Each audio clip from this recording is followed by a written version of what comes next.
Hey guys, you are watching your anime world. How are you all? Please support to subscribe this channel for watching new interesting stories. So in this video, we will see second part, what if Deku became the Lord of Chaos. Here is short summary. In a desperate attempt to escape being turned into stone, Discord sent a version of himself to travel the multiverse to find a suitable host to possess. His choice was Izuku Midoriya, but unable to complete the possession, the now quirkless kid had his powers. Follow Izuku as he tries to become a hero while trying to control his powers. But before we start, if you want more stuff like this, then be sure to subscribe and like this video. And if possible, share this video with your friends. Now let's start the story. Izuku's fun date. Both Izuku and Pony were walking away from the school as they both got permission from their respective homeroom teachers a day before to go on their date. Of course, Izuku had to give Class 1B's resident lizard girl a small dinosaur egg that she wanted, and he told her that he made the being inside it tame. Pony looked at him and giggled. You know, Izuku, you shouldn't have given Setsuna that raptor. I'm sure he'll make a huge mess in 1B's dorms, and we'll have to join her in cleaning after it. Izuku chuckled as he said, well, it seems that this is your problem, not mine. Izuku jumped as he screamed in pain. He looked and saw a horn on his back. He took the horn out, and said, that hurts. Why did you do that? Pony just smiled as she said, I don't have the slightest idea what is talking about, Zuzu. She ran away from him to his house. He said that their date will begin from here. Once she arrived, she knocked on the door only for his mom to open it and say, Pony sweetie, it's a pleasure to see you. What are you doing here? I thought that you and Izuku were on a date. The girl nodded as she said, Izuku said that our date will begin from here. I don't know how though. Izuku then came barreling through the door as he smashed into Pony, sending both toppling to the ground. He opened his eyes only to see her above him as she smiled and kissed him on the lips. His mother cleared her throat saying, as much as I love this show of affection, you're making me feel old. They both stood up with blushes on their faces as Izuku went to the door of his room, and tapped on it 3 times. He looked at Pony and said, would you like to do the honors? The girl, curious, walked over to the door and opened it, seeing what was on the other side, and she was thrilled. On the other side of the door was an American street. The girl looked at her boyfriend as she jumped in happiness, saying, Izuku, are you really taking me on a date to America? The boy nodded his head as he said, that's right, my dear Pony. The girl jumped excitedly as she said, can I go see my mommy? She said she wanted to talk with you if we ever visited the USA. The boy began to sweat bullets because to him Pony's mom, cow lady, was terrifying as hell. They usually talked to her with Pony on the phone, but he couldn't help but feel that the woman wanted to skin him alive for dating her daughter. The boy gulped as he gave her a shaky thumbs up. They then walked through the door connecting to the other side as Izuku's mom said in astonishment, doors that lead to other countries. Can't say I expected that, but what can I do? Well, it's time to go back to training, I presume. The couple began to walk through the streets with Pony telling him every little thing about every corner in her country, with Izuku mentally saying, she's really excited about our date. I'll give her that. The girl asked him as they walked through a park, where are we going, Izuku? You still haven't told me, what did you plan for today? The girl began to poke playfully him in the cheek while the boy chuckled as he detached his fingers and began to tickle in her stomach as he knew that she was ticklish. The girl doubled over as she laughed, unable to control herself on the soft grass of the park. Izuku eventually stopped as he said, only a little bit more. I promise that you'll be going to love it. The girl smiled as she said, I always believe you, Izuku. She stood up as she grabbed his hand, and they walked together while she held his hand and leaned toward him. They walked for a bit more before reaching a place that Pony only read about in reviews. Izuku, is that Michael's Quirk Coffee Cafe? The only cafe in the world that allows quirk usage. She looked at her boyfriend, who smiled at her as she began to jump in happiness as she said, but that place is expensive, how were you able to book a date there? The boy chuckled as he said, well, I booked it 4 months ago. I wanted our first date to be someplace you really like, so I might have paid a fortune for it. The girl grabbed his face, kissing him as he mentally said, totally worth every penny. They both entered it and were escorted to their seat where Pony was looking around in awe as Izuku leaned in and said, "If you keep looking at the place like that, people will think that you never entered a coffee shop in your life. Cool your jets a little." The girl blushed a little as she said, "I can't help it. This place is like a dream that every girl from Texas wishes to go to on her date. I mean, I still couldn't believe you booked a place for us. It's really astounding." The boy chuckled as he said, "Well, you're here now, so stop acting like that, or you'll never let me bring you to a high-class place like this ever again." The girl mock gasped as she then broke into a fit of giggles.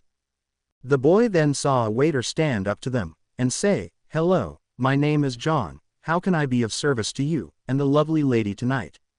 Izuku smiled as he said, "I want a strawberry milkshake with 2 small cakes and a croissant, while my girlfriend here wants a mango smoothie with a cup of coffee to the side. Add to that a small cake."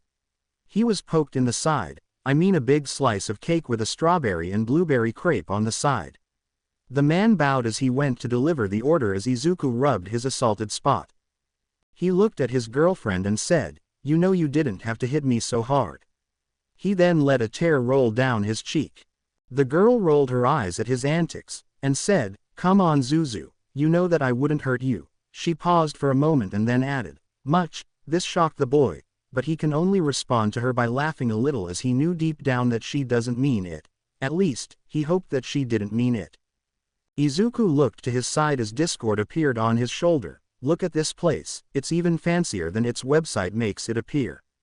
He summoned a monocle on his eye as he added, "You seriously pulled all the stunts for this, didn't, Izuku?" He bowed to Izuku as he said, "You outdone me.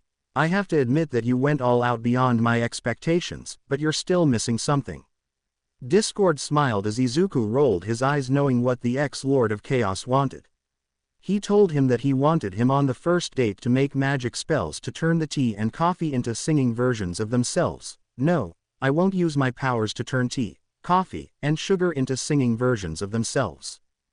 Discord summoned another version of himself and another followed by another, as they all began to beg him. Izuku hated Discord's ability to use minor powers such as levitation, multiplication, and the ability to disconnect his body. Izuku was snapped from his thoughts when a waiter came up to him and asked, "Can you please stop using your quirk? It's disturbing the guests." Izuku's brows furrowed as he said, "I'm sure this place allows quirk usage." The waiter forced a smile as he replied, "As long as it doesn't annoy the other customers."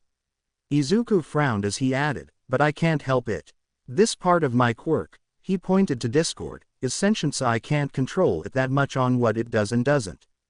The waiter's fake smile depended as he said something that Izuku didn't hear much, but he frowned back when he said, "All right, just keep it down. People are trying to enjoy themselves."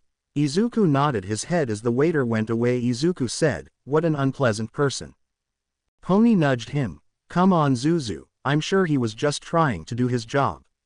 You know how hard it is these days to find a paying job." She put a finger to her chin. "I remember when I was 13 I worked at a supermarket. It was really frustrating how customers would come up to me crying and complaining about the smallest of details that weren't even my responsibility. Sometimes I really just wanted to bash their heads in." Izuku and Discord both sweat dropped as the former said, "You didn't like that place, did you, Pony?" The girl nodded her head in affirmation, as Izuku made a mental note not to get on her bad side ever. She asked him, "What about you, Izuku? Did you ever work somewhere before UA?" The boy shook his head, as he remembered his quirkless days, or rather his powerless days, since he is technically still quirkless, but with chaos powers to level the playing field this time around. Not a lot of people hire quirkless people to work, and if they do, they usually will fault them for anything and kick them out at the first chance they had. He looked at Pony's eyes, who started to fill with tears as he said, "But that doesn't mean I'm sad or bothered by that." The horse girl smiled slightly but still felt bad. She used to hear about quirkless people and their trouble outside of America. But she always thought that they were being exaggerated, given that her country gave quirkless people the same rights as quirked, and it was a serious crime to discriminate against them so naturally. She thought that it is the same in other countries, but sadly the reality is a bitch that loves to smash her expectations into a million tiny pieces because the day she arrived in Japan, she saw the truth. She saw a bald old man getting kicked by a store owner who yelled at him to never come back because he was quirkless. When she asked if he was okay, he shrugged saying that he got used to it at this point, and for her not to bother herself with him since she's a foreigner and they'd pick her. I'm sorry, Izuku, but I just hate that you used to be treated badly for something you can't even control. The boy smiled at her words as he said, well now don't feel bad. I mean it's a thing in the past now, and we're here to enjoy our date not to cry, so let's do that. She detached his finger as they went and began to tickle her in her stomach causing her to laugh uncontrollably for the second time this evening. When he stopped, he noticed some patrons frowning at them, but he shrugged as he looked at Pony who said, you know Setsuna gonna be really mad that you can do her thing. Izuku nodded his head understanding where Pony was coming from after all. It's not every day that someone manages to become the Lord of Chaos's apprentice or in Izuku's case forced apprentice since he didn't have a say in this. Discord rolled his eyes from the side, I tried to possess your body big deal. Get over it already. I mean I'm already over it. This caused a tick mark to appear on Izuku's forehead as he said, that's because you weren't the one being possessed, I was. The two began to argue back and forth with Pony laughing at them before she decided to intervene. I'm wondering if you two share the same body, does that mean you two share thoughts? Both of them nodded with Pony gaining a smirk, so Discord, does Zuzu ever have perverted ideas about me? The ex-Lord of Chaos ever so happy to cause chaos smiled as he opened his mouth to reply before Izuku slammed both his hands on him causing him to puff out of existence as his face held a very heavy blush making Pony laugh at him as she said, that's all I need to know. This made green-haired boy's head heat up like a lobster thrown in boiled water so he tried to defend himself, but the universe had another thing to disturb him. Their waiter came holding their food as he set it down on the table and said with a smile that seemed a little too fake for Izuku, enjoy. The green-haired boy took his croissants and examined them before he bit down on them enjoying the taste. Pony did the same as she took a bite out of her cake and smiled saying, this is really tasty. I wish I can eat from it forever, it feels like it jumped into my mouth. Izuku laughed as he said, you know I can make it move into your mouth with my chaos magic, but it would make so much attention. The girl smiled, you can, can't you? Discord said that he wanted to make it sing and dance for me. The boy took the request for a moment and wondered if he should actually do it, but he wanted to make this date memorable for her so he said in his head, what the heck? Let's do it. He can distinctly hear Discord yell in happiness. Seriously. The guy had a serious love for all things chaotic, not that Izuku can blame him, it was his thing after all. So with a flick of his finger, the cake stood up with the crepe pieces and began to dance around along with the coffee Pony had. The horse girl could only watch in amusement. We're the tasty foods that will make you smile, and put that frown away, the cake sang as it entered her mouth making her smile. It was all happiness till a waiter came in their direction, and said with anger in his voice, are going to seize your actions, or are going to kick you out of here. This caused Izuku to frown as he said, what's your problem? We're not disturbing anyone, everyone seems to be having their own food, and we're barely making a noise. The waiter seemed to get angrier by the minute as he replied, you and this girl of yours were an annoyance the moment you came into this store, so I want you to leave. This made Izuku get angry as he was about to go and punch him in the face, but Pony stopped him. He looked at her as she shook her head signaling to him that it was not worth it, and that should leave anyway to go and meet her mother. This boy shivered as he thought about that. He grabbed Pony's hand as he walked outside the cafe while having their stuff put inside a box. He looked at the cashier as he paid them money, we're not going to give you a good review. The cashier could only smile awkwardly as this was the third time this week one of the new waiters kicked a customer for not living out of their ideals. Izuku and Pony then walked out, but Izuku then allowed the back of his shirt to snap itself. The effect was immediate, but it will be noticed later on. Pony looked at her boyfriend and said, I'm sorry Zuzu. If I didn't tell you to make the food sing, they wouldn't have kicked us out. Izuku then kissed her saying, never say that again. They wanted to kick us out from the beginning, but they used this as an excuse so they can come up on the moral high ground. The horse girl smiled as she told her boyfriend, "Come on Zuzu, let's go see my mom." Izuku smiled worriedly as he tried not to feel afraid of Pony's mom, but inside the cafe one of the workers there stood beside the wall, and he heard some ruckus from inside it. He put his ear to the wall to check if they had some infestation of some kind, but he didn't find anything, so he shrugged. Little did he know that inside the wall was a huge swarm of frogs was inside the walls, and in the next few days, they will attack the cafe. Izuku and Pony continued to walk together till they reached a small farm where Pony used to live here. Izuku looked at her and said, "You used to live here?" The girl nodded, but Izuku said, I thought one of the most famous pro-heroes in America will have a fancier house, but to each their own." Pony giggled, "Mom likes to live a modest. She also likes the farm life because my grandpa taught her that a person who really wants to be a hero should live a modest life so he can understand the pains of regular citizens." Izuku blinked as he found this to be very moving, then Pony added, "But mommy also hates to do taxes for big homes and buy groceries, so yeah, we live on a farm." Izuku's sweat dropped as he said, "So she's basically cheap." Pony looked at him, "Very much. At least she does charity." Izuku nodded as Discord said, "So she's cheap on her family." Izuku asked her, "Pony, how come you never told me about your dad?" The girl blinked, before a sheepish expression appeared on her face. "Well, Dad is really nice, but his appearance may be scary for some people given that he's built like a wall, but he's really a sweetheart and can cry from watching a movie. If anything, my mom is the person who wears the pants in the house." She stopped a little as she said, "Be careful, my little brothers love to cause chaos, so don't give them ammo against, or God so help I'll shove one of my horns where the sun doesn't shine." Izuku lifted his thumbs as he shivered in fear as he knew Pony meant it. Pony walked to the front door and knocked on it rapidly, but then a huge scream came, "For the love of God, if you're some of those scout girls, all." The door was opened when a woman with blonde hair and cow horns stood there looking at her daughter. "Pony, sweetie." The woman hugged the teenager who was more than eager to return the hug only for the woman to separate all of a sudden. "Wait, how are you here and doesn't school start tomorrow?" Pony nodded. "Well Mom, Izuku and I went on a date in America. Izuku teleported us here from his house to here, but we had some trouble on our date so we came here directly." The hero blinked a little before she massaged her head and said, "Okay, I can technically arrest you both for illegal quirk usage, but I'll let it slide this time." She grabbed Pony and dragged her as she said, "Tell me everything about Japan, sweetie. It's been a while since I've been there." The girl smiled as she used her horn to drag Izuku inside her home with the boy tilting his head in confusion feeling left out. Cowlady looked at him and said, "Well, how can I forget about you?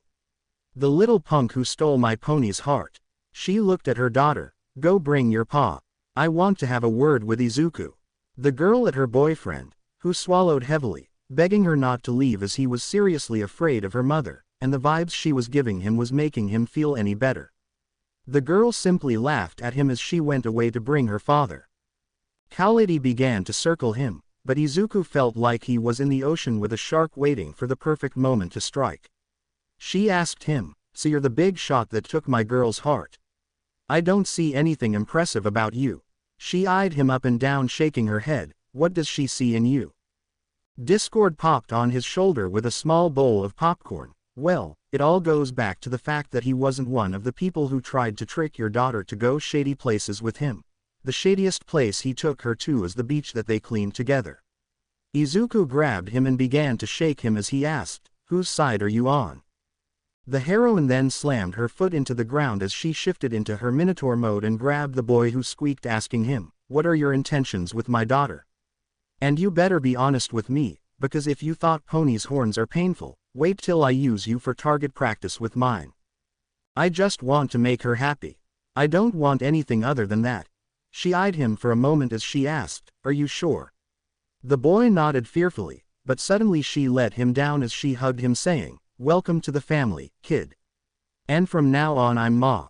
Izuku stood there as he said quietly, "What the fuck just happened here?" Cowlady heard him as she laughed at him. Her daughter told her that her boyfriend was a bundle of nerves, but she didn't think he was so funny to toy with. The boy literally melted between her hands. She looked over the corner to see her husband still crying that his daughter is there. Seriously, Harold, how can someone like you be such a crybaby? Man up for once.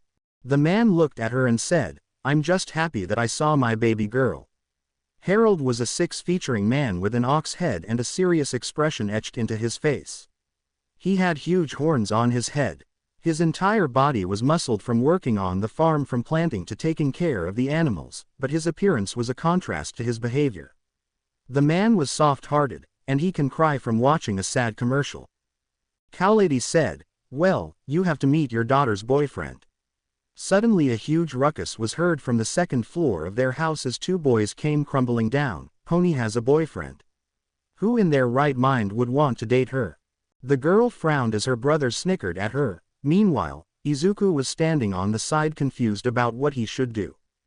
Discord then appeared and said, I suggest we book it with her. Izuku replied, I think that they might chase me to Japan, and I don't want to risk it honestly. The ex-Lord of Chaos nodded as he also felt confused. Pony saw her boyfriend standing there not understanding what was happening. She went and grabbed him saying, Izuku, this is my family. She said, pointing to everyone. This paw. The huge man smiled at him, which Izuku found unsettling given his scary appearance, but he couldn't judge people on their appearance. My ma, she said, pointing to Cowlady, I hope she didn't mess with you too much. It's kinda her thing to scare people.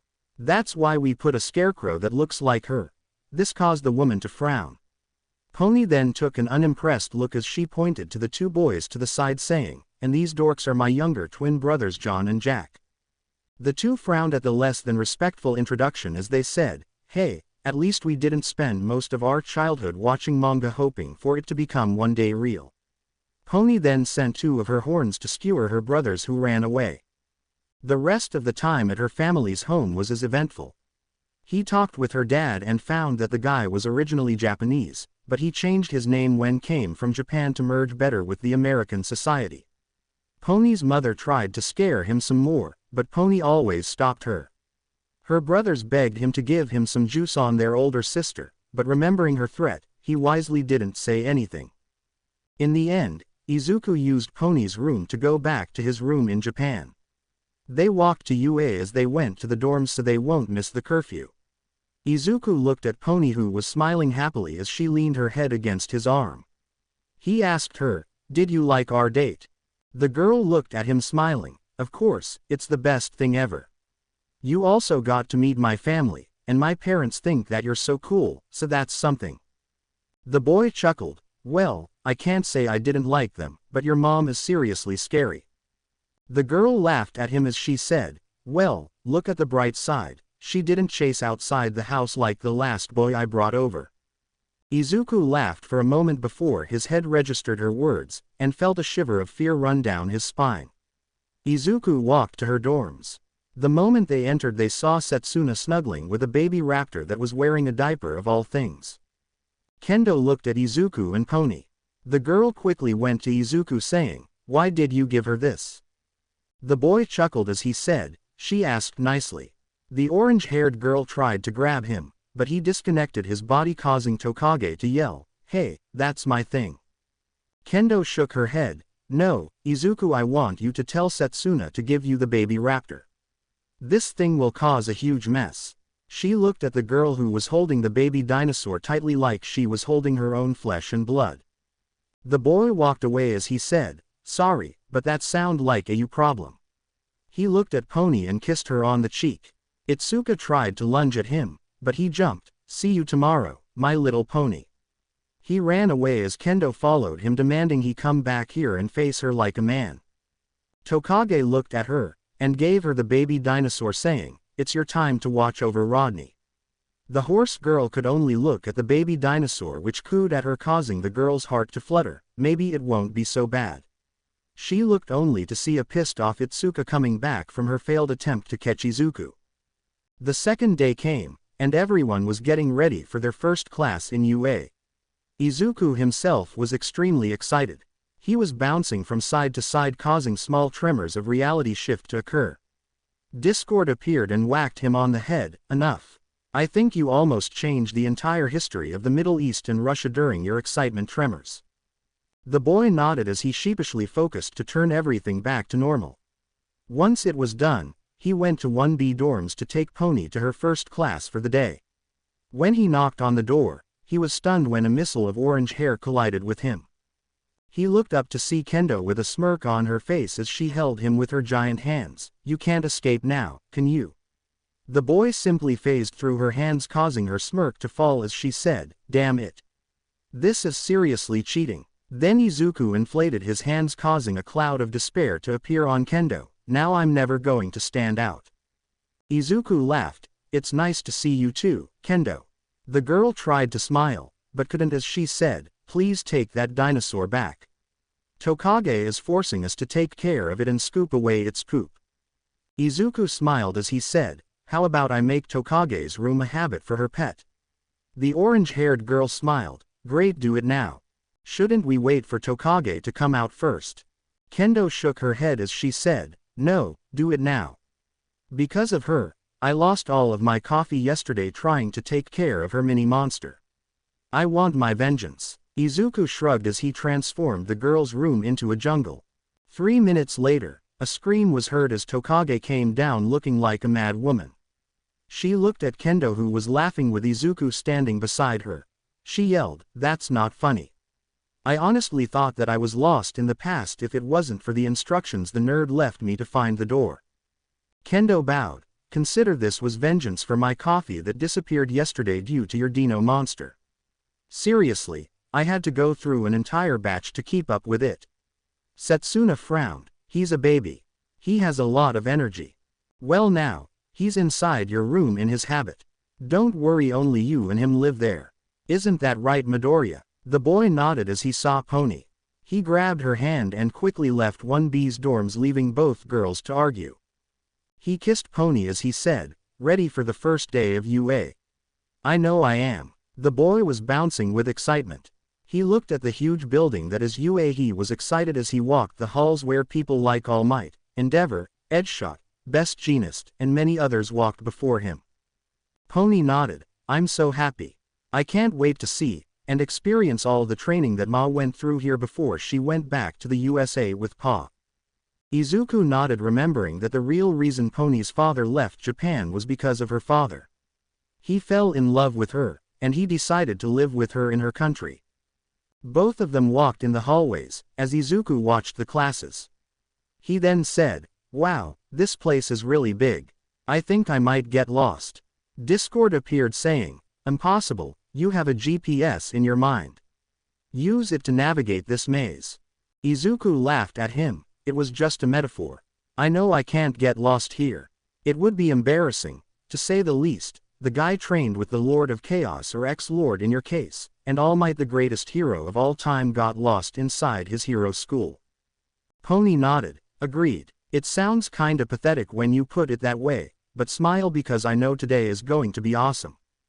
Izuku was excited like she was on the first day, but he couldn't wonder what were they going to do, but he shrugged since he was going to know either way. He walked Pony with Pony till they reached Class 1B. He looked at her and kissed her lips, saying, "Have a good day, sweetheart." The girl smiled. "You too, Zuzu, and try not to cause too much trouble." "I promise." The girl didn't seem too convinced as she said, "Discord, keep a good eye on him, and make sure he doesn't get into too much trouble." The creature appeared on his shoulder as he said, "I promise, Scout's honor." The girl nodded as she entered her classroom with Izuku left behind as he said, "I feel attacked." Discord replied, "You should." Izuku pouted, "Meanie, you're an extension of me now, so that means you should take my side, not anyone else's." Discord laughed as Izuku looked at him. "Isn't that how it's supposed to work?" Discord shook his head much to Izuku's dismay as he explained, "You see, it's true that I'm only an extension of you at this point, but I also have free will. While I can't go away from you, and I'm entirely bonded to you no matter what, I can still have my own thoughts, ideas, and feelings. In other words, think of me as your personal dark shadow." Izuku hummed as he stood in front of the door of Class 1A. "Wow, I didn't notice when I dropped off Pony, but these doors are huge. I think they're made for people with jontifaction quirks like Mount Lady." Discord snorted, "Or it was made because someone was trying to compensate for something." This made Izuku's face go red as he heard Discord laugh. He entered the classroom only to be greeted by the most unholy sight. Get your legs off the table. This is an insult to the people who were here before us, and the fine craftsmen who worked day and night to produce such fine tables. Iida stood reprimanding Bakugo, who looked like he didn't give a fuck at all because he didn't. The blonde boy looked at him as he said, "What did your previous school put a stick up your ass, so you think you're better than me?" Iida took a step back as he adjusted himself. "Let's start again, I'm Tenya Iida, and I'm for Somei High." He was cut off by Bakugo, who said, "Somei, huh? So you're an elitist? I'm gonna have fun tearing you a new one." Iida was taken by surprise as he gasped and said, "You dare threaten your own classmate? Are you sure that you should be in the hero course?" Izuku walked up to Iida and greeted him as he felt Bakugo look at him with the fury of 1,000 demons. "Hey Iida, how are you doing today?" The boy swiveled on his feet as he faced Izuku, taking both boys by shock. Iida looked at Izuku. "Midoriya, you saw the truth of this test. When everyone went running, you ran to help her. I must admit that you're the superior student." Izuku rubbed the back of his head as he laughed awkwardly at Iida's earnest behavior. Izuku then turned around as he felt someone enter the room, only to see Ochako, who was smiling at him. "Midoriya, how are you doing? Are you excited as I am for the first day?" She stopped for a bit before she asked, "And was your date with Pony last night? Was it good? Did you have fun? Did you kiss?"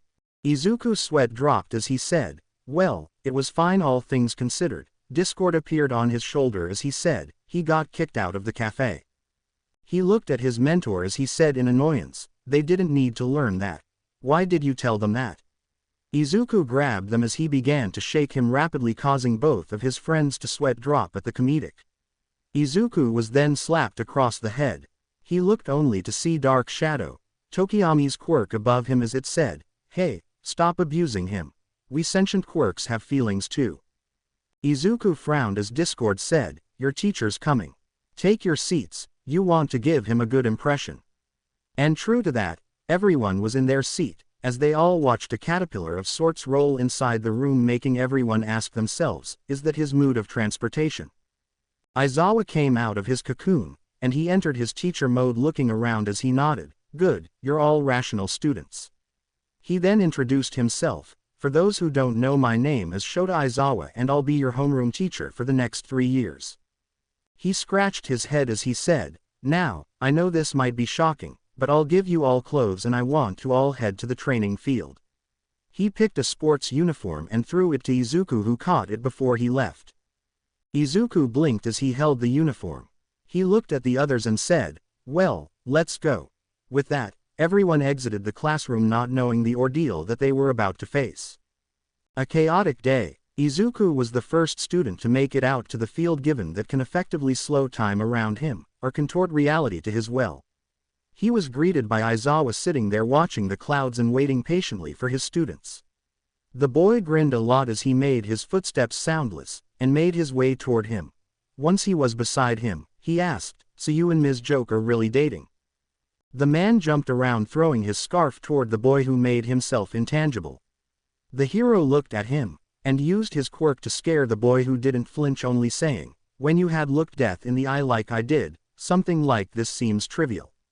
The man scratched his head and deactivated his quirk. Day 1, and you're already proving to be a problem child.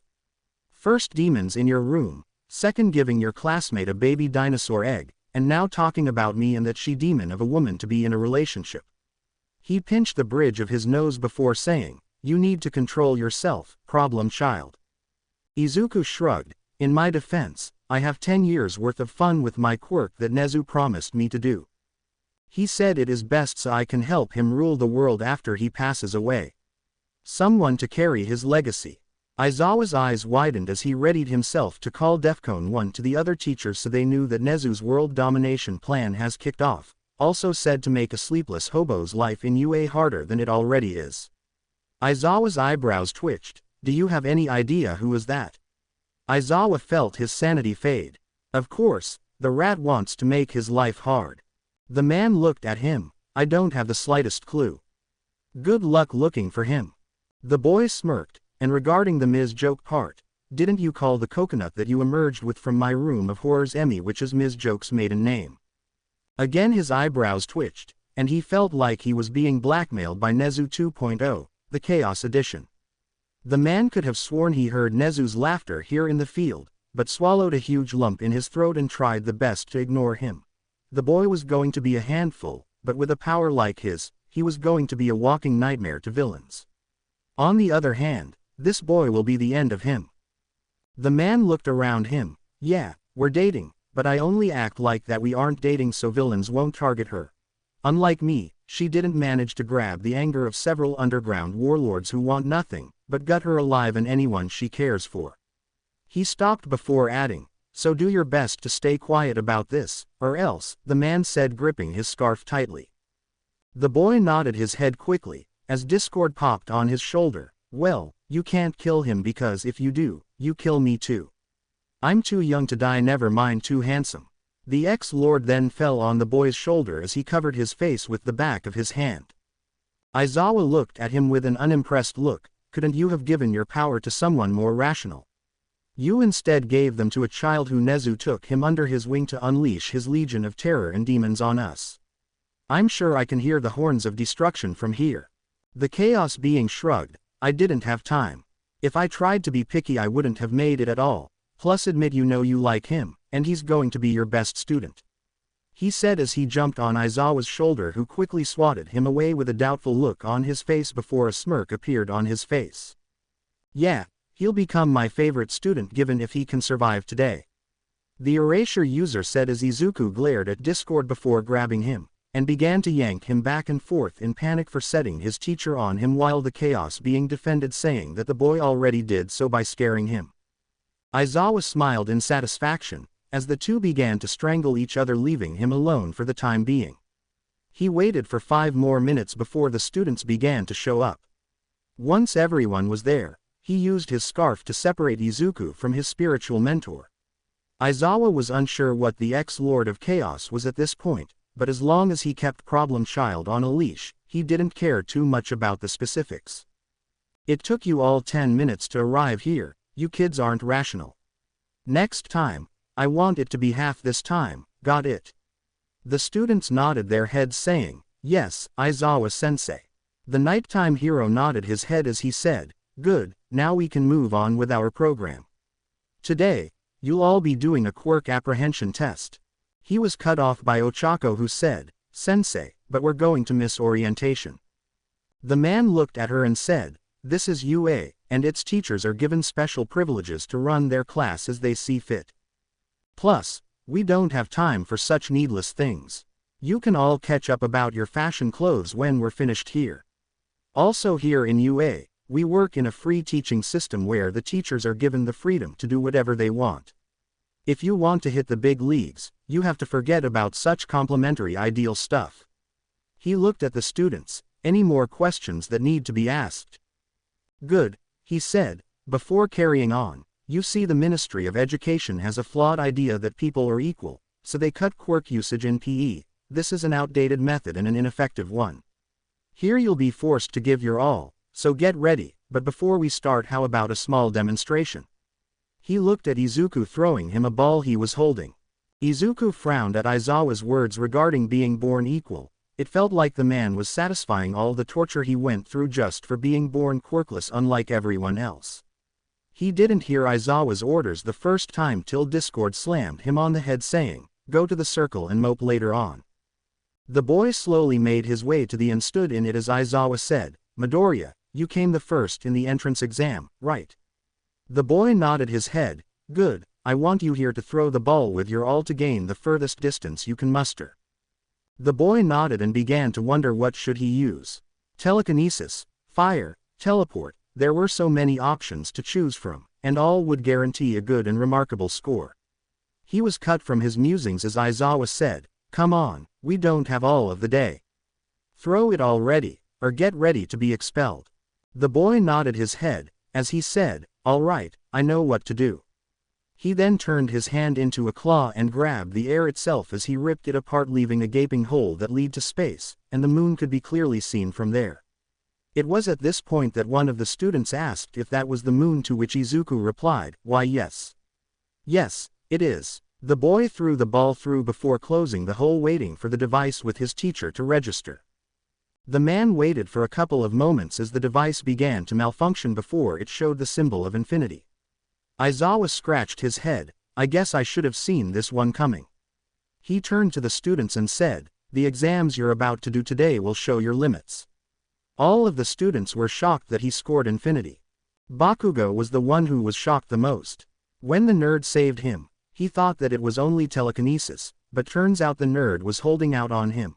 He was looking down on him. No way was that happening on his watch. This must be rectified immediately, or else Deku would start looking down on him like he always did. The boy's hands began to sparkle. "Deku, you worthless son of bitch. Tell me since when you can do this."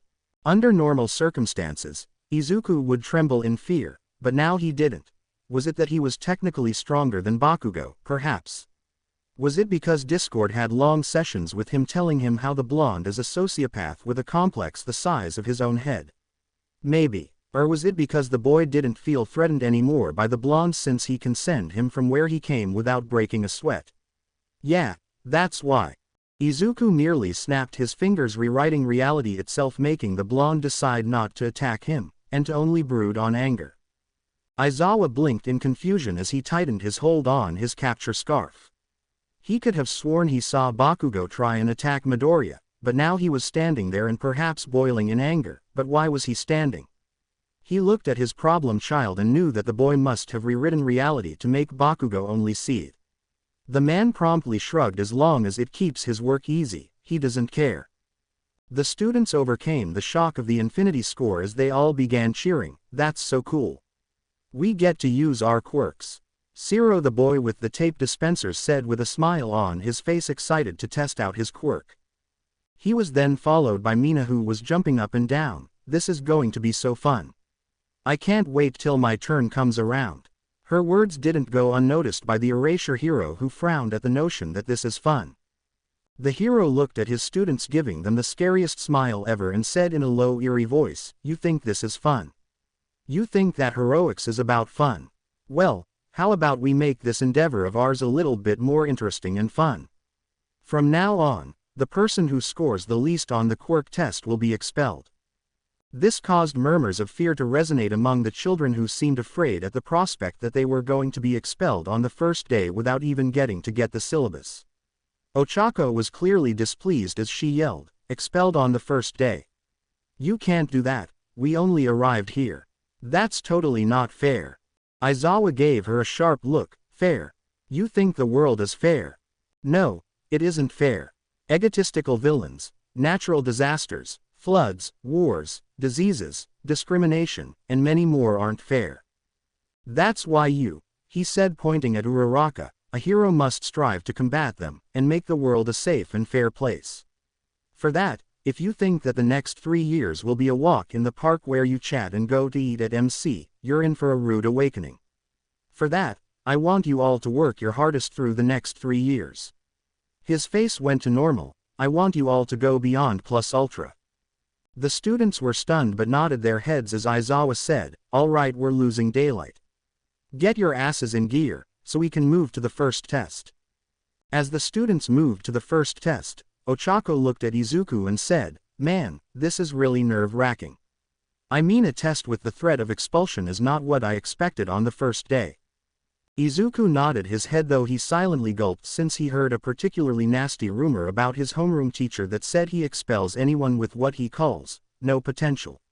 The boy shuddered at another rumor that he expelled an entire classroom last year. Honestly, he didn't want to find out if both are true or not. Iida then gave his 5 cents. "Honestly, I don't approve of this public hazing, but if it must be done, so we can be better heroes, then so be it," the boy said as one hand adjusted his glasses and the other was chopping the arm. Izuku's sweat dropped as he thought, "I wonder what Pony is doing right now. I bet their teacher is currently putting them two through the ringer.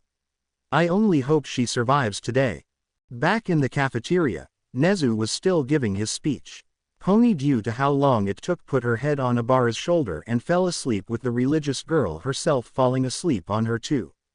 Back with Izuku, the tests began with the 50-meter run. The first two people were Iida and a girl named Suyu Asui who had a mutation quirk that gave her frog-like features. The two stood at the beginning line as they waited for the signal before it went off. Once the run began, Iida's mufflers began to smoke as he went flying through the field and finished first as he said, "I could only use so much on this small track." He scored 2.04 secs. Asui hoped her way through as she managed to score about 5.26 secs. The girl ribbited a little as she said, "I honestly thought I would do better, ribbit." She then walked back to the class with Iida. They were followed by Ochako and a boy with a tail named Mashirao Ojiro. Uraraka used her quirk Zero Gravity to lighten her clothes and ran as quickly as she can once the race began. In the end, she managed to score 7.12 secs. She smiled, "Well, that beats my middle school score." Ojiro on the other hand merely jumped using his tail as a booster till he reached the end scoring 5.12 secs. He frowned given that his quirk doesn't really give him any advantage on any of the tests other than this in the ball throw. The next pair were Mina and an eccentric blonde named Yugo Aoma. The blonde used his quirk naval laser to propel himself forward. It seemed that he would come first, but he then stopped and fell over since he can't use his quirk for more than 1 second. In the end, Mina made it first through the finish line, and then Aoma followed her a couple of moments later. Then came the most controversial part of the 50-meter run, Jiro against Yaoyorozu. At first, it began normal with Yaoyorozu making skates with rockets boosters on them, and Jiro safely using OFA, but when they began Jiro tried to run only for the power to go off and for her to fly face first. She looked and asked, "What the hell?" She couldn't get to continue the question as Aizawa wrapped his bandages around asking, "I erased your quirk. Were you trying to break yourself?" He then pulled her closer, but what happened next shocked everyone. Once Jiro was in front of him, she kicked where it really hurts, and said, "Listen here, I don't care if you're my teacher, but do this with me again and I'll call my parents to tell my lawyers that my teacher is harassing me, got it?" The man was groaning in pain as she added, "Second, I already told the school that my quirk mutated during the entrance exam, but now I have control over it. So the real question, why were you talking to me as if I have a fetish for breaking my bones?" The man stood up rubbing his groin. "I admit this was an oversight on my end, but next time try to use your words rather than your legs." The two glared at each other before Aizawa said, "Great, two problem children this year." He can already hear Nezu laughing from his office. In the end, Momo got 3.1 secs while Kyoka got 2.86 secs. Now, it was Izuku's turn against Bakugo. The boy smiled as he waited for the signal. Once it went off, Izuku transformed into a phoenix and flew quickly to the end scoring 2.1 secs while Bakugo scored 5.12. After that began the grip test. It was where everyone has decent scores, but 3 stood out. First was Mezzo Shoji, a boy with 6 arms who managed to score 540 kgs while another boy with huge lips managed to score 420 kgs. The shocker was Izuku who manifested extra arms, 10 to be exact. He turned them into diamond-like material and squeezed breaking the device. The boy blinked as his teacher sighed saying, "I'll put it as infinity."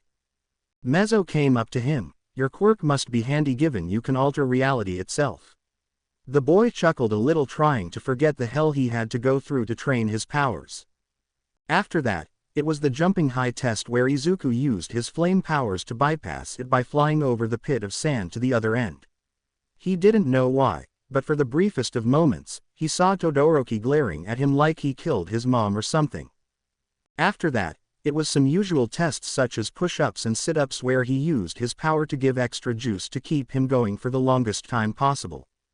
After that, it was the repeated side steps where Izuku turned his legs into rubber and gave a spring-like shape as he made the ground rubber-like. In the end, he passed with a very high score on this part of the test. After that, it was the ball throw, but Izuku stood out as he already performed it.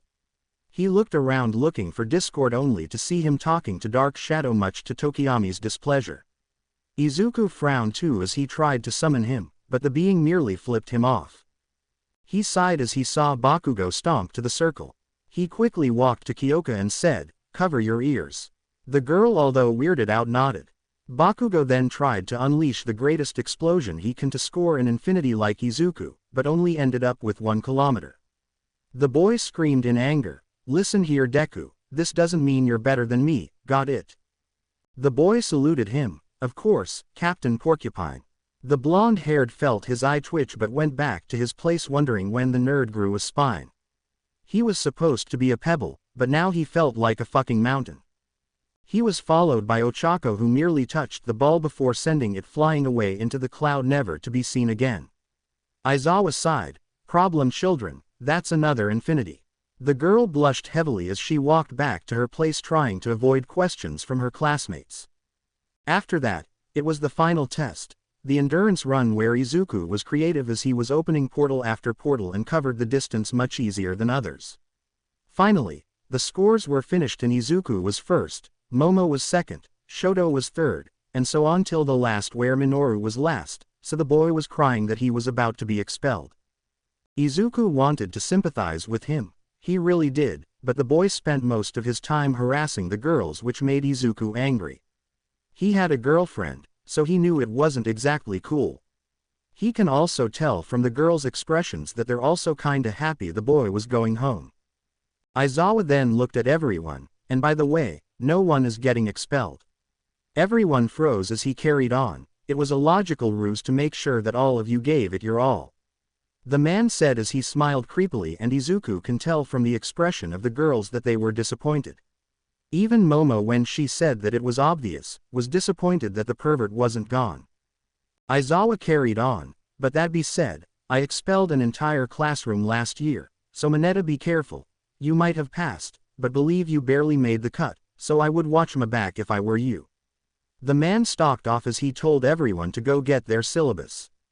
Izuku walked off with Uraraka and Iida, saying, "Man, today was really something. I can't wait till I can cuddle with Pony." This managed to get a reaction from Iida talking about morals, which caused the green-haired boy to say, "Iida, I said cuddle, not have babies. You should seriously learn how to calm yourself." Both Ochako and Iida blushed at the comment as Izuku just laughed. After that, Izuku walked to Class 1B to see his girlfriend.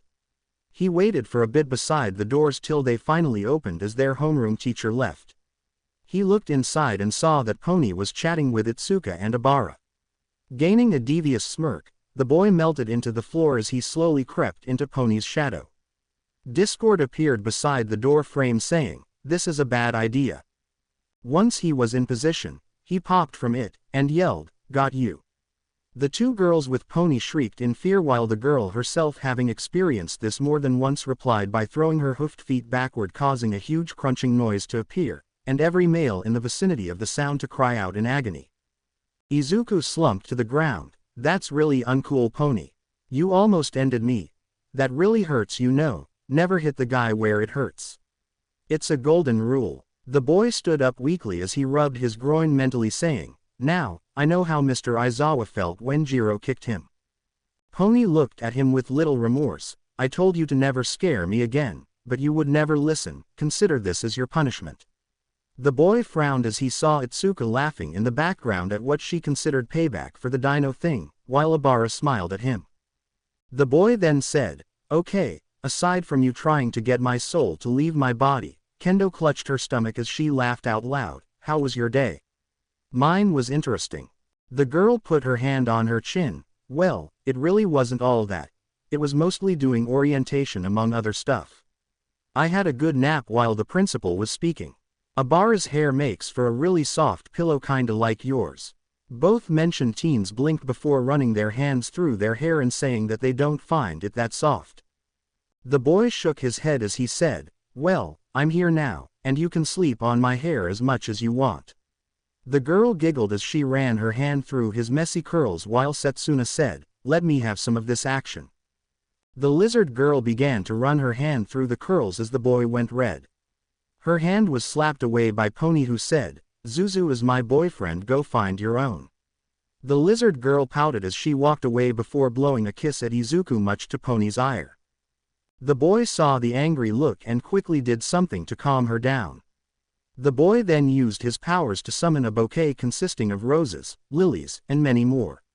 The girls began to squeal at how romantic this was, while Pony smiled at this. Thanks Izuku. I really needed this.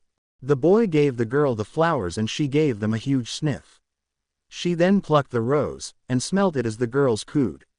She then ate it, much to the girl's shock, while Izuku just stared blankly at her before shrugging. Kanoko, one of her classmates, yelled, "What are you doing? You should put it in a vase, not eat it."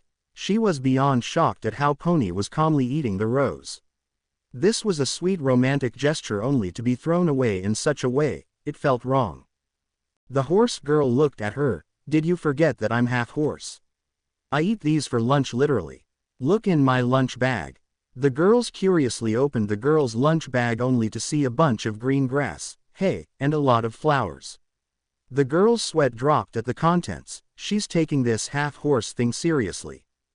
The girl walked out with her boyfriend and they began to talk about their day. The girl asked him, "So Zuzu, what did you do on the first day?" "I already told you what I did, so spill." The girl ordered as she pointed her finger at him, making him chuckle a little. The boy said, "Well, my teacher put us through the ringer when he did a sudden quirk test to test our abilities, and it was intense, to say the least." The girl tilted her head as she didn't get what was intense about that. She actually preferred that to the boring speech she had to endure. The girl asked, "I don't get it. What's so wrong with that? I mean, it's better than hearing some boring old speech. I'm sure I almost died from boredom." Discord popped into existence as he said, "It wasn't the test that was intense. It was the endgame that was intense. Their teacher actually told them that if anyone came in last that he will be expelled since he has no potential." Pony whistled. Wow, that was one heck of the day. Still seems a bit better than watching a speech for 2 hours. The boy shook his head as he looked at her, and knew that she was stubborn as a boar.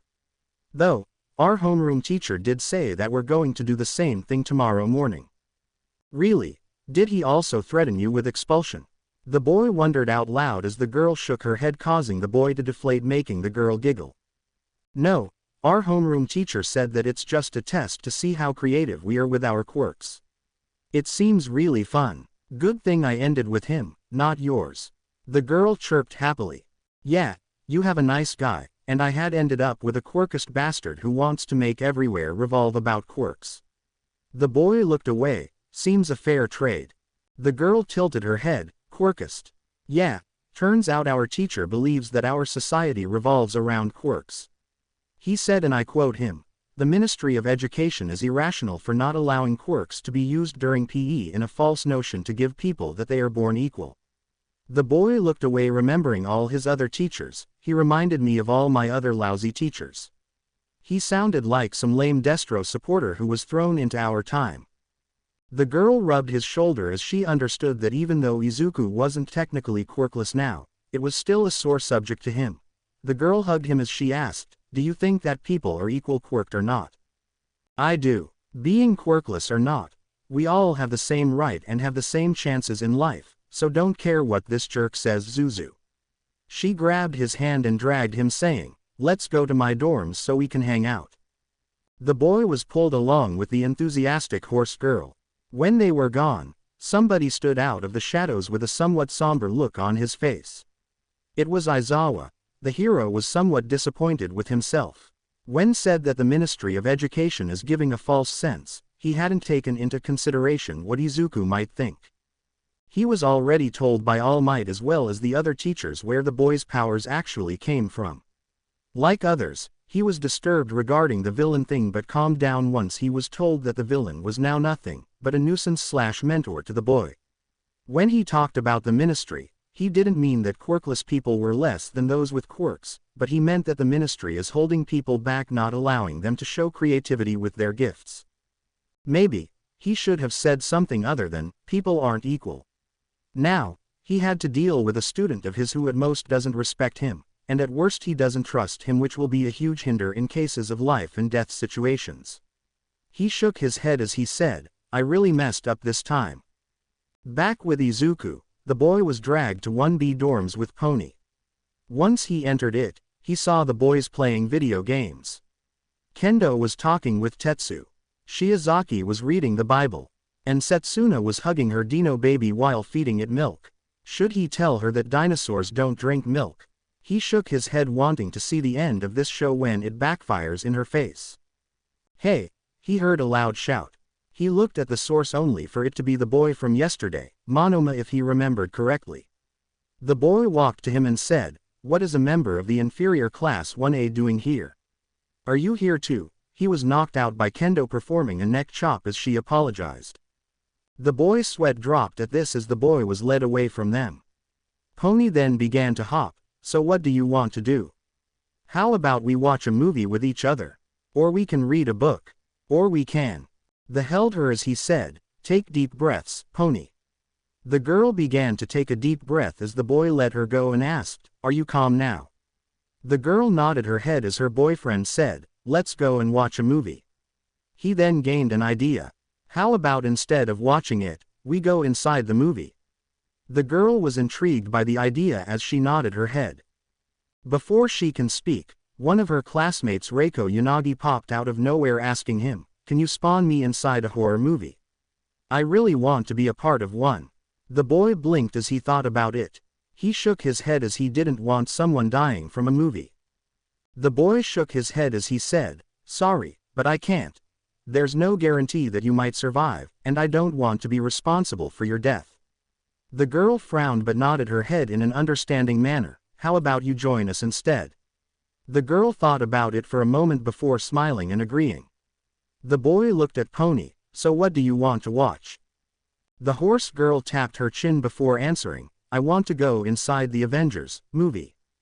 Both Izuku and Reiko shrugged as Pony brought out a movie and put it inside the DVD player. Other people came to watch as Izuku snapped their fingers and both him, Reiko, and Pony was now inside the movie, much to everyone's shock. It gave them a good laugh as Izuku tried to make sense of their presence, not thinking the whole thing through, but in the end, they got out of it and Izuku went to his dorm before curfew.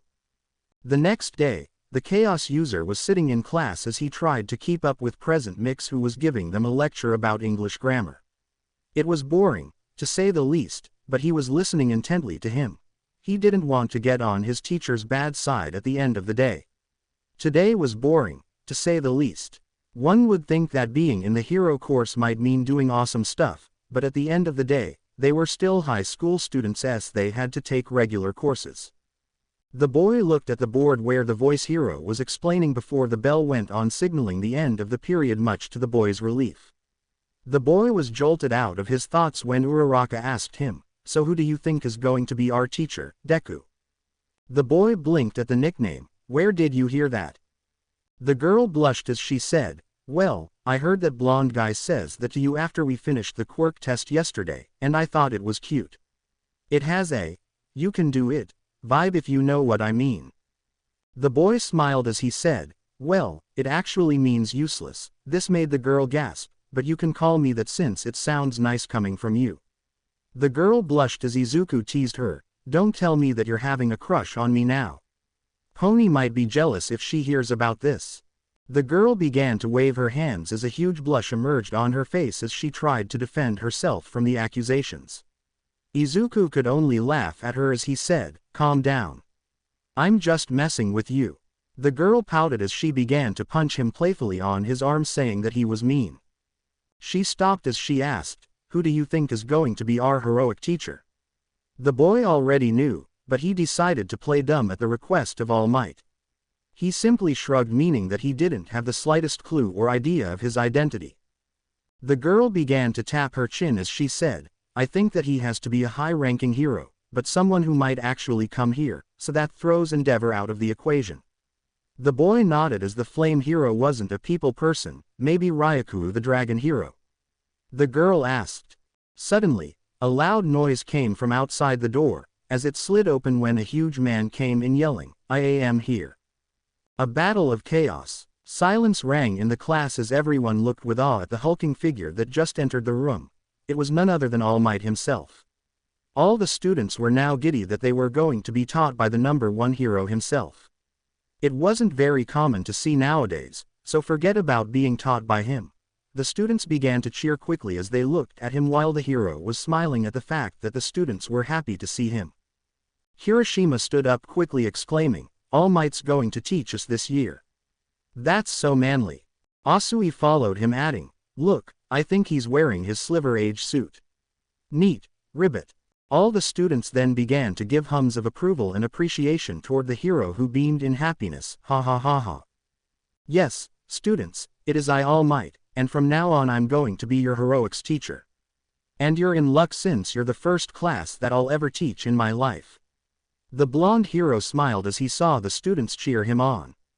His smile flattered a little when he saw his successor frowning while covering her ears as she pointed to the meaning that he should use his indoor voice because he was hurting her. All of the students then began to ask him multiple questions as All Might cleared his throat. "All right everyone, please calm down. I know that you're excited, but if you keep talking we'll go nowhere. Now as for your first lesson of the day, it's going to be," he then held a small rectangle that had the word, "battle," on it, "battle training."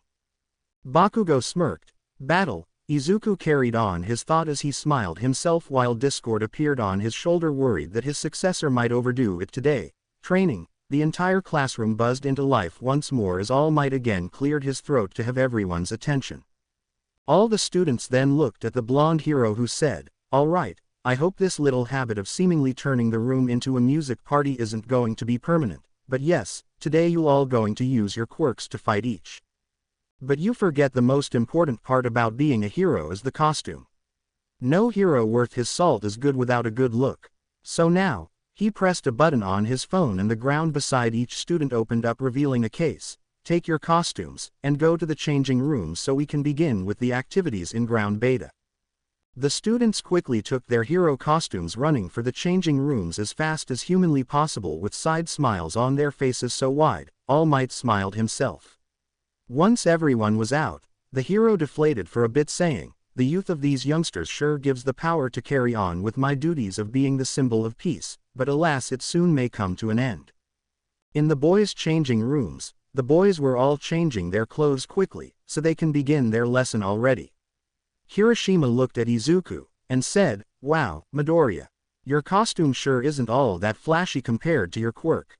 Though it certainly matches with your plain look I guess." Izuku's sweat dropped as he replied, "Thanks, I guess." Izuku's costume was made of a plain-looking shirt with Discord put on its back. Of course, the shirt had some padding to it to protect him from stabs and bullets. He also wore jeans. The boy looked at Kirishima's costume as he said, "I think yours also look cool." The hardening boy blushed as he said, "You think so? I think it looks a little bit plain compared to the others." Hiroshima was wearing black baggy pants in addition to arm braces. He also wore a head brace but also had a shirt tied to a belt that had the letter R in its center. Izuku looked around as he surveyed his class's costumes. Some were plain looking like him such as Shoji and Sato who were both wearing full-body jumpsuits with different colors. Some were interesting such as Todoroki's. The boy had to raise an eyebrow at the ice. Was it to scare his opponents because if anything it made him look ridiculous? Or Manetta's? He got the fruit reference but did he really have to emphasize that much on protecting his groin? It made him look sad and desperate. Others were cool such as Tokiyami's cape even though it was very simple, he still found it cool, or Kaminari's punk rock outfit. Near the end though, Manetta saw something that made him drool. The boys looked at him confused as he said, "Look, I found a gift left to us by our predecessors," he said pointing to a hole in the wall. Before he can even continue his rant, the hole was sealed shut. Everyone looked at Midoriya who said, "All right, let's go. There's nothing to see here." Hiroshima followed him as he told how manly he was, while the others shook their head before following. In the end, Manetta cried out in anger, "Midoriya, why did you prevent me from seeing heaven?" A shout from the other side of the wall caused him to run out of the room given that he was exposed, because he's not a pervert. Jiro on the other side was fuming as she was contemplating knocking down the wall to send the idiot to Kingdom Come. She opted against it given that Izuku sealed the wall. She looked at the other girls saying, the pervert had been dealt with. He won't be able to pull any more stunt on us since Midoriya sealed the wall from their end. All the girls present in the room sighed in relief, knowing that they can now change without the fear that the little midget or any other pervert for that will be trying to peep at them. The girls then all exited the room as they all went to training ground beta so they can start the day with all might. 5 minutes later, everyone was at the training grounds waiting for All Might to appear as they chatted. Jiro looked at Izuku's costume and smiled, "You know, with someone with your power set. I thought that you would wear something more colorful and flashier, not something this simplistic." The girl herself was wearing a rather futuristic-looking punk rock suit. She was wearing ripped jeans with a jeans jacket that both had bracers on it, maybe to help her with the stress of OFA. In addition to that, she had her boots that had speakers and earphone jack plugs installed into them, so that was cool to some extent. And finally, she also had some speakers installed on her fingerless gloves at the request of Izuku to increase her strength and the strength of her sound-based attacks. Izuku shrugged as he surveyed the costumes of the girls. Some were skin-tight suits such as Ochako, Mina, and Tsuyu. Some were beyond him like Momo's leotard. How was that suit ever accepted beyond him? The last being Toru was just confusing. Was she really wearing just gloves and boots? He had to ask. He walked up to the girl asking her, "Toru, is your suit by any chance just boots and gloves?" The girl's gloves moved to behind her head as she began to scratch it. "Yeah, I mean I'm invisible so it shouldn't be any problem. Plus, it's the only I got going for me." Izuku snapped his fingers and the girl felt something appear on her body. "What did you do?" The boy smiled softly saying, "I just made you a real suit. Something that will protect you from fires, ice, wind, and even cause knives to be bent if you were ever stabbed. Plus, it becomes visible when you take it off, and invisible when you put it on." The girl then jumped on the boy, hugging him as she thanked him profusely. "Thank you so much. This is so awesome. I don't have to walk around naked now." The boy felt a small tap on his shoulder. He looked to see Momo, who coughed with a blush. "I know it's a lot to ask, but could you perhaps make a suit for me too that suits my quirk?" Izuku nodded, his head snapping his fingers one more time. The suit now looked similar to Momo's but covered a larger portion of her body. She now had a visor. She looked at the boy and tested her suit. Against her best wishes, the suit ripped, but when she took her creation, the suit repaired itself. The girl smiled as she said, "I have to thank you, Midoriya. You just made me a great service." The boy waved her off, telling her it was no problem. The boy was suddenly grappled to the ground by a crying Mineta. "You bastard, why did you do that?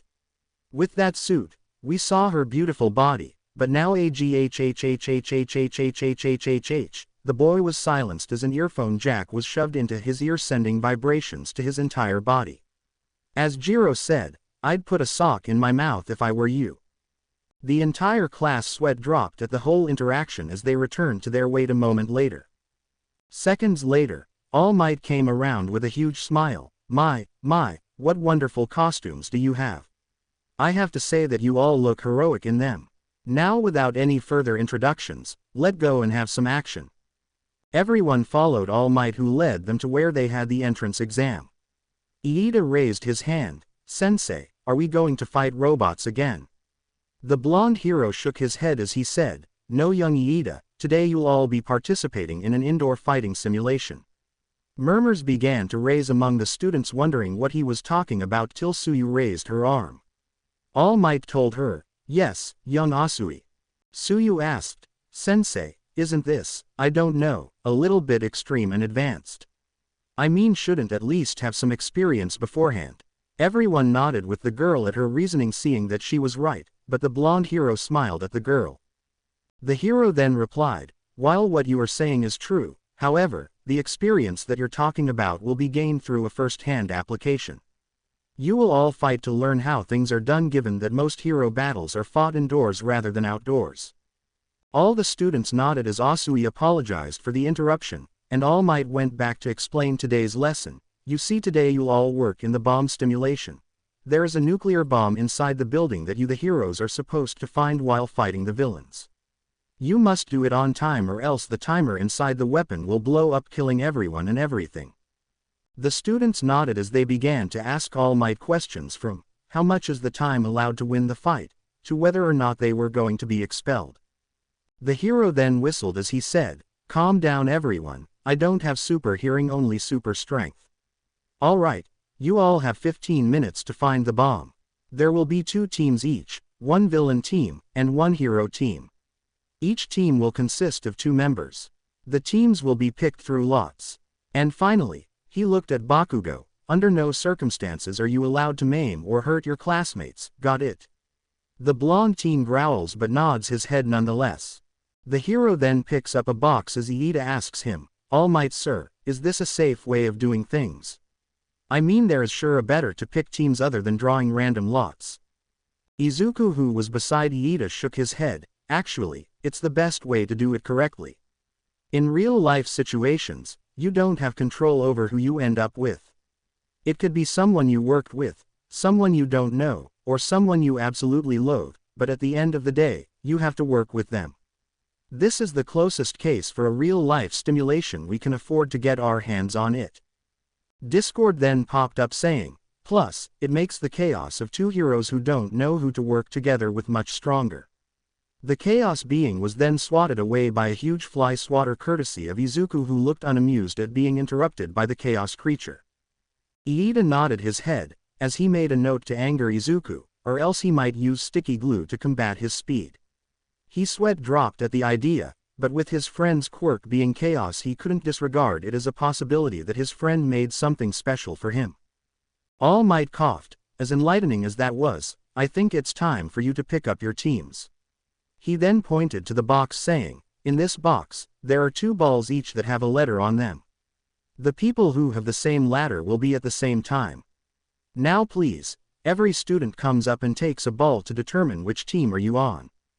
The students walked up to All Might and began to pick from the box. Eventually, it was Izuku's turn, who took his draw. He looked at the ball which held A. The boy looked around searching for his partner. He then heard a bouncing noise, only to see Ochako coming to him happily as she said, "Look at this, Deku. We're on the same team. That's super awesome. I'm really excited to work with you. It must be fate telling us that we need to work together." The boy chuckled at her excitement, but he looked around to observe the teams. He noticed Shoto standing with Shoji, who both held the letter B. He saw Mineta standing next to an uncomfortable Momo, each holding the letter C. Kyoka was with Denki holding the letter G. Ojiro was standing with Hokage, who was still bouncing with happiness for not having to walk around naked, in team J. Tokiyami was with Tsuyu on team F. Shiro was with Kirishima on team E. Bakugo was stuck with a depressed Iida in team D. Mina was with Aoyama in team I. Finally, the last team was team H, which consisted of Sato and Kota. All Might smiled, seeing that the groups have already been decided, and said, "Well, young heroes, it would appear that you all have picked your teams. Now let's move on to who will be the villain team, and who will be the hero team." In the end, after getting picked by All Might from lots, teams A, B, G, I, and F were the heroes, while teams D, C, J, E, and H were going to be the villains. All Might then began to pick who will face off against who.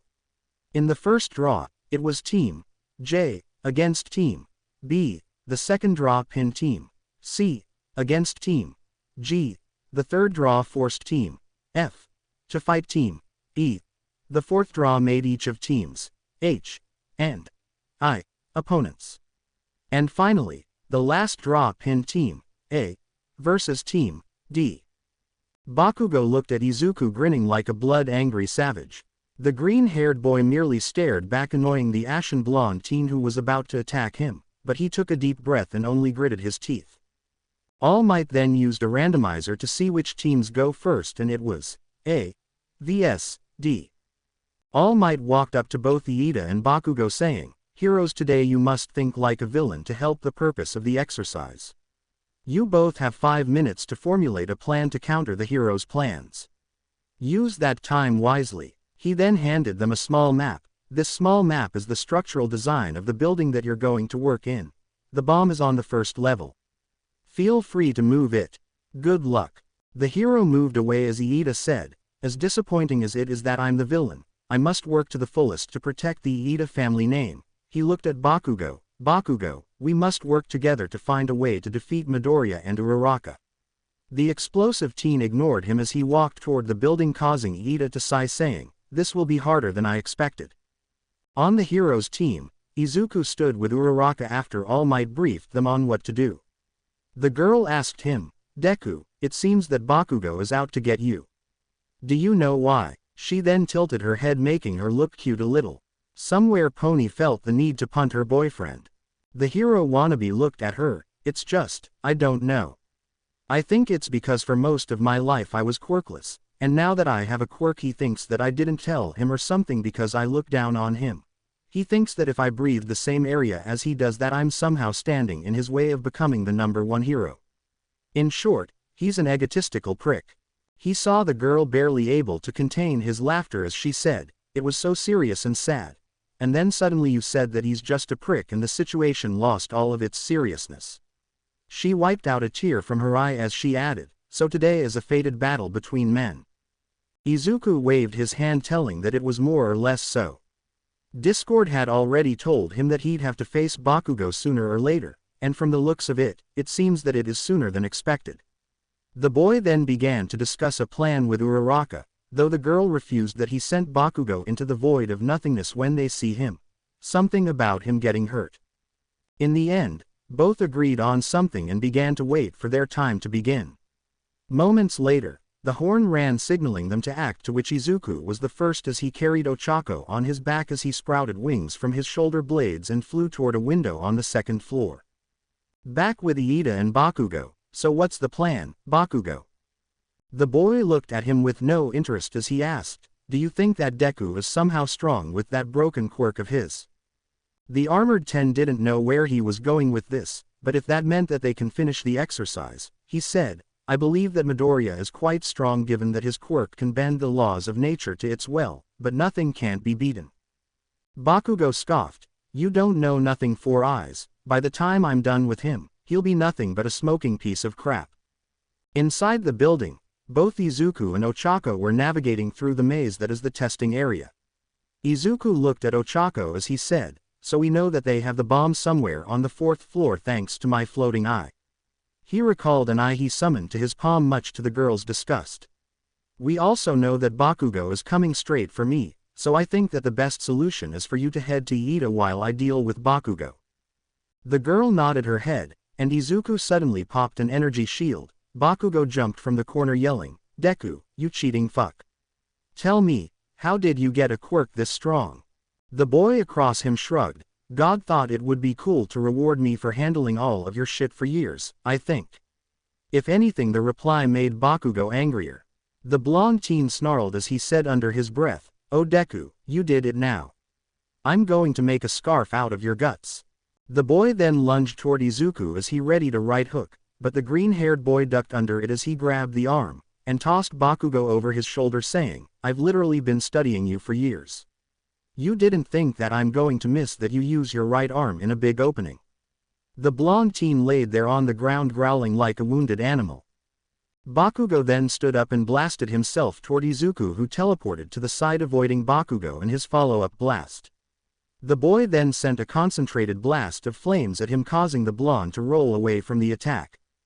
He then saw Izuku from the corner of his behind all of a sudden as he twirled a capture tape around his wrist. The boy blasted the capture type, freeing himself. However, Izuku frowned, snapping his fingers as he rewrote reality, putting Bakugo inside the capture type of All Might, said, "Young Bakugo has been captured. 10 minutes are left." Bakugo stood there stunned that the nerd managed to beat him. He can vaguely hear Izuku talking to the brown-haired girl, "Uraraka, I'm done with Bakugo. How are things on your end?" The girl replied through the line saying, "I'm fine.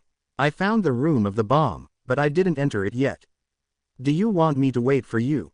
Izuku checked his choices as he came to a decision. "Please stay outside the room, till I reach it." The girl gave him an affirmative. In the watching room, Kirishima stood there disappointed. "Damn it, I thought there was going to be an awesome fight between Bakugo and Midoriya, but in the end, Midoriya managed to slip the type on Bakugo's hand." "Not really." Everyone turned to Shoto, wondering what he was talking about, No one noticed, but I did. In the beginning, Bakugo managed to dodge the attack, but suddenly he found himself inside the capture tape. I think that Midoriya simply rewrote reality, making it so that Bakugo got in the tape. The boy tapped his chin saying, I have to admit it is a smart strategy against low-case villains, but I doubt he'd be able to do it with strong villains. He must have some limits to his power. No one is invincible after all. Hiroshima then said, what? He rewrote reality to catch Bakugo. That's not cool, man. He should have fought him like a man. This is not manly at all. All Might then interjected, young Kirishima, while it's true that some may see it as a coward's way to settle things, however as heroes we must limit the damage as much as possible. We can't always have flashy fights, especially if they're hostages, got it? The boy nodded his head. Momo then added, it seems Midoriya also knew that Bakugo would go looking for him, even though he managed to dodge his attacks skillfully. This means that he planned this from the get-go.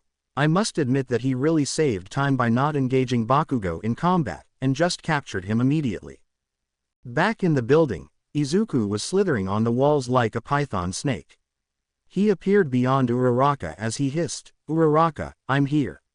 The girl squeaked in fear as she saw him, but then composed herself as she remembered who she was talking to.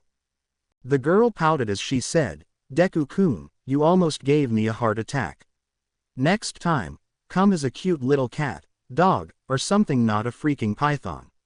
The boy laughed as he turned back, nodding his head. He then looked at Ochako seriously, so he's in there.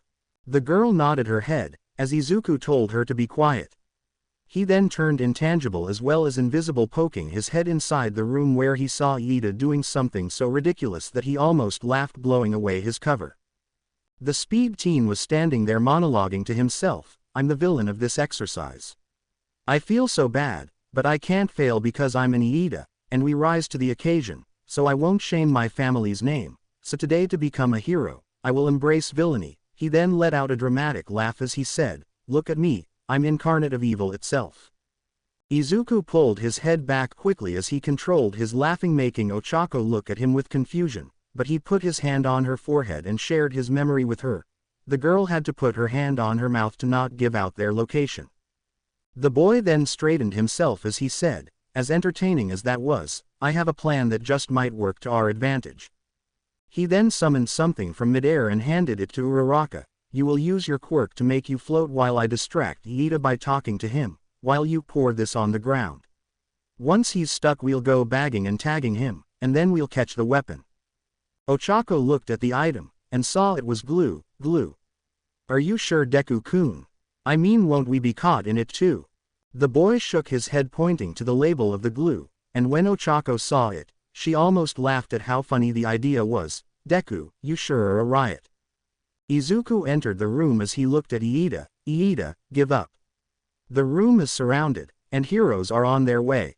Give up the bomb, and I promise you for the sake of our old friendship before you turn to villainy that I'll make sure that you're rehabilitated back into society.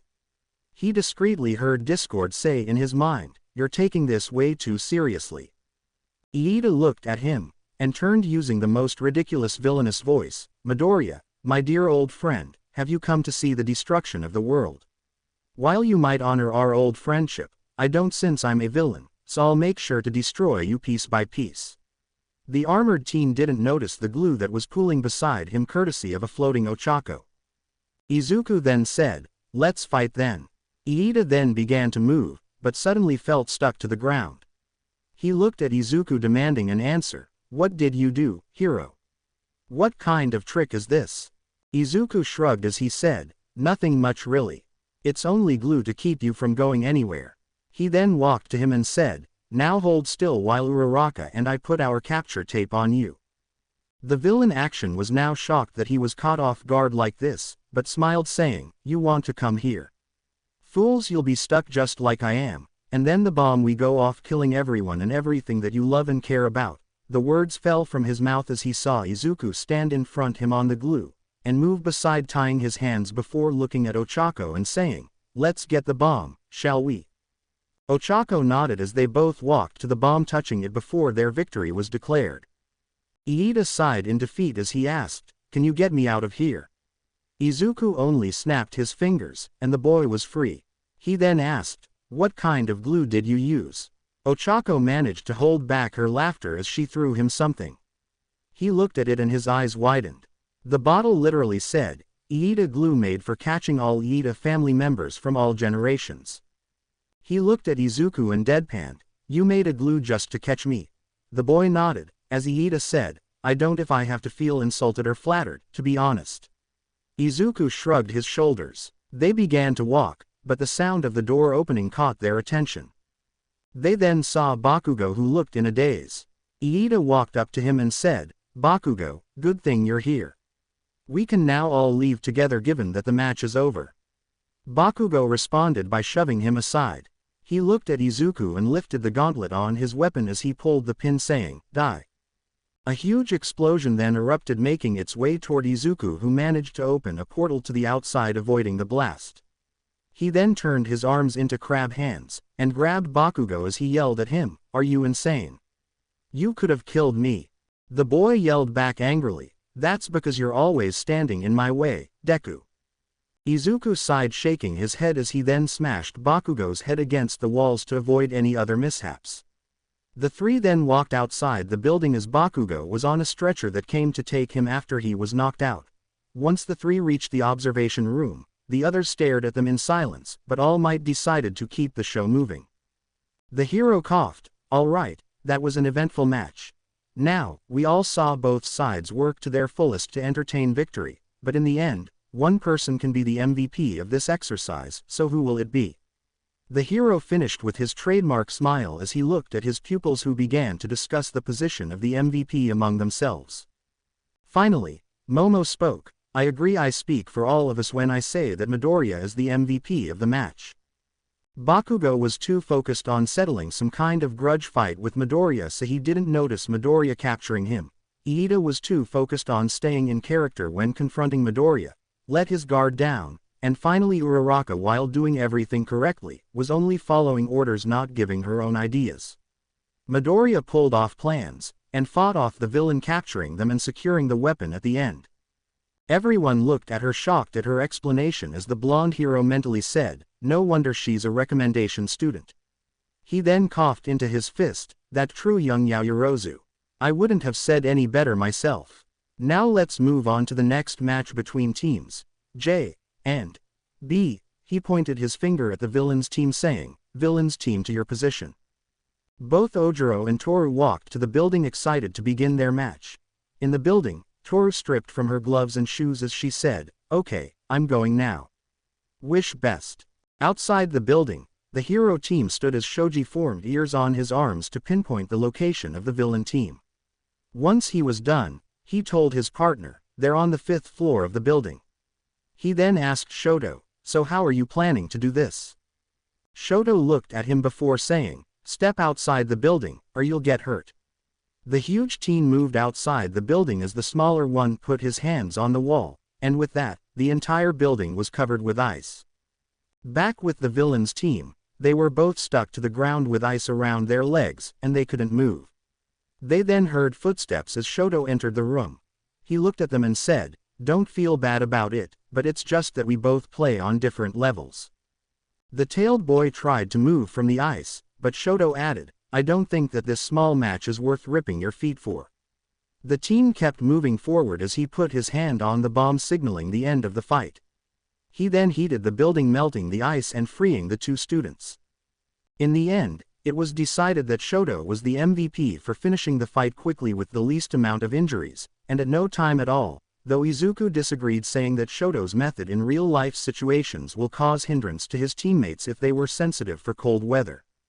The next match was between teams C and Team G. The villains, who were Momo and Mineta, opted to set traps all over the building.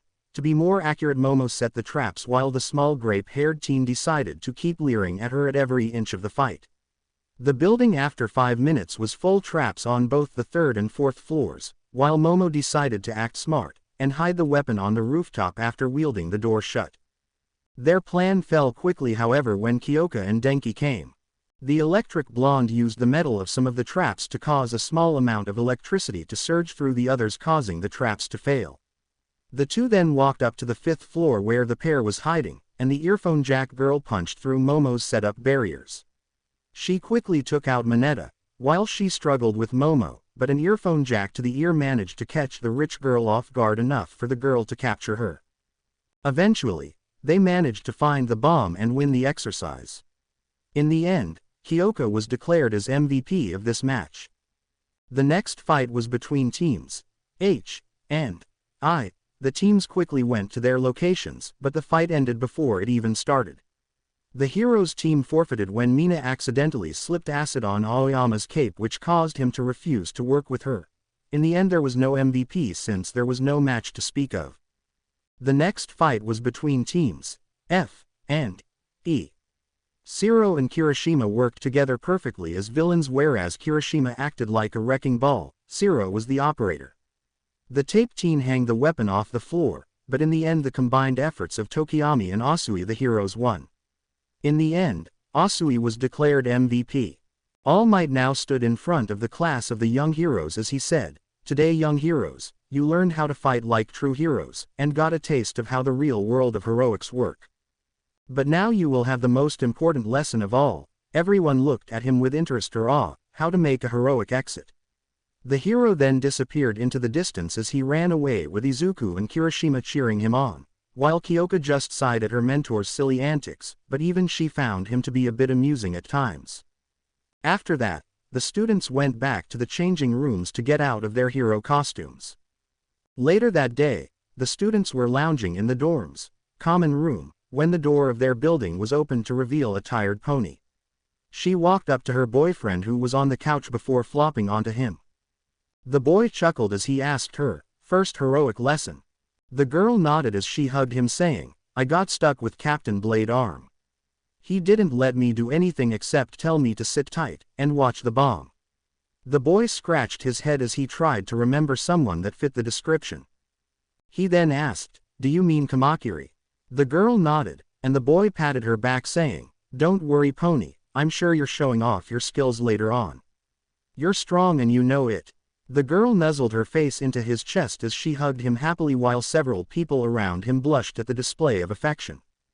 Though one was angry, Mineta then jumped on Izuku's head, saying, "I want a hug from a girl hot like Tsunotori." Izuku then snapped his fingers, turning the boy into a 2D paper. The 2D Mineta smirked, saying, "Now I can see the girl's panties." His vision was then blocked by something slimy as he heard Izuku say, "Those are huge slugs. Have fun with them. They have a highly stinging acid that comes off their slime." Mineta then began to scream in pain as Izuku and Pony left the building.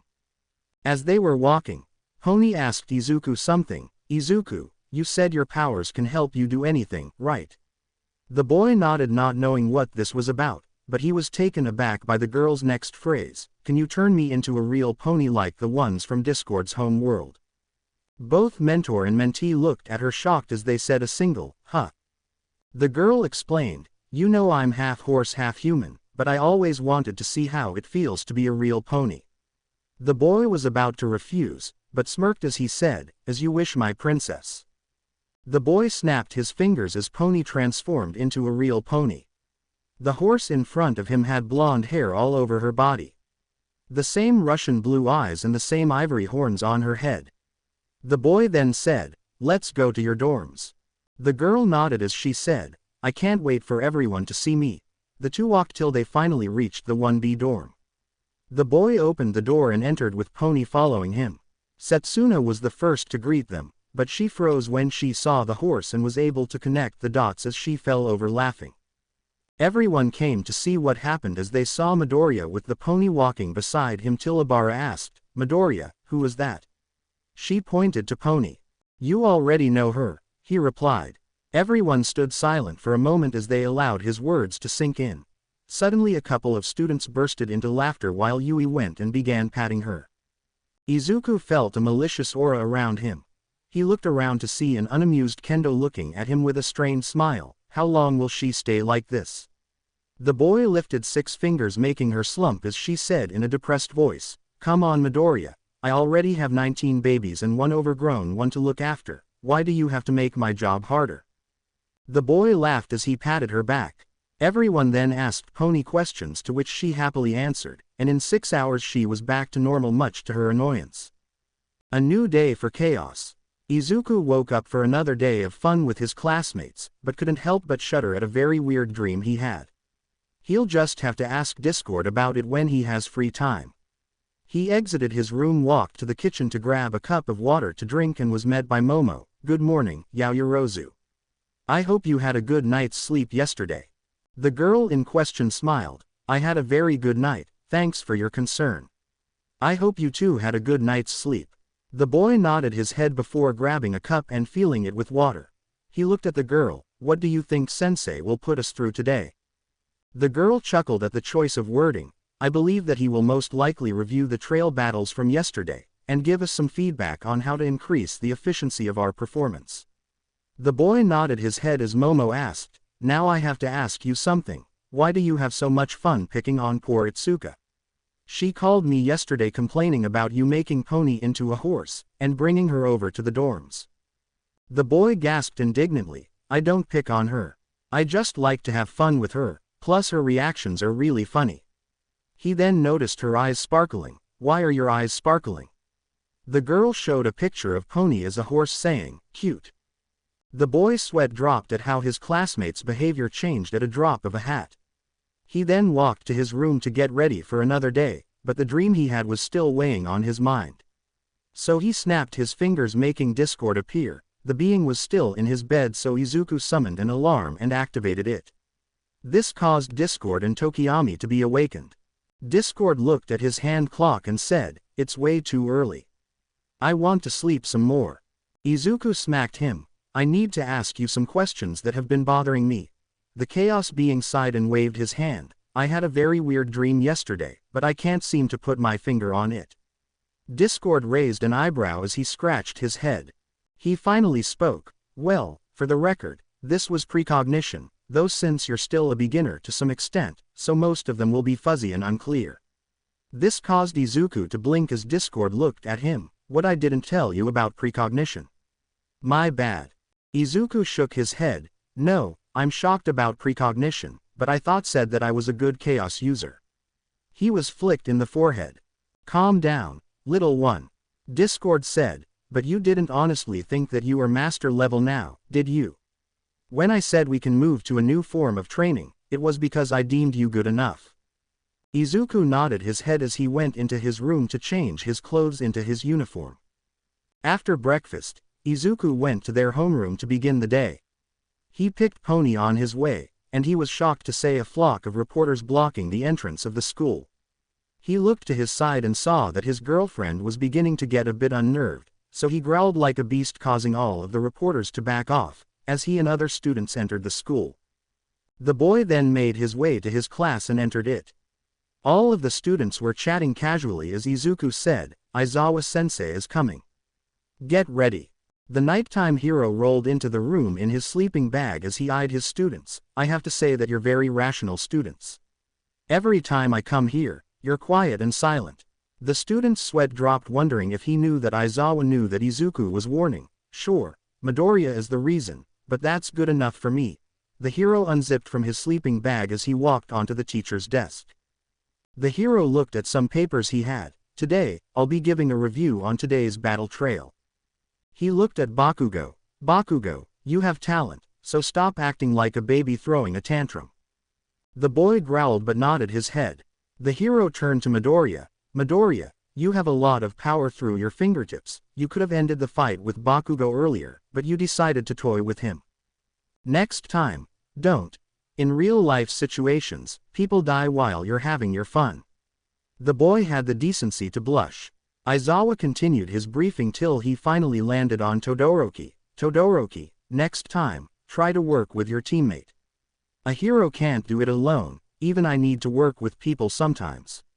Add to that, next time don't bury the building in ice, since there can be civilians or hostages."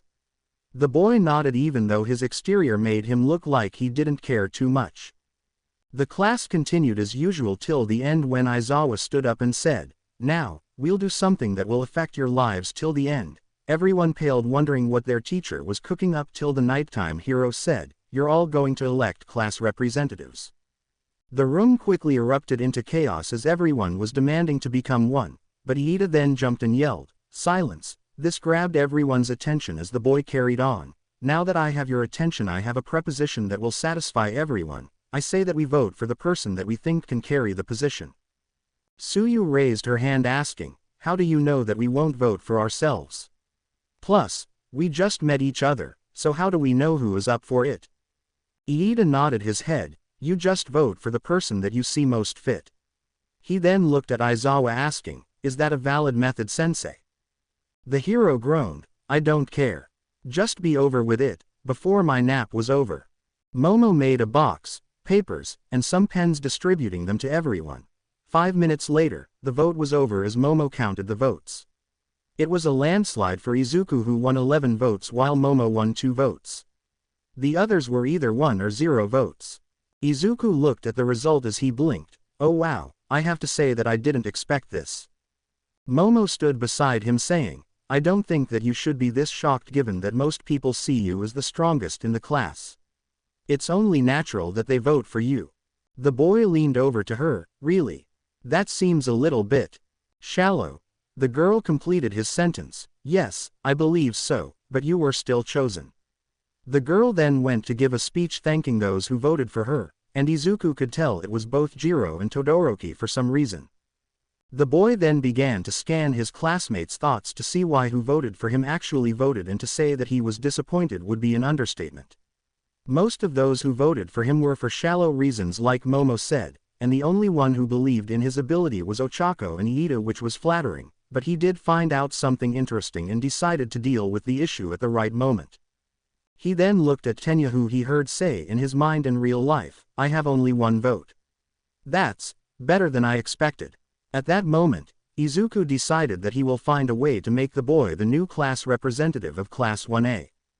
The boy began to wonder why Bakugo didn't shout at him, only to see a muzzle on his mouth that Izuku put on, but no one other than himself can see it. "Right, the moment the votes were being counted I muzzled him so he won't start yelling left and right."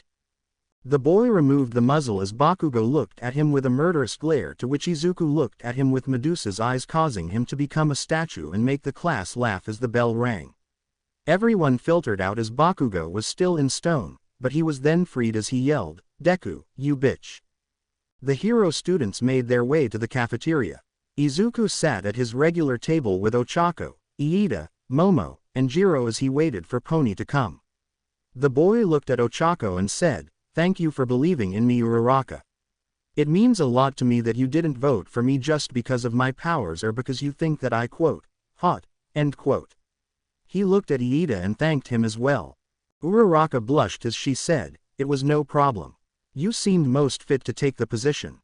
In addition, I think you'd lead the class perfectly given your skills and fun attitude," she said as she remembered how they trapped Iida.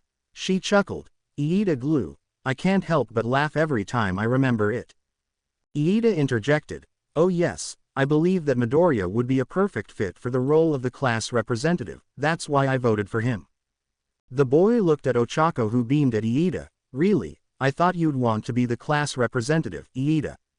Given how you seem to fit the role with the glasses and everything." Everyone's sweat dropped at her explanation of things but didn't say anything. Iida said, "Well, wanting something is different than being fit for it." Ochako began to scratch the back of her head as she looked at the boy. "You know, Iida, I've been thinking about something." The boy looked at her as she beamed. "Admit, Iida, you're filthy rich." Everyone was taken aback by how the girl casually talked about this, but Iida only chuckled, much to everyone's surprise, as he said, "I guess there's no hiding it anymore. It's true. I'm the younger brother of Ingenium. I mean, it's quite obvious if you think about it." Izuku stated the obvious as Momo added, "He's right. I mean, the costume was a dead giveaway when you look at it objectively." Discord appeared on his head as he said, "I find it hard to believe that he's related to Ingenium. The two couldn't be further apart. One is fun while the other is well a." Izuku swatted him away as he said, "Don't mind him." Iida could only laugh. "Nonsense, my brother has always told me that I need to loosen up a little bit." Izuku smiled, but then his entire world turned black, so he asked, "Hey, who turned off the lights?" This was met by a chuckle from behind him as Pony sat on his lap and said, "How was your day so far?" The boy smiled as he kissed her. "Fine, and it just got better." He was interrupted by a cough from Iida, who said, "While I feel happy that you're both in a happy relationship, I feel inclined to inform you not to show PDA in public." The two looked and saw the blushing forms of Momo, Kyoka, and Ochako. Both chuckled a little as Kendo approached them.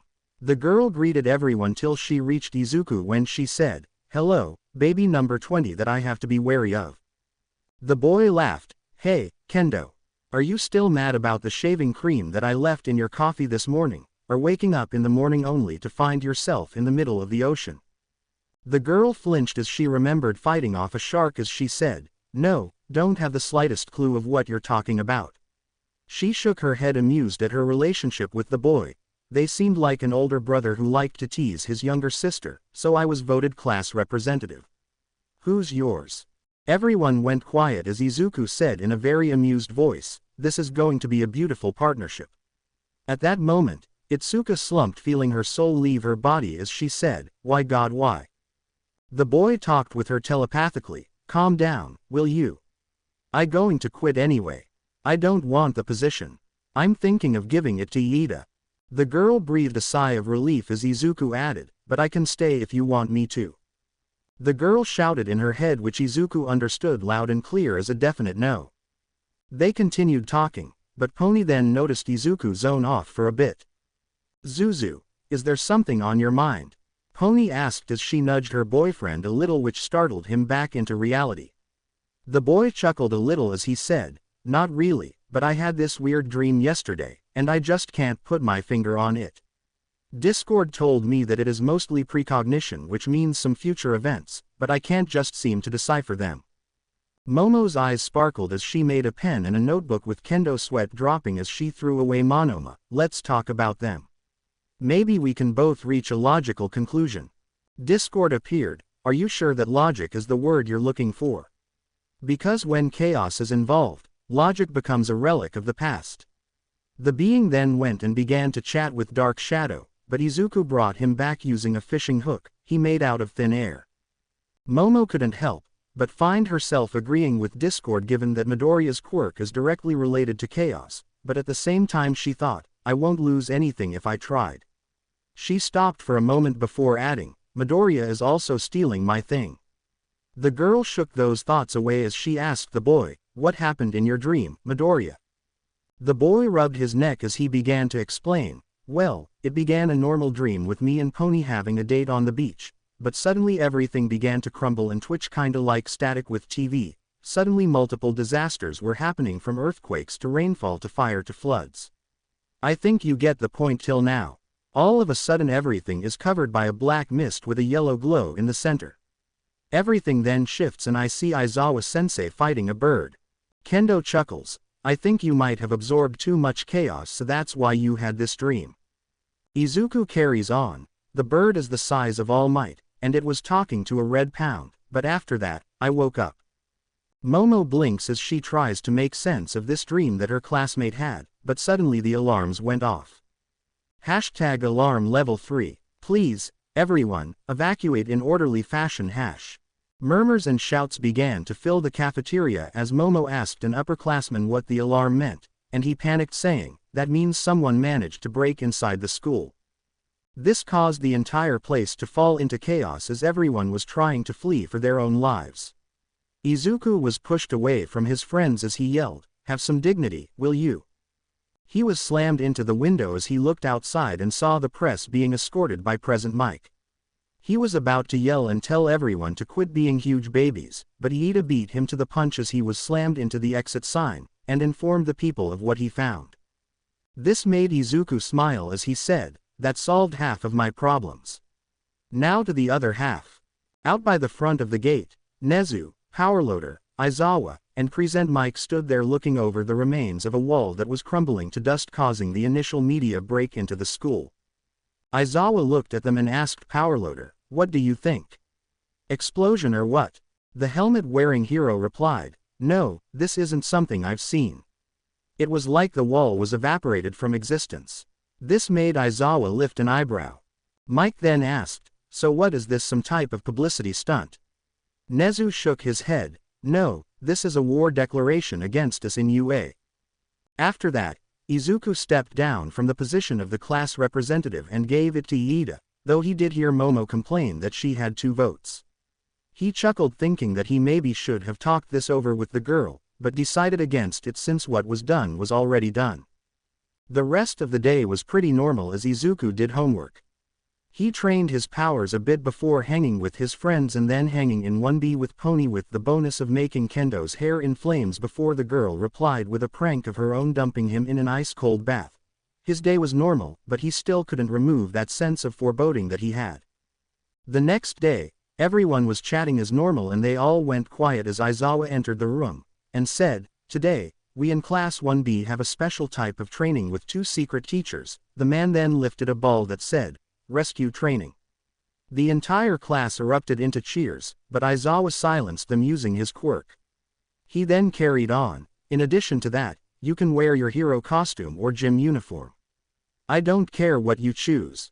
He walked to the door and looked at Izuku. "By the way, Midoriya," the boy looked at him, "Nezu wants to talk with you. Don't worry, with your scope of abilities, you'll be able to catch up in no time." He then motioned for everyone to get moving to the changing rooms. The boy walked to the principal's office and entered as he met Nezu and a shrunken All Might. The boy bowed, greeting them. "Good morning, Principal Nezu." He turned to his idol. "Good morning, Mini Might." The hero didn't know if he had to chuckle or groan in embarrassment. The boy looked at him and said, "You know I can always heal you. I don't why you refuse me to do so." The hero shrugged and Izuku replied, "At least, don't over it during your time limit." Nezu said from the side, "You try convincing him that. He thinks that since he's the symbol of peace that no one is capable of doing hero work, and that he needs to step and help in every little thing that he lays his eyes across, forgetting his duties as a teacher and a mentor to young Jiro." The blonde hero sighed as he was being berated by 2 people who were astronomically smarter than him, and he can only sit there and take it because he deserved it. Discord appeared on his shoulder as he murmured, "This might take a while." Outside of the school, the students of both classes were out waiting for the buses to come and take them to the testing area. With 1A, Iida was discussing what he called a seating plan with Yaoyorozu for most seating efficiency, while the only thing that the girl thought about was, should I tell Iida that there's no such thing as seating efficiency? I hate to burst his bubble though. The girl was then saved by Itsuka, who walked up to them and she waved her hand at them. "Good morning, Iida." She looked at Momo and added, "Good morning, Yaomomo." The rich girl blushed as her nickname made its way to the other class as well. The rich girl smiled. "Good morning, Kendo. I hope Midoriya didn't bug you too much this morning." The orange-haired girl waved her hands as she said, "Nothing that I can't handle, only 2 dog-sized spiders." The effect was immediate as Momo jumped away with an "eep," making Kendo chuckle. Momo replied, "How are taking this so casually?" The orange-haired girl shrugged. "Actually, they're kind of cute and friendly. I kept them and named them Spike and Mike. I used their webs to hatch a revenge plan on him." Momo could only sweat drop as the big sister of 1B was driven into her classmates' prank war. I think Midoriya wanted a constant source of chaos on regular basis, so he began to mess with Kendo, whose pride wouldn't allow her to take a hit and just lay down. Good thinking on his end. Very clever way, I suppose. The girl was knocked out of her thoughts as Kendo asked what she was thinking about, to which the rich girl replied, "Nothing much. I just was wondering why Principal Nezu wanted to see Midoriya." Kendo shivered as she remembered something. Didn't he once say that he was his personal student or something? A chill traveled through everyone's spine as Iida shook his head when he saw the buses arrive. Both class representatives went to the buses to start loading up.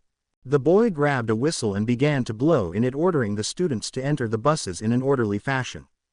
Kendo took one look inside the bus and said, "Iida, they're not the type of bus you're thinking about."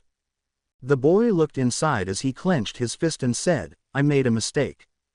Momo patted him on the back. "Maybe next time, Iida. Maybe next time." The 2 classes entered the buses. Inside the bus carrying 1A, Tsuyu looked at Bakugo and said, "Bakugo, I usually tend to say what's on my mind, so do you mind answering a few questions?" The boy with an ever-permanent scowl on his face said, "What the fuck do you want, Froggy?" The girl replied, "Call me, Sue." She then remembered what she wanted to say. Midoriya seems to have a very weird quirk. Do you know what his parents' quirks are? Bakugo could just have yelled at her to shut up and never bother him again, but he knew that the extras will still crowd him with questions about what shitty Deku's parent quirks are, so he answered her through gritted teeth. His mom's quirk is some type of attraction quirk, and his father can breathe fire. He looked at them. Are you happy now? Suyu tilted her head, but that doesn't make sense. Midoriya's quirk is close to a reality-altering quirk, while his parents' quirks are regular everyday quirks. It seems a little far-fetched. Are you sure that he isn't adopted or something? This made the boy finally lose his cool as he screamed into the bus, "What the hell do I look like to you? His personal assistant. If you want to know if he's adopted or not, go ask Auntie Inko." The girl blinked a little before she shrugged, saying, "Okay, give me her number so I can talk with her." The boy blinked before yelling, "Like hell, I would, leave her alone, frog face." The frog girl croaked, "But you're the one who told me to go talk to her if I wanted to learn more about his quirk. You're a really complicated guy, Bakugo." The entire bus erupted into laughter as Bakugo was angry, and his face seemed like a boiling lobster. Momo said, "Well anyway," she interrupted before Bakugo blew up the bus, "I find it quite intriguing that Midoriya's quirk was a very large mutation from his parents. I mean, I heard some quirks mutate together, but to this extent, it's unheard of."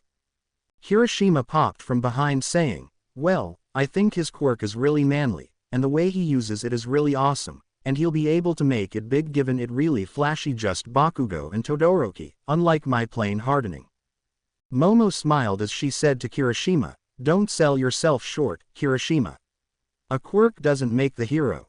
I think you'd make a wonderful hero. You made it this far, so you can't let negative thoughts consume you." The boy smiled in her direction and thanked her. Suyu then said, "But I doubt Bakugo would be able to make high given how angry and volatile his personality is. I don't think he can make it to the 50s, let alone the 10s. The boy jumped up and yelled, "What the fuck did you say, Froggy? Do you want to be buried today?" This only seemed to prove her point as she pointed at him, and said, "See what I mean?" Kaminari said, "Well, I have to agree with her.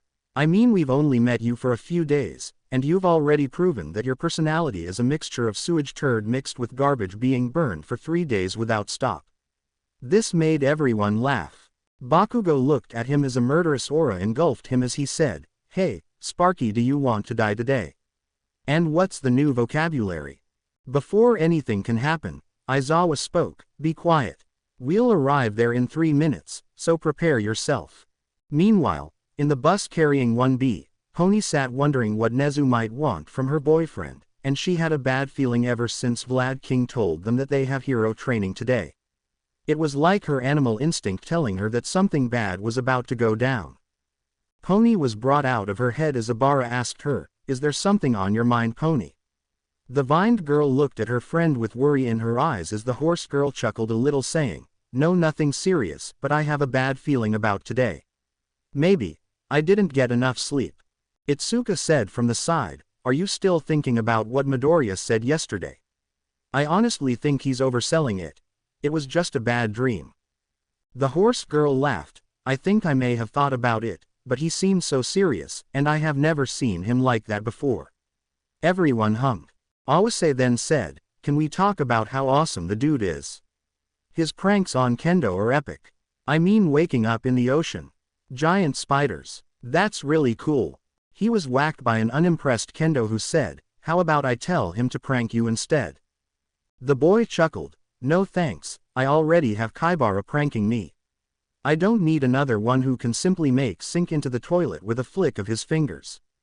Pony was currently laughing as she said, "Honestly, Itsuka, you're giving him way too much power. I think he picked you to have a fresh source of chaos always at the ready. He also chose someone who might reply, but he won't be dangerous." Kendo blinked as wheels turned in her mind, "So he picked me to prank, because he thinks I'm easy pickings, huh?" A dark aura encompassed her. "I'll show him what this easy picking can do when she's angry." Pony's sweat dropped. I treated to make it better only to make it worse. I have a feeling that I may have helped him prank her harder. She was brought out of her thoughts as the bus stopped, and Vlad said, "All right kids, we're here." Both classes exited the buses and they walked toward a building with a huge dome. Aizawa said, "Welcome to the place where you'll be doing the rescue training. This is the USJ.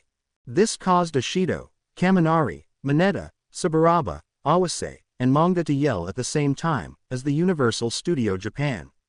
Their hopes were down midair as Aizawa said, "No, it's an unforeseen stimulation joint." The 6 teens went down as they were all escorted to the building. Once they entered it, a figure walked toward them as she said, "Today, we'll be doing disaster training." The figure was wearing a puffy spacesuit with a visor that showed white narrowed eyes. It was the space hero, 13. This caused 2 squeaks as Ochako and Yui from 1B began to fangirl over the space hero. This made the hero smile as she patted both girls, telling them that she was going to be there all day so they can ask her as many questions as she wanted. The hero then carried on to tell the students about the dangers of quirks, and how they could be used to hurt others. She explained that today they'll be learning to test their quirks to rescue stimulation. The hero said, "Today, you'll be doing rescue training in different scenarios." They walked forward where they saw different areas from zones from fire, to flood, to windstorms, earthquakes, and many more. This however caused a chill to travel through Momo's spine as she said to Ochako, "Didn't Midoriya say that he saw different disaster areas in his dream?" The mocha-faced girl remembered that as she swallowed heavily saying, "Yeah, but he also said there was a black mist, so we're good." On the side, Aizawa with Vlad asked 13, "So where's All Might?" The space hero replied by lifting 3 fingers as she said, "He overdid it with his hero work. Right now, he's resting while both Nezu and Midoriya are chewing him out for overdoing it. This was the last update Recovery Girl told me." Aizawa facepalmed, "This man is the height of irrationality if he needs a student to chew him out to start taking his job seriously." He ruffled his hair as he said, "Whatever, let's get this show on the road, and be over with it."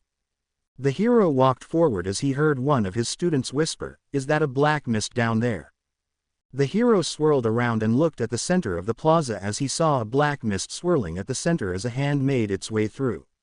A man covered with hands on his body made his way through the mist followed by an army of villains. Hiroshima then said, "Are those fake villains?" Tetsu carried on, "UA is really awesome." The man covered in hands said, "We are the League of Villains." The mist finally shrunk as it returned to his side when a huge monster exited it and took a more humanoid form, "And I'm Tamura Shigaraki. We're here to kill All Might. Where is he? I don't see him here." Both hero teachers yelled, "Get back." This worried both classes as they backed away while Aizawa said, "Those are really villains. I want all of you students to fall back so no one gets hurt." He looked at 13 and told her, "Keep the students safe, and try to contact the school." He then jumped into the fight as Vlad joined him.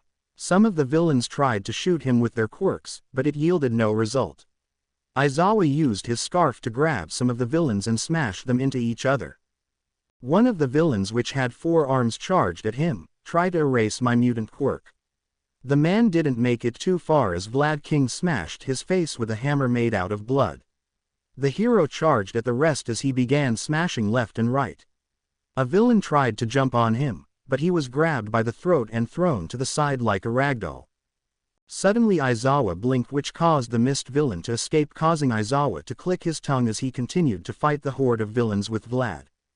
Back with the students, everyone ran to the front door after they tried to connect to the school, but couldn't reach them, which tipped them off that the villains might have someone that was jamming their communications. The hero students were almost at the door when the mist from earlier appeared. It narrowed its 2 yellow eyes at them as it spoke, "Please excuse our interruption, but we're the League of Villains. We came here to kill All Might, but it appears he's not here, so how about we kill some of the golden eggs?" 13 raised her hand, "Yeah, I don't think so. I won't allow a finger to be laid on the students' heads." She activated her quirk only to see 4 bodies throw themselves at the mist, causing her to withdraw.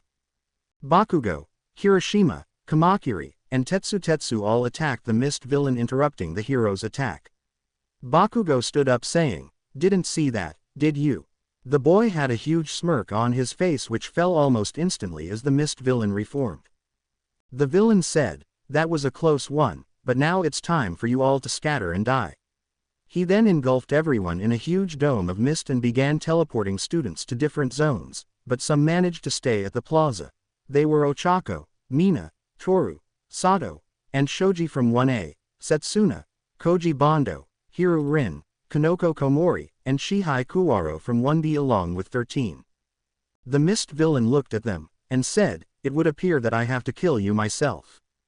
Every one of the students took a fighting position as they readied themselves to fend off the villain in front of them. Inside the flood region, Monoma had the nice experience of almost being eaten by a shark-looking villain.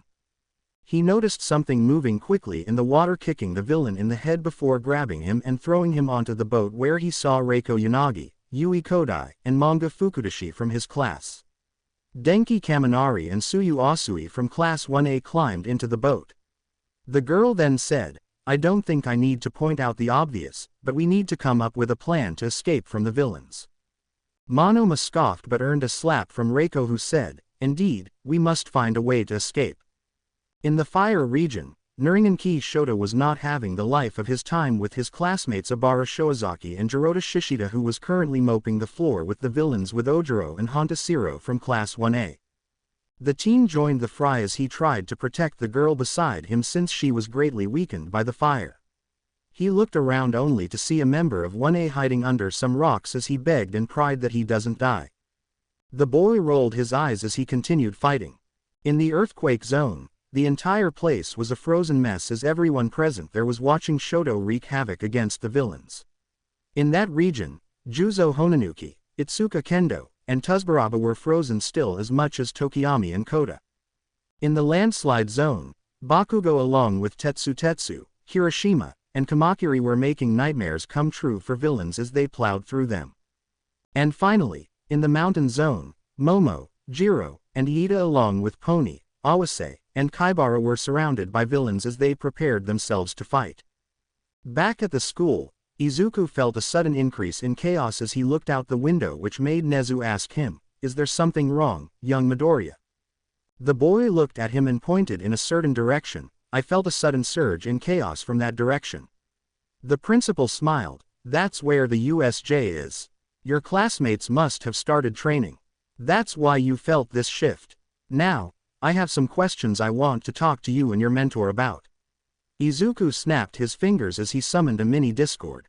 He then grabbed him and began to stretch him till he was full size.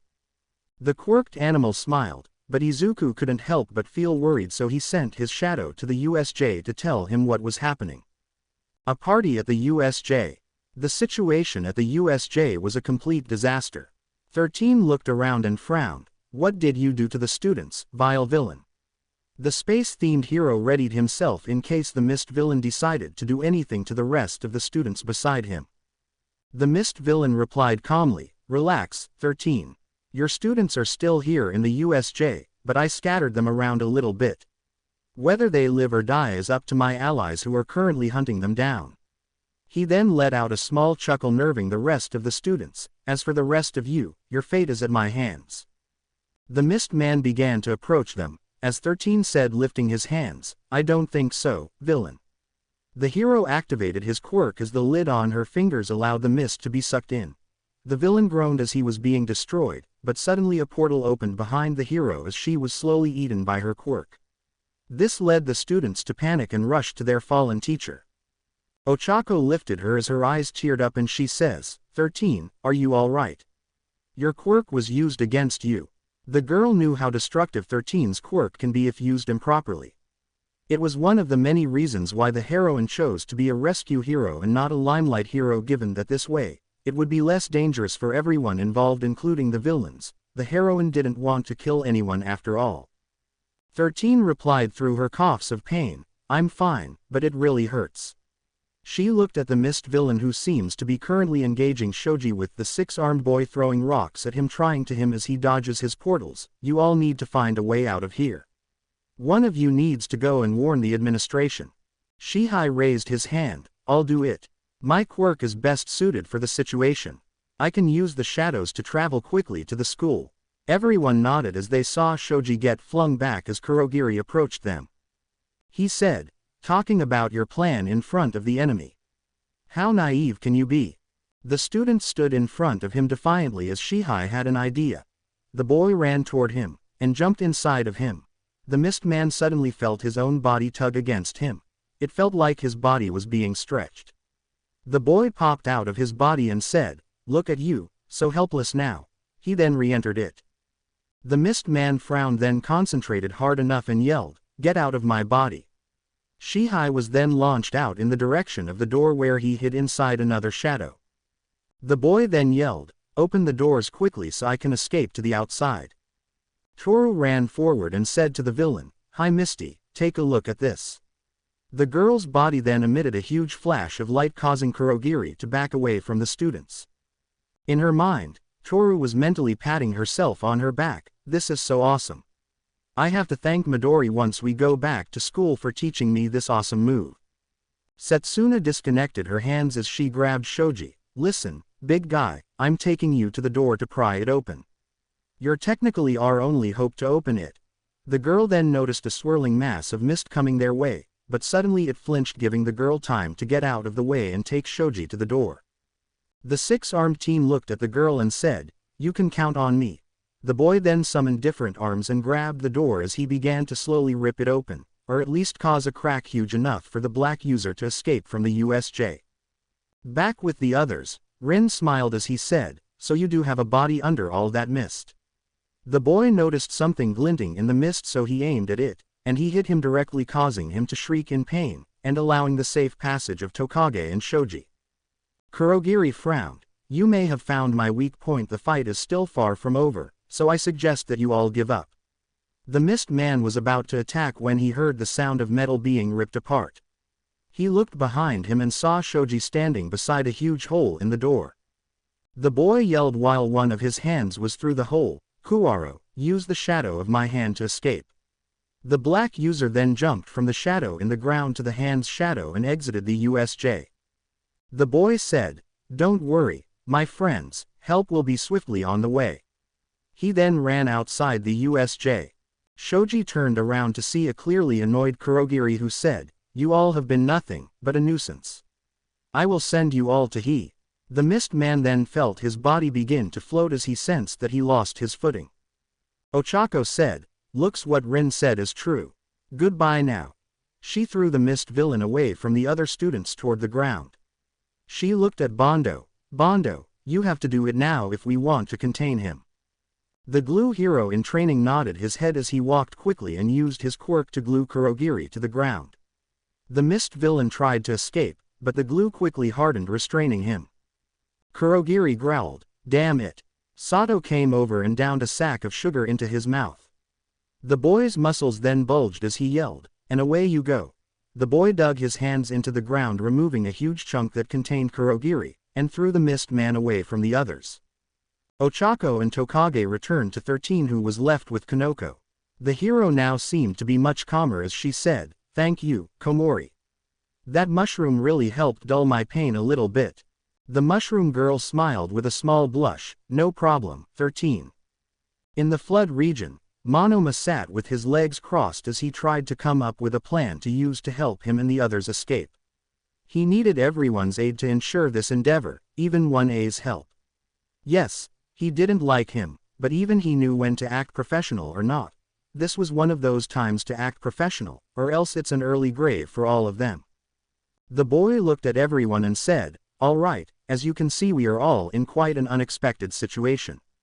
I think to survive this we have to combine our strengths to ensure that we all escape from here unharmed, or at least without any permanent injuries, so I think the best thing to do right now is to get acquainted with each other's quirks.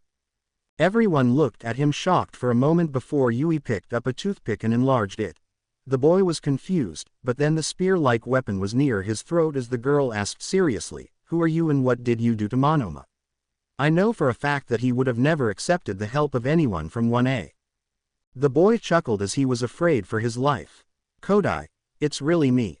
I don't want the help of 1A scum, but it can't be helped in this situation, so I have to work with what I have right now. The girl lowered her weapon as she silently said, "I'm watching you." The boy coughed, trying to ignore the chuckles from the others. "Well, I'll begin by telling my quirk to those who don't know it yet. It's called Copy. It gives me the ability to use copy 5 quirks at a time for 5 minutes, but I can only use one at a time." Suyu then said, "It's kinda sad." A vein throbbed on the boy's head as the girl said, "Since I talked, I might as well carry on. My quirk is called Frog. It basically allows doing what frogs can do. It's kinda self-explanatory, so there's no need to dive into the details." Manga then said, "My quirk is called Comic. It basically allows me to use comic words such as explosions and whatnot to attack." Yanagi then said, "Mine is pretty simple, Poltergeist. It allows me to use and move things that aren't heavier than the average weight of a human with my mind. So basically a form of telekinesis." Yui then said, "Size, enlarge or shrink non-living objects." Kaminari then said, "My quirk is called Electrification. It allows me to emit electricity, but if I overdo it, I kinda free my brain." The blonde then smiled, "Oh, I have an idea." Everyone looked at him. "Let me electrocute them, and then we can escape." The boy went to the side of the boat, but Suyu brought him back. "Given that you can't direct your energy, I think that you have to refrain for toasting us." Monoma nodded his head as he said, "I have a plan." Everyone then heard him out. When he finished, they all felt the boat shake as it was broken in half. Monoma yelled, "It's now or never." Suyu then jumped while holding Kaminari and Yui. The black-haired girl threw a couple of screws and blots, making the villains laugh. The screws and blots then enlarged. Manga simply released the orb, boom, from his mouth to fly away. And then the blots began to move and attack the villains as Monoma, whose body was disconnected due to having taken Tokage's quirk earlier, with Reiko in her hands as she used her quirk to attack the villains and distract them. A couple of moments later, all the students landed in the water. Monoma said, "Quickly, let's move before the villains begin to catch up to us." Denki asked, "Can't I use my quirk to knock them out?" Everyone looked at him with bored expressions while Suyu pointed at the water, and the boy came to a realization, "Right, we're all in the water. I might get us too." Suddenly, the doors of the USJ were blown open and everyone sighed in relief, thinking a hero came. In the fire zone, Shota ducked under a hit as a villain tried to get through him to attack Shiozaki, who was tired from the environment at the moment given that the flames were weakening her vines. "Shiozaki, are you alright? Do you think that you can escape the zone to go somewhere you can work?" The girl weakly nodded her head. "The fire greatly weakens my body as it zips away my energy, same with the cold. But I think this is the worst case scenario for me." The boy nodded his head as he suddenly grabbed the girl and put her on his back. "Then we're leaving, and I'm taking you with me." The boy looked at Shishida and the others. "Guys, Shiozaki is tired here. Her quirk and biology are no good in the flame zone and it makes her weaker, so I have to take her out of here." The others nodded as Siro taped a villain and threw him to Ojiro, who kneed him in the face, knocking him out. Shishida growled in his beast form, "I will not allow anyone to harm my friends." He then grabbed a villain who tried to throw flames at him and slammed him into the ground. Another jumped on his back, but the boy simply threw himself to the ground, burying the villain into it. Shota was about to run, but he was stopped by soft sniffling. He looked and saw the grape-themed boy from 1A crying from fear, but he seemed out of it. It then hit him that the boy might be sensitive to heat. "Are you all right?" Before the boy could answer, both of them were attacked by a villain. Shota didn't have time to reply, but Mineta had, as he threw his sticky balls at the villain before taking a deep breath and said, "That was too close for comfort. Go, I'll hold the villains. I may be a coward, but I'm still trying to be a hero. And I'm good. The thing is that if I use my quirk too much, I bleed a little." The boy said as he pointed to a field full of sticky balls where a couple of villains were stuck and trying to escape from it. Shota nodded his head as he continued to run away from the fire zone. As he was about to make it to the exit, he heard a loud boom coming from outside. He could only hope that the heroes came. In the landslide zone, Bakugo yelled, "Die!" The boy blasted a villain in the torso before grabbing his face and punching him. He then jumped up and threw an explosion into the faces of 3 villains. The boy quickly carried on as he grabbed one of the three villains, kneeing him in the gut. He then threw the other one into the third as he yelled in anger, "What the hell are you doing here, you bunch of weak-ass villains?"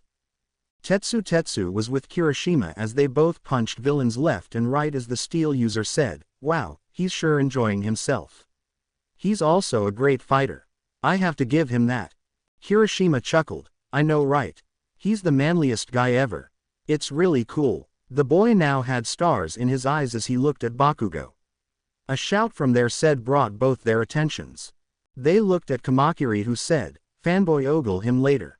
We still have villains that need to be taken care of, and I doubt that they'd wait for both of you to finish ogling him." Both teens nodded their heads as they returned to their fights and punched the villains left and right, but suddenly a huge boom echoed throughout the USJ. This made both hardening boys smile. The reinforcements must have arrived. In the earthquake zone, the hero students watched in silence as Shoto defeated all the villains in the region. He was slowly walking toward one of the villains and said in a cool, "Look, I'm planning to become a hero, and given the rate that the ice is moving on, I think that you might die from hypothermia, so I need answers." The villain nodded his head from sheer terror, wondering if this kid is actually a hero student because he sure didn't seem like one. The villain then began to explain everything about how he was approached by Shigaraki, and how they're planning to defeat All Might using the Nomu thing. He then looked at the other hero students and said, "Come on, let's go." He calmly walked out of the zone as the others silently followed him out when suddenly a huge boom echoed throughout the USJ. Itsuka sighed, "The heroes must." A portal opened over her head and water drowned her as she corrected herself when the portal closed. "He came, but I'm going to kill him when this is over." She walked ahead of the group as she tried to dry her hair. In the mountain zone, Momo stood as she faced the villains. One of them with iron claws attacked her, but she summoned a shield to defend herself. The iron claws scrapped against the shield. The girl then made an iron bar and smacked the villain against the head, knocking him to the ground. The girl rolled away from a villain who tried to hit her, and Jiro attacked him with her earphone jack, knocking him unconscious. The girl frowned, saying, "This is the most unwanted attention anyone can get." The earphone jack user used her boots and blasted away a couple of villains who caught their ears in pain from the extreme pain that they were exposed to. On the other side of the battlefield, Pony was crouched down as she was raining her horns as projectiles took out villains in the truckload. "Take this, villains," the girl said too happily, making Kaibara sweat drop. The boy rotated his leg and kicked a villain in the gut as he sending him flying away. "I think that you're a little bit too happy for this, Pony. These guys are villains if you don't know already." The girl laughed as she said, "I know, but mommy always said that heroes should be smiling when they beat up villains to make them fear us." The grating boy chuckled a little, wondering what kind of monster was Pony's mom. A villain then jumped behind Kaibara as he was distracted, but he couldn't do much as Iida came barreling through, kicking him in the chest and sending him flying away from the team. "Kaibara, are you all right?" The boy nodded his head. "Yeah, this for the save. I don't know what might have happened if you didn't come through and saved my beacon." The battle continued for a couple more minutes, but finally, it was over. Awase during this time was restraining the villains by fusing them to the ground. "I guess that this is a wrap and that our fight is over. We should head back to the entrance." Everyone nodded their head, and suddenly someone popped from the ground, grabbing Awase, saying, "Don't move, or else he gets it." The villain began a monologue about how they should surrender, not noticing the horn coming his way, or the shadow that disappeared when he saw him. A loud boom echoed throughout the USJ, distracting everyone. Down in the plaza, both Vlad King and Eraserhead were fighting the villains who were trying to gang on them in a desperate attempt to beat them, but it wasn't working as the villains were hoping, given that the two heroes were beating them left and right. Currently, Eraser ducked under an energy blast from one of the villains. The hero then jumped, activating his quirk and canceling the villain's power before wrapping his scarf around him and pulling the villain toward him, where he was punched and knocked out. The hero then used the villain as a mallet when he smashed him into another villain. "Just because you're large in numbers, doesn't mean a couple of low-life scum like you holds a candle to professional heroes," Eraserhead said, punching a villain in the gut, before catching another one's hand and throwing it into another. Beside him was Vlad, who trapped a villain in his blood before dragging him toward him, where he smashed his head against the ground, knocking him unconscious. This was followed by the hero making blood knuckles, where he began hammering down on the villains in front of his sight, beating them till they lost consciousness. The hero then noticed one of the villains sneaking up on him, and made a blood hammer, hitting him in the head as he said, "You need to do better than that if you hope to catch me off guard." The heroes then noticed the main villain laughing as he said, "You're both so cool. You're both awesome. Vlad King has so much stamina and strength, while Eraserhead has speed and stealth. This is really amazing." He then giggled a little, saying, "But you're still both going to die." Eraserhead then made his toward the main villain, who was making a countdown. The hero managed to weave through the horde of villains protecting him, and finally made it to him as the villain said, "Your quirk is cool, Eraserhead. You use those goggles to confuse your opponents to where you're looking, but to tell when it's activated." The hero elbowed him into the stomach as his hair went down. "All you need to do is look at your hair." The hero then felt his elbow slowly decay as he freed himself from the man's grip as the villain informed him, "By the way, I'm not the final boss." Eraserhead felt a shadow loom over him as the villain said, "Nomu is." The beast then lifted its arm and smashed the Eraser hero against the ground. Vlad saw this. The hero yelled, "Get away from him." The man then threw a villain he was holding to the ground and ran toward Nomu, making a hammer. The hero tried to hit the beast, but it caught the hammer effortlessly before hitting the hero straight in the chest, knocking the wind out of him. The Nomu then proceeded to grab Eraser's arm and tried to bend it. Everything then stopped. A loud boom was heard from the entrance. Nomu looked up, but a ray of energy suddenly blasted away from Aizawa. The downed hero looked up. "Problem child, you came." The boy gently grabbed his teacher. "Calm down, sensei. The others are on their way, and I made copies of myself to go and help the others. Right now, I need you to get out of here, so I can take Nomu out." Izuku then gave him to Vlad, who asked, "How did you even know that there is trouble here?" Izuku began to explain, "Well, I was talking to the principal. A couple of minutes earlier, Izuku was sitting as the Nezu said, 'Midoriya, I made you my private student. However, I need to understand your powers more so I can see where I can help you, so if you mind, can you or your mentor explain to me what exactly is your power or a little bit about its origin?'" Discord then appeared on the boy's shoulder. Izuku proceeded to grab him and stretch till he was the full size as the being said, "Man, I miss being in my full size again." Izuku shook his head. "Well, you see Nezu-sensei, my powers are unique since they are a basic element of the universe. Chaos existed way before anything else. For example, chaos is what originally caused the Big Bang, which birthed our universe." Nezu nodded his head as he brought out a small notepad from his desk, and began scribbling on it. "Carry on, it's intriguing." Discord then added, "You see where I came from. The inhabitants learned how to, well, let's just say tame the elements, each having their own mastery over something. They are in essence are similar to your quirks, though I won't say that they are the same thing. While yours are powered, theirs are more like a skill that they exceed in. Are you just like them? Or are you different?" Nezu asked, making both Izuku and All Might feel extremely uncomfortable. "I'm different. I was from chaos in my world." Discord then opened his hands. "I am the personification of chaos, or I was till I tried to possess Broccoli Boy over here." Izuku frowned over the nickname, summoning a mirror and looking at his hair, which he had to admit in hindsight that it did look like broccoli. "What drove you to possess him?" Nezu asked him. The chaos being shrugged. "Like I said previously, I wanted to avoid imprisonment. There was the power of harmony in my world that could seal me away in a statue, and believe me, it is not comfortable. I was freed, and then after some things, I was about to be imprisoned. I chose this world because it lacked the concept of friendship, a place where only strong rules. I tried to possess the strongest being, but given that two powers can't mix well inside any given body in this world, I found him, and well, you see what happened." Nezu meanwhile was cackling like a mad scientist. Suddenly, Izuku's shadow phased into the room as it merged with Izuku, telling what was happening inside the USJ, and the boy yelled, "The USJ is under attack." Nezu stood up with All Might buffing up as Izuku said, "I'm going." He then disappeared from their sight as Nezu said, alert the entire school to be on complete lockdown till the situation is resolved. The hero then asked, what about young Midoriya? Nezu gave him a look that said that the boy is going to be fine given that he has the entire universe at his fingertips. Back to the current time, Vlad King nodded his head. Izuku then said, take Aizawa-sensei from here. Things are about to get seriously messy. Vlad sputtered, you can't expect me to leave facing off against that monster.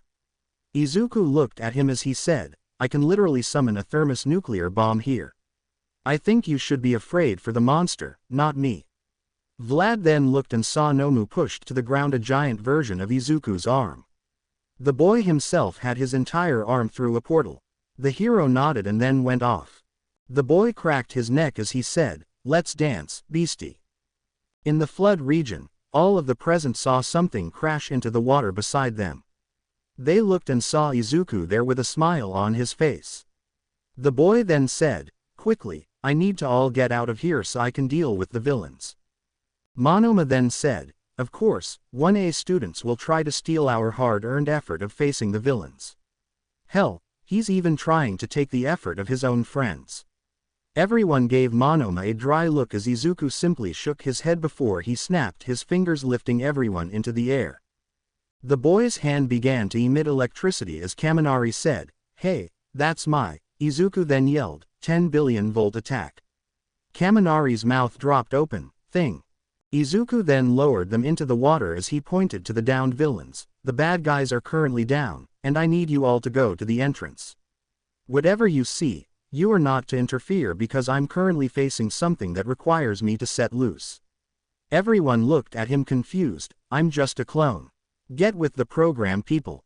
He then disappeared as Kodai said, well, you heard him. Let's get moving. In the fire zone, Shota smiled when he saw Izuku. Midoriya, thank goodness that you're here. Are the heroes here yet? Izuku shook his head saying, no, I beat them here.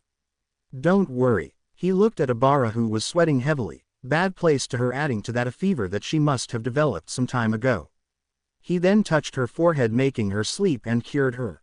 He looked at the fire and began to suck it in. He then formed fire arrows with his bow. He began to fire them and hit the villains, knocking them out. He looked at Shota, take everyone to the entrance. And don't come near the plaza.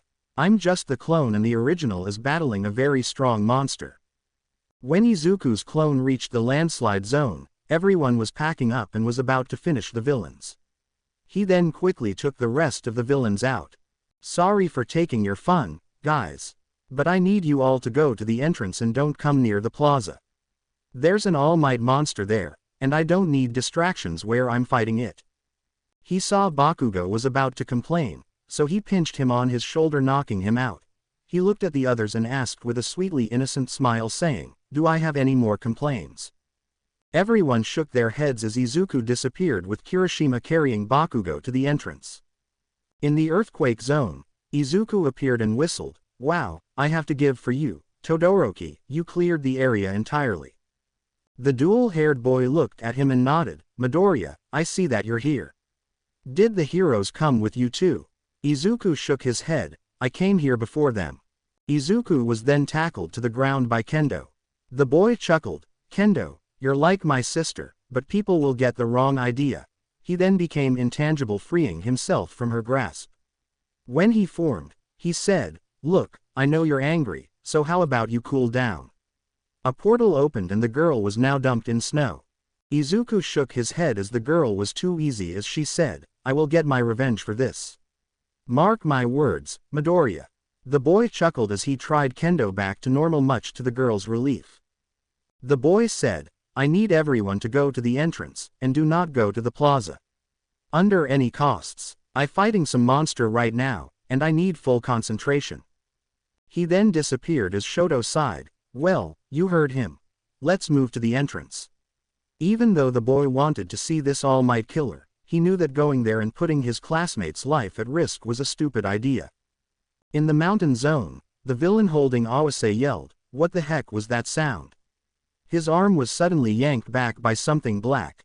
The man in a moment of panic let go of Awase, who ran away. The man turned around and saw a shadowy monster that towered over him. The monster replied to his earlier question, your worst nightmare. The shadow being lifted its arm and smashed the villain into the ground as it said to the others, go to the entrance, and don't come near the plaza. It then disappeared. Pony then said, I guess Izu is here and is currently fighting the villains. He began to walk forward as she said, well, you heard what he said. Let's get moving already. The others quickly ran after her as they wondered why Izuku didn't want them to go to the plaza. In the plaza, Shigaraki was furious. First, Kurogiri lets one of the students escape and possibly brings reinforcements. And now the Nomu that was made to kill All Might was struggling against some brat with a hack of a quirk. He looked at the boy who was moving his neck around to avoid Nomu's hits. The madman yelled, Nomu, quit playing with him, and end the brat already. The beast then launched itself at Izuku, who opened a portal, had the Nomu go through it and ended up crashing inside the fountain. Wow, this thing sure makes for a good punching bag. Izuku commented happily as he felt his doubles return to him, and his energy increased as he said, well, let's take out the kid's gloves. He quickly teleported to in front of Nomu, punching 6 times in the chest, but the beast barely blinked and only skidded for a few meters. Good try, kid. Nomu has shock absorption, Tamura said with pride. Izuku nodded his head, all right, then how about this? Izuku sprouted wings from his back. His skin turned rocky and hard. His fingers turned into claws as he bellowed, demon mode. The boy was quick to attack the Nomu and began to slice it up, causing several wounds. Izuku's eyes widened when the monster healed itself and punched him in the gut. The boy frowned as he healed himself, regeneration 2. That's odd. I can also add to the list super strength and speed given from its earlier feats. The boy then grabbed him and began to freeze him to the ground. The Nomu was now nothing but a statue. The boy breathed heavily as he felt he was reaching his limit of chaos energy before he went crazy drunk with power. A cracking sound caught his attention as Nomu freed itself from the ice. It then began to regenerate as Izuku said, I stand corrected, super regeneration. The boy then turned into a T-Rex, much to the hidden excitement of someone who saw, and lunged at the Nomu, who grabbed his jaws and threw him over its shoulders. Tamura laughed, do you give? The man was then struck by lightning. This caused him to yell angrily and demand that Nomu end Izuku for being a cheat. The two fighters continued their dance of death, with Izuku being brought closer and closer to his limit, till an idea hit him. How will the Nomu be able to regenerate if there's nothing to regenerate from? It was a risky plan, but worth the shot. The boy then opened a portal touching Nomu's back. The boy then backed away from the beast as he snapped his fingers. The beast was then consumed in hellfire as it shrieked with its voice echoing everywhere. Finally, when the fire ended, Nomu was nowhere to be seen. In its place was just a pile of ashes. Tamura was about to complain, but then he noticed the delirious expression on Izuku's face as he began to laugh crazily. The boy looked at him and in a moment, he punched him so hard that he destroyed the father's hand on his face. Kurogiri acted quickly, teleporting away with Tamura before the hero boy can do more damage. Back with Izuku, the boy has lost control even though his mentor warned him about it. He was right now in a state of weakness, not able to recognize anything or anybody. He then began to leash out against everything around him. Back at the entrance, the heroes have arrived with All Might leading them. The hero looked down and saw Izuku destroying everything in his path while laughing crazily. What is young Midoriya doing down there? Momo replied, well, he was fighting that Nomu thing, and when he was able to defeat it, he went insane. I think he might have hit his limit and kept pushing it, and now he's gone crazy. The hero clenched his fist because he had to take Izuku down to help him. He yelled, everyone, stay back. Young Midoriya's quirk is really strong. And it may take a while till I can beat him or knock him out. He was about to go, but Pony beat him to the boy. What happened next stunned him as the boy turned into a serpent and coiled around her neck, making the girl blush. The hero figured that even though he was out of his mind, his instincts must have been still acting, and told him that Pony was an ally. He then took his students back to school as the heroes were reloading the villains away. Inside a dingy old bar, Tamura flopped onto the ground as he said, damn it, and that damned cheat. Took out Nomu before All Might can even come. A voice echoed throughout the bar, I take the mission was a failure Tamura. The boy frowned as he crossed his arms. The mission was a success till that boy showed up and cleared everything out. Heck, I didn't even know what his quirk is. He was doing multiple things at once. The boy carried on complaining as the owner of the voice said in a quiet tone, interesting. Aftermath. In the school, the infirmary was now busy with Recovery Girl trying to tie Izuku to the gurney as he struggled to free himself, still in a state of overload from his actions at the USJ, with chaotic rays of energy being thrown left and right. One of them hit Kendo by accident, making her naturally red hair become that of a clown, much to the girl's ire and anger. Recovery Girl yelled, "Fire in the hall!" At that moment, Izuku launched his rays, which bounced off a bunch of mirrors, hitting Mineta and turning him into an old man, which made him creepier than usual as he began to shout curses at Izuku for doing this to him. The healing heroine groaned as she hit Izuku with her cane, yelling, "You idiot child, why did you have to overdo it? Chaos energy isn't my specialty, but even I know that it's harmful to one's mind if he overdoes it." He then looked at Discord, who was floating without a care in the world, "And you're his mentor. Why didn't you stop him from doing something so stupid like overloading his entire body with chaos magic?" Discord looked offended as he said, "Don't blame me. He wouldn't listen. You know how he gets when he goes into his hero mode." The woman sighed, knowing that he was right on all accounts, but now they needed him to calm down so she can treat him. Pony then walked in. She was beyond furious as her ivory horns were now made out of chocolate. She looked at her boyfriend, who she discarded. She walked to his side with a beautiful smile. He looked at her and cooed instinctively. The girl grabbed his head and pulled it nearer to her as she smashed his head against the counter, knowing him, good riddance. The boy now had a couple of Discords circling his head as he flopped down, knocked out cold. Recovery Girl blinked a little, wondering if she just had to do that as she went to her work and began hooking him up to various machines and instruments, including one for his head, given that his nervous system was the one that had the most damage out of all his body. The woman began to do tests to check his health. She finally finished as she said, "I'm sorry, but I'm worried that he might not be able to wake up from this. The state of damage that his mind suffered is too much. He might be hooked up to machines for the rest of his life, given how hard it is to give him a mercy kill." She finished as she looked at both Discord and Pony. Both Discord and Pony laughed at her as they kneeled to the ground, making her yell, "Take the situation more seriously. The boy isn't going to make it." She was silenced as they laughed even harder, with rivers of tears flowing from their eyes. Discord finally stopped and said, "Listen, lady, I've been the Lord of Chaos for God knows how much. This is normal. He'll only need a good night's sleep and a stern talking to from yours truly, and he'll be like $1,000,000 first thing tomorrow." Pony nodded, adding, "This isn't the first time something like this happened. 2 weeks before the entrance exam, the same thing happened, and it only expanded his ability to control more chaos." The healing heroine slapped her forehead at both of their attitudes before kicking them out of the infirmary and called his mother, who reacted the same way the other two did, baffling the woman. The woman looked at him and went to give the school staff the news, which made some like Aizawa angry that he failed at protecting his student.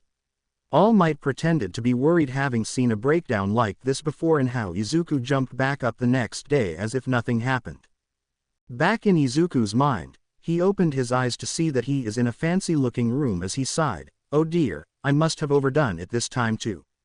The boy began to laugh uproariously as someone slapped him upside the head, causing him to fall to the ground with a thud. "Oh, you're here. That's a little bit early than usual." Discord looked at him with a very unamused look as he said, "What did we talk about last time you pulled shit like this?" The boy chuckled awkwardly, remembering the previous lecture. Izuku innocently smiled, "I don't recall. Can you please help me remember WH? He was then hit by a powerful pump of water as he was soaked from head to toe, causing him to jump up and yell in anger that this wasn't funny anymore, and it never was, to begin with. Discord crossed his arms as he said, "Well, I won't do that if you listen to what I have to say for once. Listen, I get it that you're planning to become a hero and your motto is, plus ultra, but isn't good if it lands you in the hospital every time you use it." The boy crossed his arms as he grumbled a little under his, saying that they are being unfair and that they should blame the huge All Might killer that forced him to go all out, earning another slap, to which the boy finally said, "I get it. Stop slapping me upside the head, will ya? The being of chaos nodded his head before going to his bed and sleeping it and forced Izuku to sleep on the couch for being an idiot, to which the boy disagreed, but didn't voice his complaints, not wanting to be hit again. The next morning, Recovery Girl entered her office to check on Izuku only to see that his bed was empty. The woman began to panic, wondering if someone has kidnapped him. The door of the bathroom opened as Izuku exited it, causing the woman to yell, "How are you awake?" The boy shrugged as he said, "I only needed a good night's rest." "I sure that they told you that?" The woman sat down and popped a couple of headache pills as the door was swung open by Pony, who hugged Izuku and cried, "Izuku, I thought that I lost you forever. I'm so glad that you're okay." The girl began to check him over for injuries. When she was satisfied, she smiled, grabbed his neck, and began to shake him furiously. "You big moron, how many times do I need to say it? Don't overdo it, but no, God forbid you to listen to me for once. And another thing," the girl continued to shake the boy, who couldn't reply till she finally stopped. The girl let him go and he fell to the ground with a thud. Pony looked at him as the boy was laying on the ground with mini discords flying around his head. She then smacked him upside the head, causing his head to shake as the sounds of metal pins were being heard from his head. Finally, the shaking stopped as the boy's pupils, which going in circles in his eyes, began to stop as he focused again. The boy looked at his girlfriend and pouted. "What was that about? You know that really hurt. My head is still shaking from the pain." The boy looked away in fake anger as the girl stayed beside him, and began to stroke his hair softly, making him purr before she kneed him the stomach. The girl then stood up and said, "Get over it, you big baby. Half of our classmates have been transformed into God knows what. Plus, you know that tough love is still love." She then kissed him, causing the boy to blush different shades of red. Discord then popped on his shoulder and said, "I really think that you should undo the changes that you caused to your friends, especially her," he said, pointing to Pony's chocolate horns, "though I have to admit that they are quite tasty." He then proceeded to rip out a horn and eat it, with Izuku doing the same. The girl proceeded to punch them on the head, saying, "Hey, my horns aren't food, you know." Both of them grumbled as Izuku snapped his fingers and turned everything back to normal, with Pony hugging him and saying in a very sweet voice, "Thanks babe, you're the best." The boy looked at her and couldn't help but smile at her. Even if she hits him, she's still cute while doing it. The boy stood up and began to stretch his legs as he walked to the side and noticed a shell-shocked Recovery Girl, so he asked, "What's up with her?" Pony shrugged and said, "I bet that she's just shocked that you're up and running, given that yesterday you seemed one step away from dying and having a permanent coma." Izuku just chuckled as he said, "Didn't you guys tell her that this isn't the first time something like that happened and I always jump back good as new?" Discord shrugged, saying, "We tried to tell her, but she wouldn't listen. She was stubborn." The trio walked out of the infirmary, leaving the old woman alone. She fell from her chair and hit the ground as she said, "I think I need a raise." She remembered Aizawa grumbling about problem children, and said, "Now, I understand why he's always so grumpy. Problem children are really annoying." The woman then walked to Nezu's office to demand a raise as she saw a dejected Aizawa walking away. He looked at her and said, "Raise because of problem child?" The woman nodded as the man said, "Look, I won't stop you, but know that Nezu won't give it to you unless you have something that will actually force him to do it." The old lady smiled and entered the room. A shriek of terror could be heard before the woman exited the room with a paycheck, making the erasure hero wonder what she threatened Nezu with to force him to give her a raise. Back with Izuku and Pony, they walked to the 1A dorms. The boy had his girlfriend clinging to him as he asked, "Is this really necessary? It's not like I'll run into villains on school grounds." The boy tried to remove, only for her to cling to his arms even harder. "Of course, it is," Pony replied with a very expression. "Every time I so much as blink or look away from you, you somehow manage to put yourself in a life-threatening situation. If I didn't know any better, I'd say you do this shit on purpose, so no, I won't let go."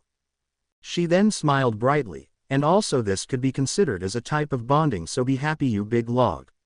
The boy sighed before petting his girlfriend on the head, making her neigh in happiness before he remembered something. "Now that I think about it, What happened after I lost control of my powers? Izuku asked in curiosity, making Pony blush as she remembered how he wrapped himself in his serpent form around her body and neck. She shook her head furiously to calm herself down.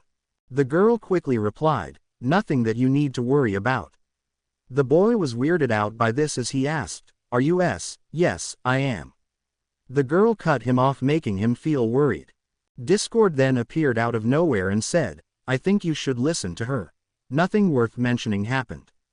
The boy at this point shrugged his shoulders as they continued the walk to the dorms as he said, "But you have to admit that I was awesome in the USJ." Pony looked at him and replied happily, "Yes, you were really fucking awesome.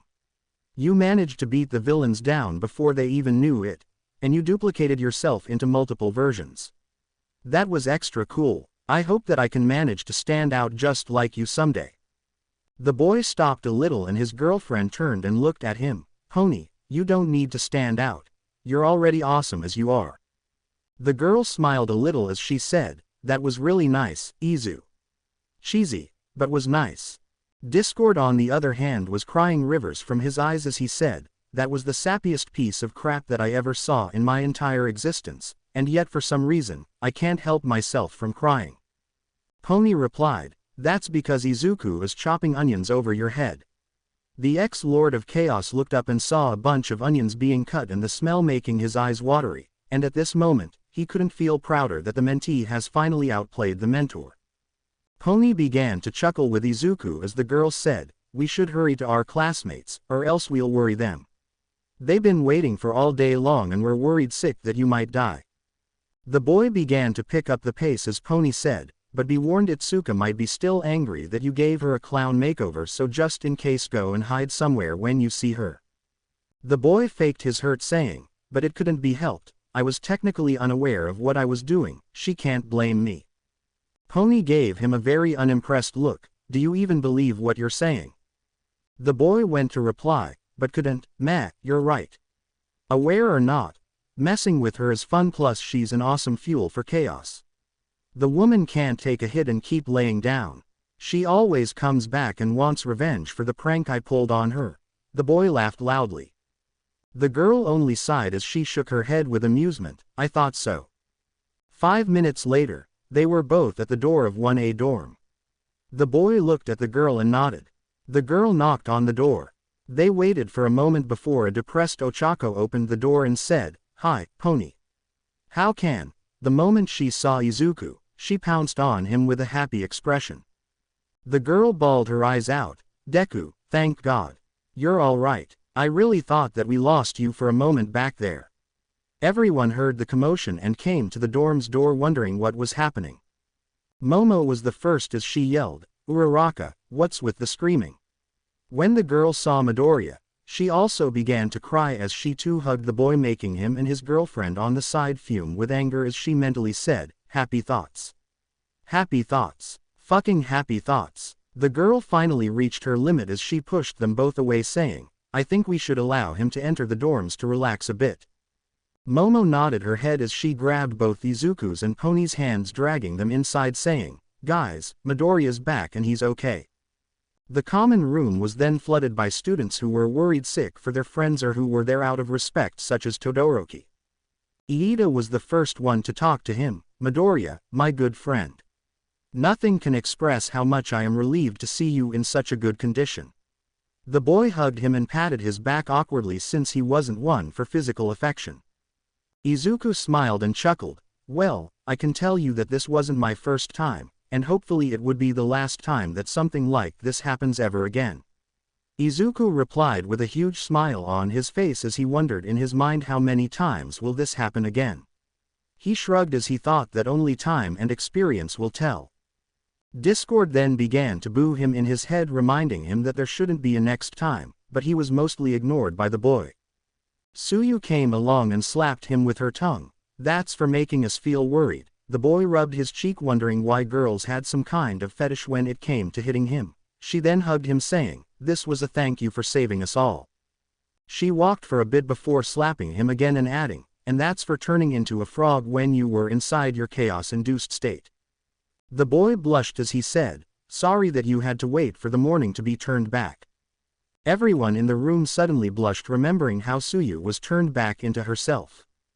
Tokiyami just chose to forget everything given how embarrassing it was. Well, on the bright side, his first kiss was for a heroic cause. Suddenly the doors of the dorms were blown open by the students of 1B, who ran and began to thank Izuku for saving their lives or just being there in general. When all the thanks and happiness were over, Kendo walked to Izuku with a vein throbbing on her forehead. "You made my hair into clown hair. Do you know that I have a new nickname going around UA? I'm now known as Kendo the Clown." The girl fumed as strangled the boy. Izuku tapped his hand on the ground and the girl relented for a moment. She looked at him and said, "I'll give you a chance to explain yourself." The boy thanked her for the generous offer. Izuku then said, "You can't blame me. I wasn't even in control of myself yesterday. Have some mercy in your heart." The boy looked at her with pure innocent eyes as she gave him a deadpan look that said, "I don't buy it for 1 second," but she faltered for a moment, which he used to run away from, and she began to give chase. The boy ran around the room as Setsuna said, "Well, look at that, Pony was right after all. Nothing seems to faze the strongest member of the green team." Everyone looked at her and said, "Green team?" The girl nodded her head happily. "Yeah, it's a team made up of all the greenies in both classes. We have meetings, parties, going to the parks, visiting the museum." She coughed in her fist as she said the last part silently, "and a lot of pagan worshipping for the greenie god. Still need a human sacrifice, but I think Izuku will work just fine given that he can just regenerate." What the girl didn't know was that Kyoka heard what she said and was planning on staying away from her as much as possible. In the meantime, Izuku was still running away from Kendo, who said, "Come on, stop running and handle your punishment like a man, you little coward." The boy quickly walked upside the wall and began to crawl to the ceiling as he looked down at Kendo and said, "I guess I can't have you come up here and fight me like a spider." The girl smirked. "No, I guess I could arrange that." She then put 2 of her fingers in her mouth and began to whistle. From the outside, voices of shuffling were heard as 2 dog-sized spiders were seen moving into 1A's dorms, causing a lot of heart attacks along the way. Kendo looked at her 2 spiders. "Could you 2 be sweet and nice and bring me that idiot from up there?" she asked, patting their heads to which to make sounds of appreciation before going to grab Izuku, who screamed in fear. The boy ran around and looked at the 2 spiders chasing him. "You traitors, remember I'm technically your father.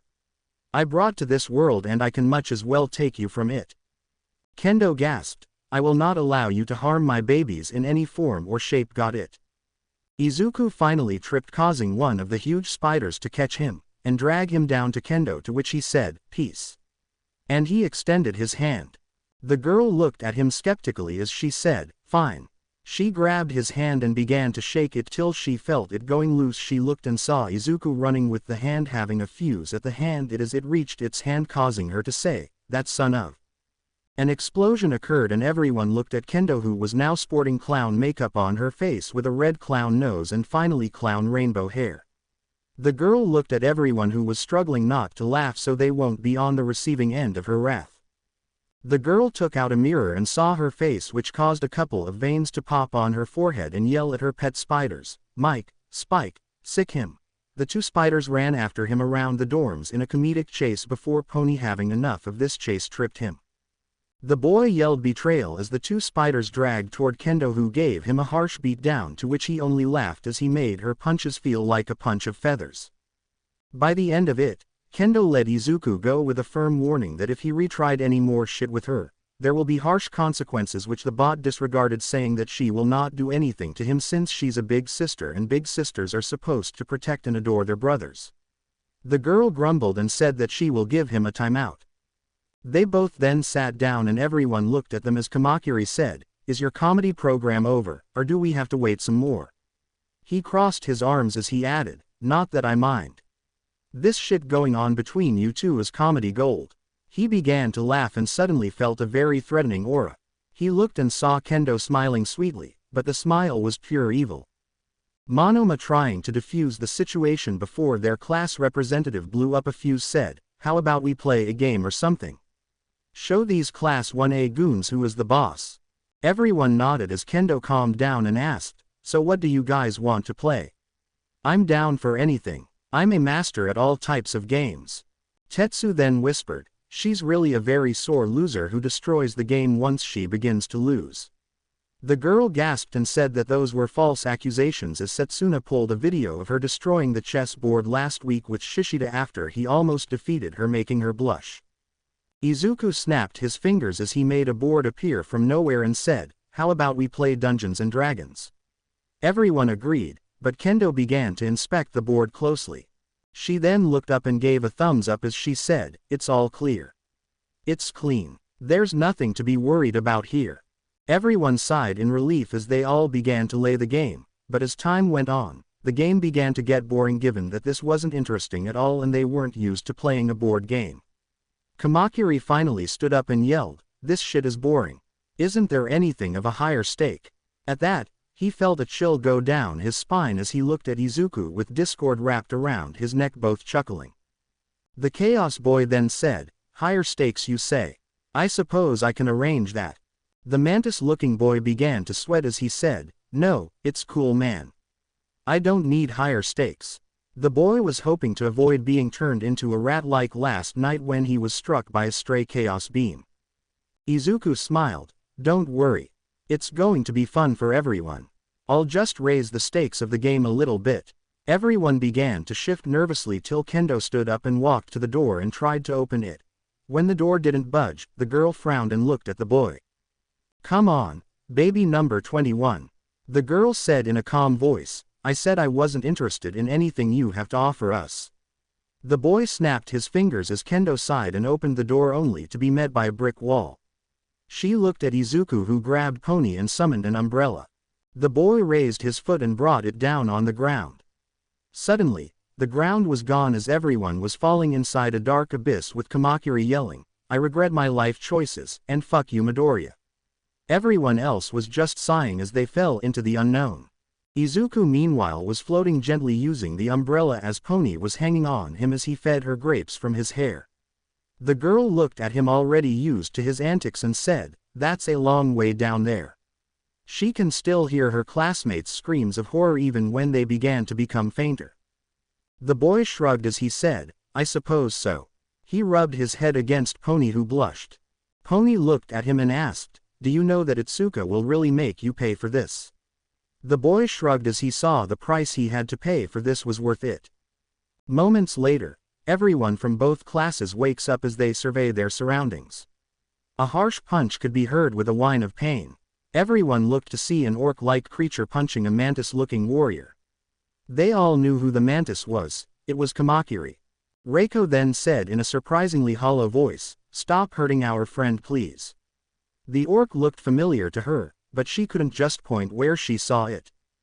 The orc looked at her, and said in a feminine, no, I'm going to beat the hell out of him for putting him in this situation. The orc then stopped and asked, and why do you look all a ghost, Reiko?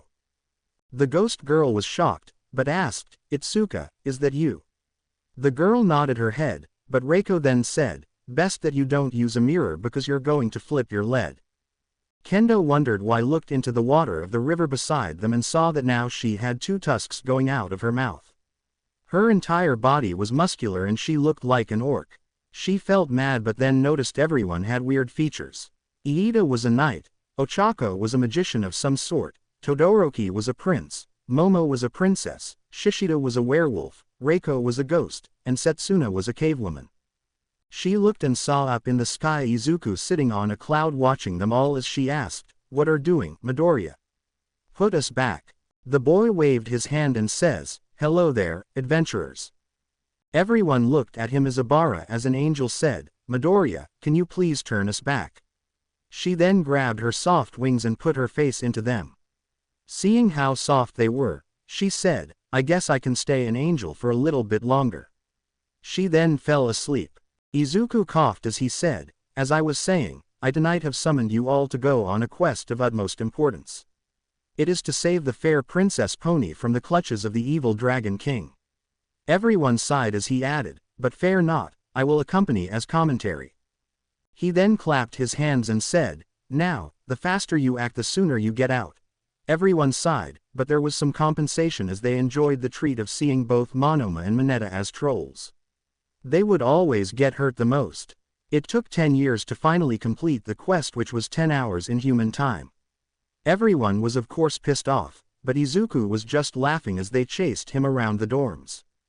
They were cut off by teachers coming and telling them to each go to his room since there was an inspection coming up. They were also told that they have the rest of the week off to come to terms with what happened at the USJ, which made them happy. The next week came by quickly as everyone was getting ready for their classes. Izuku woke up with a smile on his face, seeing that nothing can ruin his mood. He walked down the dorms with a happy smile on his face. He entered the kitchen and snapped his fingers as he hummed a tune with food preparing itself for everyone in the class. The boy then tapped his chin as he said, "Something doesn't feel right." He then snapped his fingers once more as he put a live rooster in Kendo's bedroom and waited till he heard, "I'm gonna gut, you little bastard." Momo walked into the kitchen as Izuku handed her 10 sandwiches. The girl thanked him as she inspected her food to make sure that there are no tricks in it. The last he handed Itsuka something. It had a miniature stink bomb that went off in her mouth. Let's just say, the poor girl had to use 10 tubes of toothpaste to get the smell away. The boy chuckled as he said, "Calm down, I only pranked Kendo because she makes way more fun with her reactions and her puny attempts for getting back at me. It's like watching a baby trying to fight the large Doberman dog you have without any type of training." Meanwhile, Momo had one thought. How did he know that I have a Doberman dog back at home? She then heard in her mind something that said, "I didn't, but thanks for the info. I bring him a treat next time I go to the mall. I always liked dogs more than cats." Somewhere, a grumpy man felt a universal crime being committed against cats. The girl said, "Thanks Midoriya, but you should really tone it down with Kendo." The boy waved his hand as he said, "Nah, Kendo and I are cool." She thanked the other since it helps her senses become strong and now she can smell trouble in her sleep. The girl nodded her head as Izuku began to head out of the dorm, but when he exited, a splash of cold water could be heard. Momo looked out and saw Izuku drenched from head to toe with cold icy water as a small card fell that said, "From your best friend, Kendo. I hope you liked it, baby number 21. The boy looked up and saw 2 spiders crawling away as he said, "This means war." He then went inside to clean himself up as Momo finally began to laugh at what happened. Inside a dingy old lab, a man was sitting around till a voice came out of nowhere and said, "Doctor, I hope you found what I asked you for." The man was startled as he fell from his chair to the ground and looked at the screen of a nearby computer, and bowed. "Master," the doctor said in utmost respect, "I looked at everyone from the files of the boy, but it's like he's invisible. If you could only give me a name, I could do it much faster on my computer in the hospital." The man on the other side of the screen hummed a little as he looked at the names of the student, remembering the description that he asked Tamura to give of the student who managed to take out Nomu. The man-child back then said that the boy was green-haired with green eyes. He looked through the files till he landed on someone who matched the description. His name was Izuku Midoriya. The man then said, "I think his name was Izuku Midori. Does it ring any bells, doctor?" The doctor hummed a bit as he went and began to work on his devices. The man finally stopped. "You said that his name was Izuku Midoriya, right?" The man affirmed, "Yes, that's what the student file name told me. Do you by any chance know him, doctor?" The man asked his most loyal servant. The doctor replied, "Yes, he was a patient of mine that I diagnosed his quirk, but it appears that I was wrong. I thought that he was quirkless, but it seems he proved me wrong. I think I must begin to update my methods. The toe joint test appears not to be as good as the old times." On the other side of the screen, the man sighed as he had always told his servant that this method was a waste of time and effort, but he never listened, seeing it as the most effective way to determine whether someone has a quirk or not. "Well, better late than never, I suppose." The doctor then asked, "This runt has a quirk. And I suppose that it's a strong one if you're interested in it, master." The man began to search through the updated registers of the Quirk Foundation, but quickly hit a brick wall as the boy's quirk was considered highly confidential, so no one could access it except the highest level of authority. The man frowned and asked him, "Could you manage to find a way to open the files, good doctor?" The mad genius smiled as he said, Of course, I can't do all of this if I didn't have some hacking expertise in the first place. The man began to work quickly as the other screen went off. Young Midoriya, what kind of secrets do you have that master has given you his attention? What is your quirk to begin with? I'll make sure to turn you into an amazing Nomu. The man began to work quickly to discover the secrets of the kid that he disregarded years ago. The man then looked around him as he saw various tubes filled with monster-like creatures similar to the one that was present in the USJ. Prequel to the festival, in a secret conference room inside UA, the teachers were all sitting at a huge table as they spoke with each other. The atmosphere was tense. It wasn't every day that villains managed to successfully invade your school, causing terror and fear to their students and forcing one to go into a meltdown to save everyone else. This was excluding the media backlash. That is an issue of its own. Vlad King yelled, "What I need to know is how were the villains able to bypass all of UA's security measures and put the students' lives at risk? This is outrageous." The man crossed his arms and leaned back. "We need to have a complete overhaul of the system." Aizawa, who was bandaged all over his body, "Vlad is right.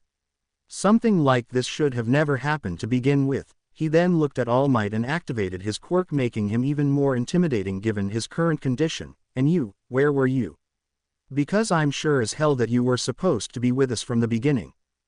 The man slowly tried to disappear in his seat from shame and embarrassment. Nezu and Izuku have already chewed him out for not being there, and he was pretty sure Aizawa knew why he wasn't there, but this was something that he deserved. Present Mike interjected, "Come on, Shota. Give the man a break. He came, didn't he? And it was already handled by the time he arrived." Eraserhead glared at the blonde and said, "Handled, you say? Do you mean by handled that one of my students went through a psychotic breakdown to be able to defeat the monster that almost turned me into paste?" The man looked down. It was only by the graces of the universe he didn't go into a permanent coma for all his efforts. All Might frowned. Shota, for all his anger, was right. He should have been there. But instead, he wasted his time on useless fights that local heroes could have handled. It was truly a bad move for him as a teacher, and the worst that young Jiro might have died. Midnight cleared her throat and spoke up, "You know we can all hold the blame game, but in the end what happened can't be reversed. The best we can do right now is make sure that it doesn't happen again and try our hardest to keep our students safe from something like this again." Snipe nodded his head. "What you're saying is true. But we can't simply ignore the fact that we were caught with our pants down on our own turf. This requires an immediate retaliation." Midnight looked at him with an unimpressed look. Well, aside from his macho talk and trying to puff his masculinity, every male in the room felt their pride being attacked at this point. He still has a point in there. We need to find out how were they able to attack us, and where are they hiding to prevent something like that from happening ever again. Hound Dog replied, "What worries me is the effect on the students' minds. We can't just simply ignore seeing their life being in danger and their friend almost dying as if it was a walk in the park." Aizawa nodded his head. "Tell me about it. I know what horrible effects this could have on someone. For all the crap I give my students and all the kids I expelled, it was to protect them from this very similar notion. I know the horror too well." Mike knew what his closest friend was talking about, so he patted him on the back. It was years and he was still blaming himself for what happened on that day. It was one of the many reasons why he kept his life very secretive, so he doesn't suffer the pain of loss again. Midnight frowned a little. "I suppose that we'll have them take therapy after this is done. I'll make sure to inform my class from general studies to go and have some as well, because I'm sure that it might affect them knowing a sister class was almost killed." Hound Dog nodded his head. "I'll make sure that we open my office for everyone." Ectoplasm coughed into his hand. "It seems that we might have steered off course. Shall we return to what happened at the USJ? I mean, looking at this from a very subjective angle, we can see that UA attack was a crafted one. This wasn't some random last-moment push." Smentos added, "Furthermore, the attack might have been a result of the media outbreak from the previous day. I wouldn't be surprised that the outbreak was just a smokescreen to get the schedule to the USJ." Snipe nodded his head. "I agree with that. The media outbreak and then suddenly an attack on the USJ. Yeah, this seems too precise if you ask me." Midnight replied, but how were they able to enter the school during the outbreak? I mean that there are multiple cameras throughout the school. Even if the mist man helped him, he wouldn't have been able to avoid the cameras in the hallways or at least know where the schedule was.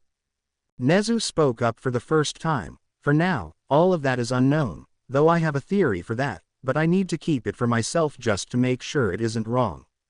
Everyone accepted that as the doors of the room were opened and a man in a trench coat entered and said, "I really hope that I'm not late for this meeting." Nezu smiled and replied, "No, not at all. I think that you just came in time to complete our meeting." The hybrid hero clapped his hand. "I think that you have some things that you need to inform us. After all, you didn't come here to chit-chat." The man laughed and smiled. "I wish that I came here to talk, but not. I have all the information on the people who attacked the USJ." The man then put a USB inside a computer as Vlad fired up the projector. "First, my name is Sukauchi, and I'm the detective responsible for the USJ event." The man began to flick through photos. Each picture showed a person who was caught in the USJ attack. The men were rounded to be around 500 people from different backgrounds. Some were low crooks who heroes didn't care about, some were thieves, some were murderers, and many more. Snipe whistled. "Well, that's enlightening and all, but how was this poesy able to be formed?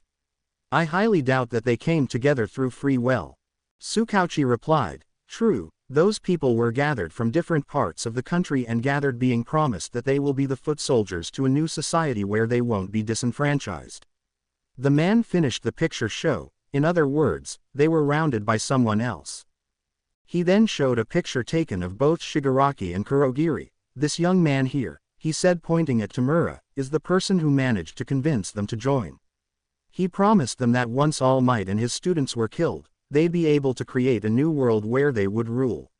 Most people said that the guy was childish at best.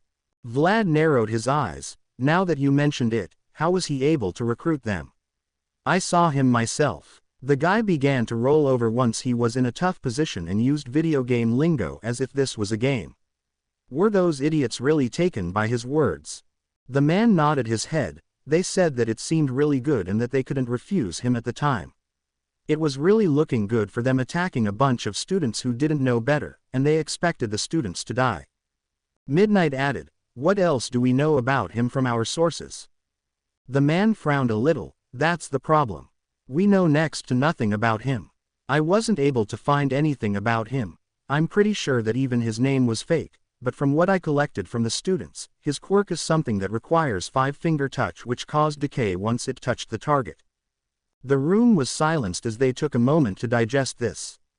Ectoplasm rubbed his head as he felt the incoming headache. "All right, so right now we have some kind of kid with a very dangerous quirk and a childish mentality."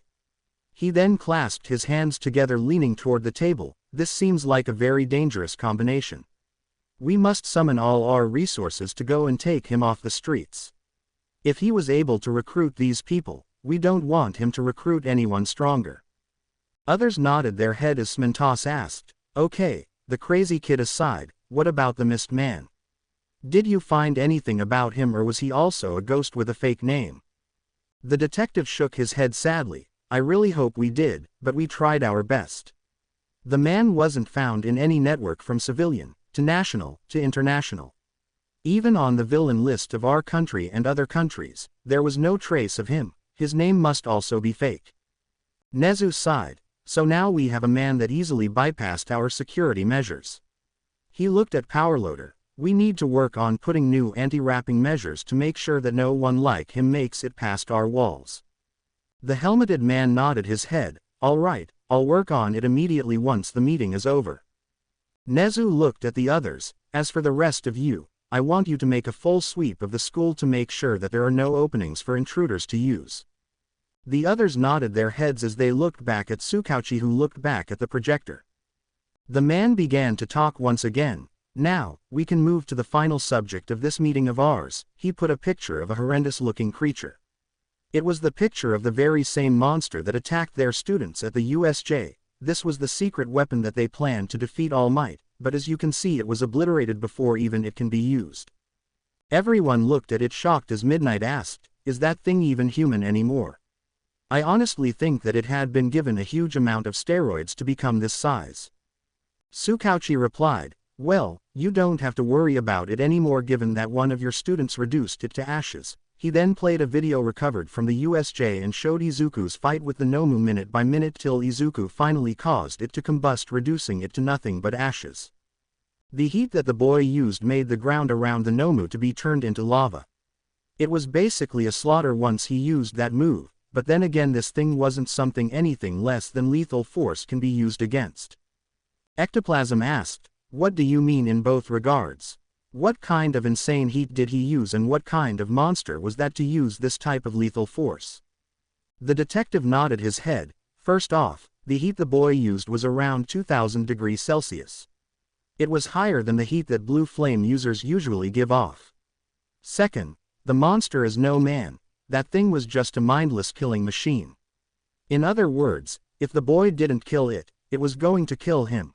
The boy did what he was the best at the moment.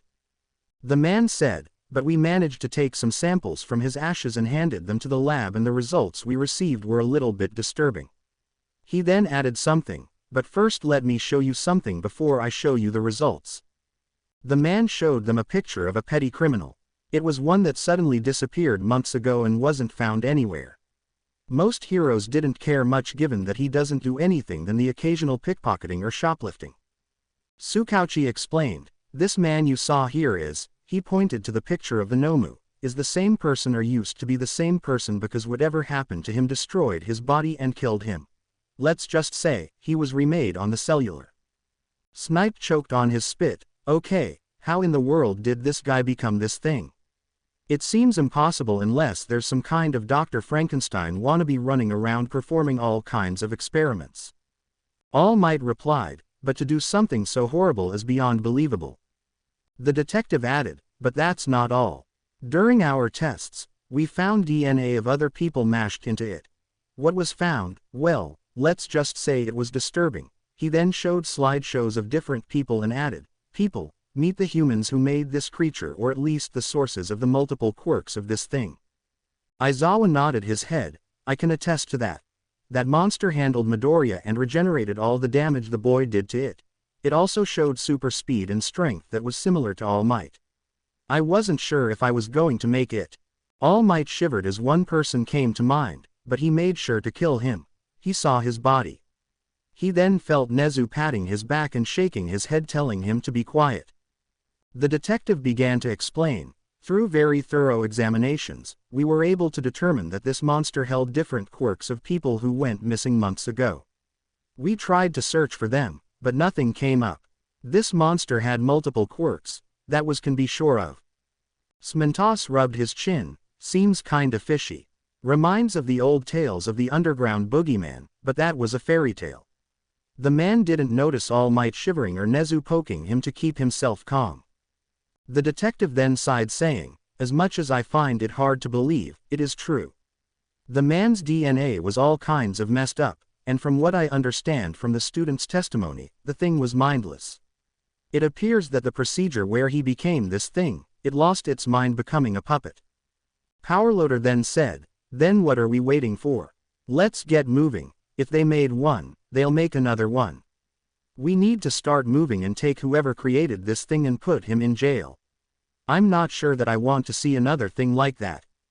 Nezu nodded his head, all right, but first we need to make sure that our students are safe before any move because we don't know what the villains are planning for us, so as soon as the reviews for the defense system are made, we'll begin moving. He looked at the detective and asked him, anything else? I'm sorry, but that's all I have to say for today. I hope that I helped your gentleman. The man said. The man then bowed and said, I hope that you excuse me, but I need to go now. The station is kinda waiting for me. I hope we can meet again in much more favorable circumstances. The man then excused himself and walked outside the room as he left the heroes for their devices. Nezu then talked, all right, let's move from this topic, and see what we also have on the table to discuss. Hound Dog said, I insist that both classes go to have therapy at my office or something to help them move on because we can't leave them hanging on like this. These are children. He looked at both Vlad and Eraserhead. I expect both of your students to come to my office. He then pointed his finger at Aizawa and said, especially you, I know who you look down on seeking therapy. The man looked away huffing, thinking that maybe he needs to change his methods. Nezu replied, "All right, you already made your point clear a couple of minutes ago, but now we have something else on the table." Everyone looked at him. The sports festival. The entire room exploded in shock and gasps as they wondered where the principal was going. Midnight said, "What sports festival? Are you seriously still thinking that we will allow you to continue after this?" Nezu looked at her and said, "It's not like I want it to happen, but the board of directors and for some reason the HPSC wanted the sports festival to happen, saying that stopping it would make us look weak in front of the villains." Aizawa replied, "Absolutely not. I'm not going to throw my kids into the fray just to make the higher-ups look good. They want something to grab attention. Let them make a parade. People worldwide love parades, so let's just make that and can have the top 10 participating in it." Vlad nodded his head. "He's right. We shouldn't throw our students into a public display of strength. I mean, they just narrowly avoided death only to throw them the public and say, 'Hey, look at our students and their abilities. Make sure to take notes' isn't something that they need." Nezu shook his head and said, "While I agree with the sentiment, you are both overlooking that the sports festival usually comes with important opportunities for students to show off their skills. This is a rare chance to be noticed by heroes." Midnight replied, "But also attract villains' attention. We already have them attacked, no need for them to be exposed even more. Do you know the desperate attempts the media is trying to get an interview with one of our students?" Nezu nodded his head, all genuine concerns, but this is also for the students to communicate with each other. It will make them come closer. Plus, the security will be puffed up to make sure that no ant makes it past our walls." The heroes looked at them till Present Mike spoke up, "Well, I'm cool with it, so let's get this ball rolling." Both Eraserhead and Midnight looked at him like he lost whatever he had of his mind as Shota said, "Are you seriously on board with this? I thought you of all people will be against it." The man shook his head, "I won't say that I'm not against it, but the administration is right. If we bend down our knees, it will make the villains feel like they won the fight. And as Nezu said, this is an opportunity for the kids to make a name for themselves by going into internships." Hound Dog cut him off, "But what you are leaving outside the discussion is that we have at least 30 agencies in contract with UA that we love to give our students an internship for a week." Mike rubbed his head, "I know, but there's a difference between an internship and an actual internship by a respectable agency. The students need it." The man whispered, "I also like my job as the commentator for the sports festival." No one but Aizawa heard, making the man roll his eyes at his best friend's eccentricities. Powerloader crossed his arm, "Look, as bad as this seems, I also say that we allow the sports festival to happen. I can guarantee that the villains won't be able to sneeze after I'm finished upgrading the security system." He then looked away. "Plus, being honest, I want my students to be noticed by support companies. The ones we have are good, but all the big names come usually by the sports festival, so." 13 said, "But they can have better offers later on in other internships without putting their lives at threat." The hero was silent till now. Her injuries made it hard to speak, so she didn't do it much, that is. This was one of those few moments that required her to give her opinion to the fullest. We can't use the argument that we are doing this for the students' benefit while also putting their lives at more risk than it already is. Powerloader looked away as he said with a slight disappointment, "Well, it's easy for you to say that, but excuse me if my students don't get much attention like the hero students, and I want the best for them. So yeah, I'm still with the festival going on." The space hero merely shook her head in disappointment before looking at the others. She looked at All Might, who was silent the entire time, and asked him, "What do you think, All Might? I mean, you are a teacher in this school after all. Your opinion is necessary for us to hear." The blonde hero froze up. He felt like he was like a deer caught in the headlights of a car that was about to run him over, but the worst part is that whatever he chose, it will only make him look bad. Should he choose to stop the festival, the others will think he doesn't want the students to have good internships. Now, should he choose to go on with it, others will think that he's not taking the safety of the students into account, so yeah, it was a tough decision for him to make.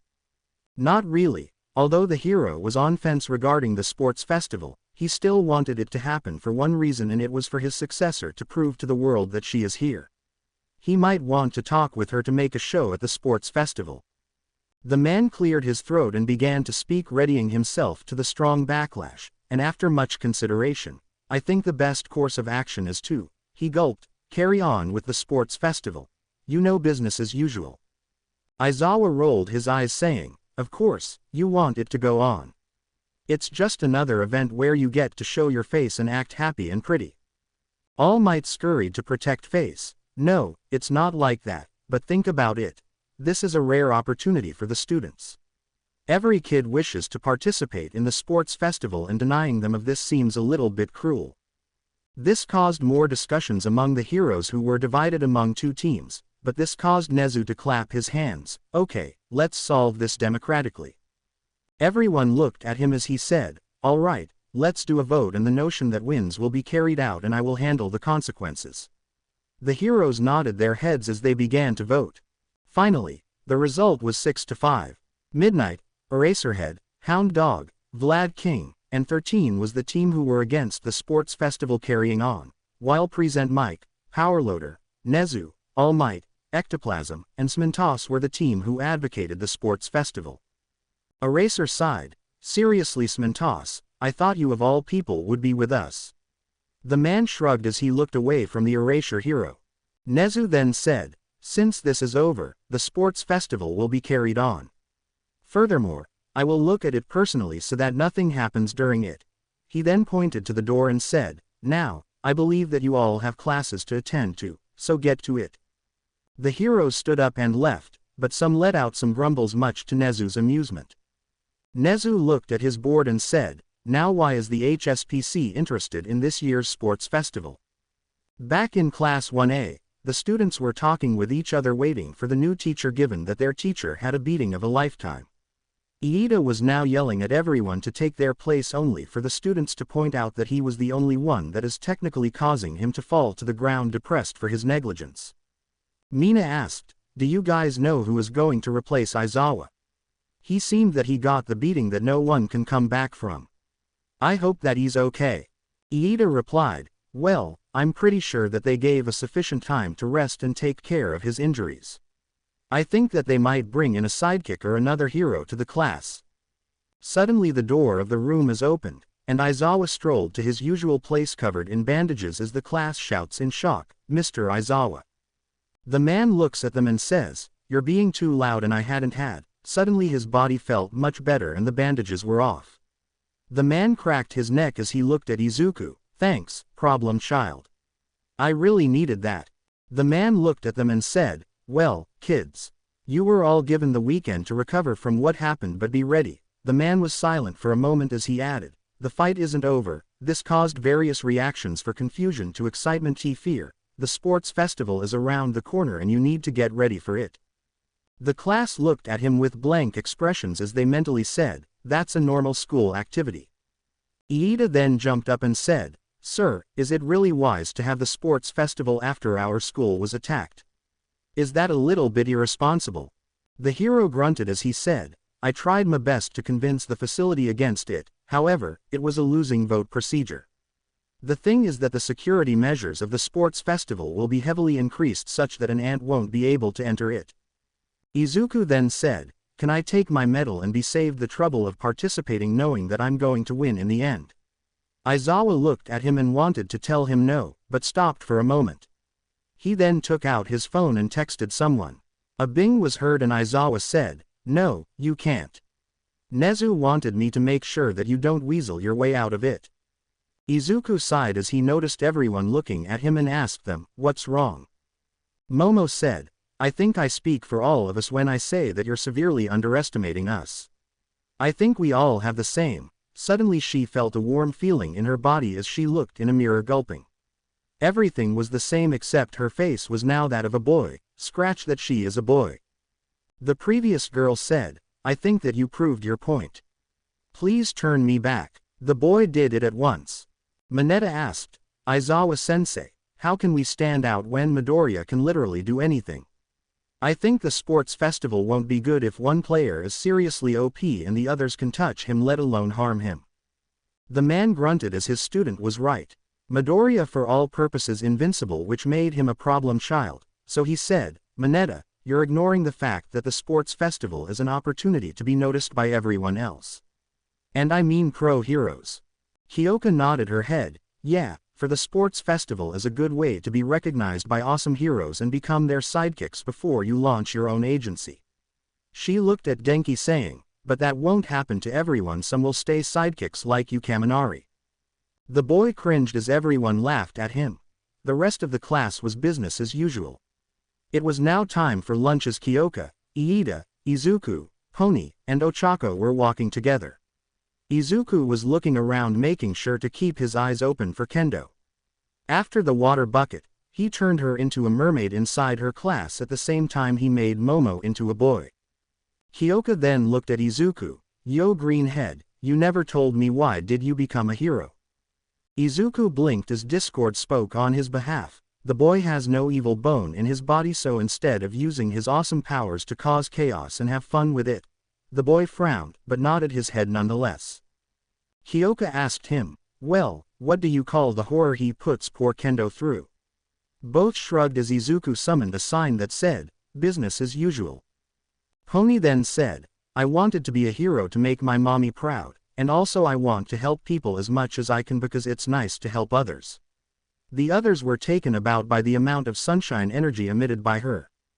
Iida said, I wanted to be a hero since it was in my family's legacy from father to son.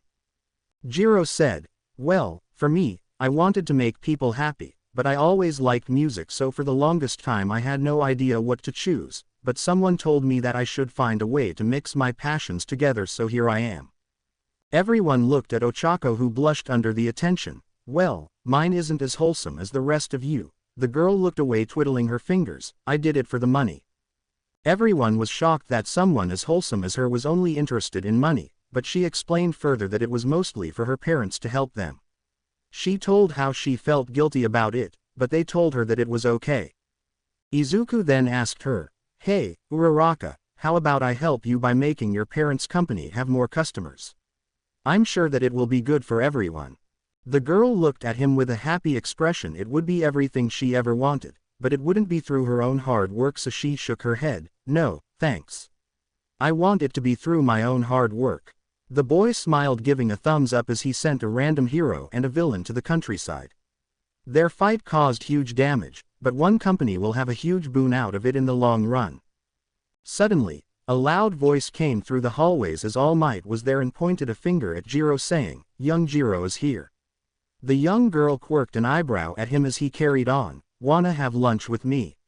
He said, holding a small bento box. The girl lifted her hand and said, no, thanks. Call me when it's important. The man quickly shook his head and said, wait, young Jiro. I needed to talk about something. The girl nodded as she went with him, while the others went to the cafeteria. The man and the girl entered a conference room. The man deflated, handing her a small bento and said, thank you for coming here, young Jiro. He then coughed. I'm sorry if I acted a little weird back in the hall, but I wanted to talk about the sports festival. The girl said, no problem, but what is the thing about the sports festival that you wanted to talk with me about? I mean, it must be important to do such a weird stunt. The man was depressed as he mentally said, this girl is so blunt. Well, I know that she will always be honest with me whatever the situation is. The man then said, no need to fear anything, but I wanted to talk about your performance at the sports festival. Nothing really serious or that you need to worry about. I can assure you that. The girl eyed him wearily and finally said, I honestly want to hear what you have to say. The man smiled, all right, let's begin. First off, I want you to send my thanks to Midoriya for dealing with the Nomu, because I'm sure my time would have gone down a good chuck had I fought it. The girl replied, yeah, that would have caused a huge pain in the ass if your time went down the drain, but the green bean saved your butt. The man chuckled at the girl's behavior and said, now regarding the sports festival, I only ask you to show the world that you are here. You know, leave your mark on the sports festival. The girl put her chin on her hand. I don't what you are getting at. The man explained, you know what I mean, young Jiro. As the future symbol of peace, I meant in the sports festival to show the world your abilities. Make the villains fear you even through the screens. Give the people a good show of power. The girl smiled at him, but her earphone jack attacked him in the ear as she activated its vibrations, saying, I won't be some kind of circus freak just to make you feel better about yourself. The man pouted as he rubbed his ear. You know that you could have just refused this. No need for such violence. The girl chuckled a little as she leaned in her chair, saying, Sorry, but that isn't my style. She then cleared her throat, saying, But in all honesty, I'll try my best. I can't promise you first place, but I can promise to push myself to the limits. The man smiled, saying, That's all I ask for. The girl then stood up and left to go to her friends. When she was walking to the cafeteria, she coughed into her sleeve and saw blood. What is going on with me lately? She said, looking at a couple of cracks in the palm of her hands. After lunch was over, the students went back to their classes. At the end of the day, the students of 1A went to pack their stuff and head home, but found that the door was blocked by a group of students. Bakugo walked up to them and said, Move out of the way, extras. This opened a huge can of beans as students began to complain, thinking that Class 1A was full of jerks for surviving a villain attack. One of them, being a purple-haired kid, walked up to the class and declared war. However, during that chaos, Izuku was simply talking with Pony, who he saw standing among the students waving at him. Both of them ignored the purple-headed boy, who was enraged, and walked away fuming. Izuku then went to the principal's office and said, Sir, I need permission to use my powers outside of school. Aizawa, who was there, was about to say no when Nezu handed Izuku a paper granting that permission. The nighttime hero sighed. What are you planning to do, problem child? The boy shrugged. Nothing much. Just helping the less fortunate. You now giving bald people hair, making the blind see, fixing all kinds of trouble. The man sighed once more. Just make sure that you don't form a religious cult about yourself. The boy nodded and went on his merry way. He looked at the rat god and sighed a third time. I don't get paid enough for this shit. The sports festival is here. Izuku was walking toward the dorms after a day of helping people. Pony was walking beside him with a dazed expression on her face. Seeing him heal blind people made her remember that she was dating a demigod, or at least a god to that extent. I feel that you're overpowered. You're too strong. How am I supposed to stand out in the sports festival?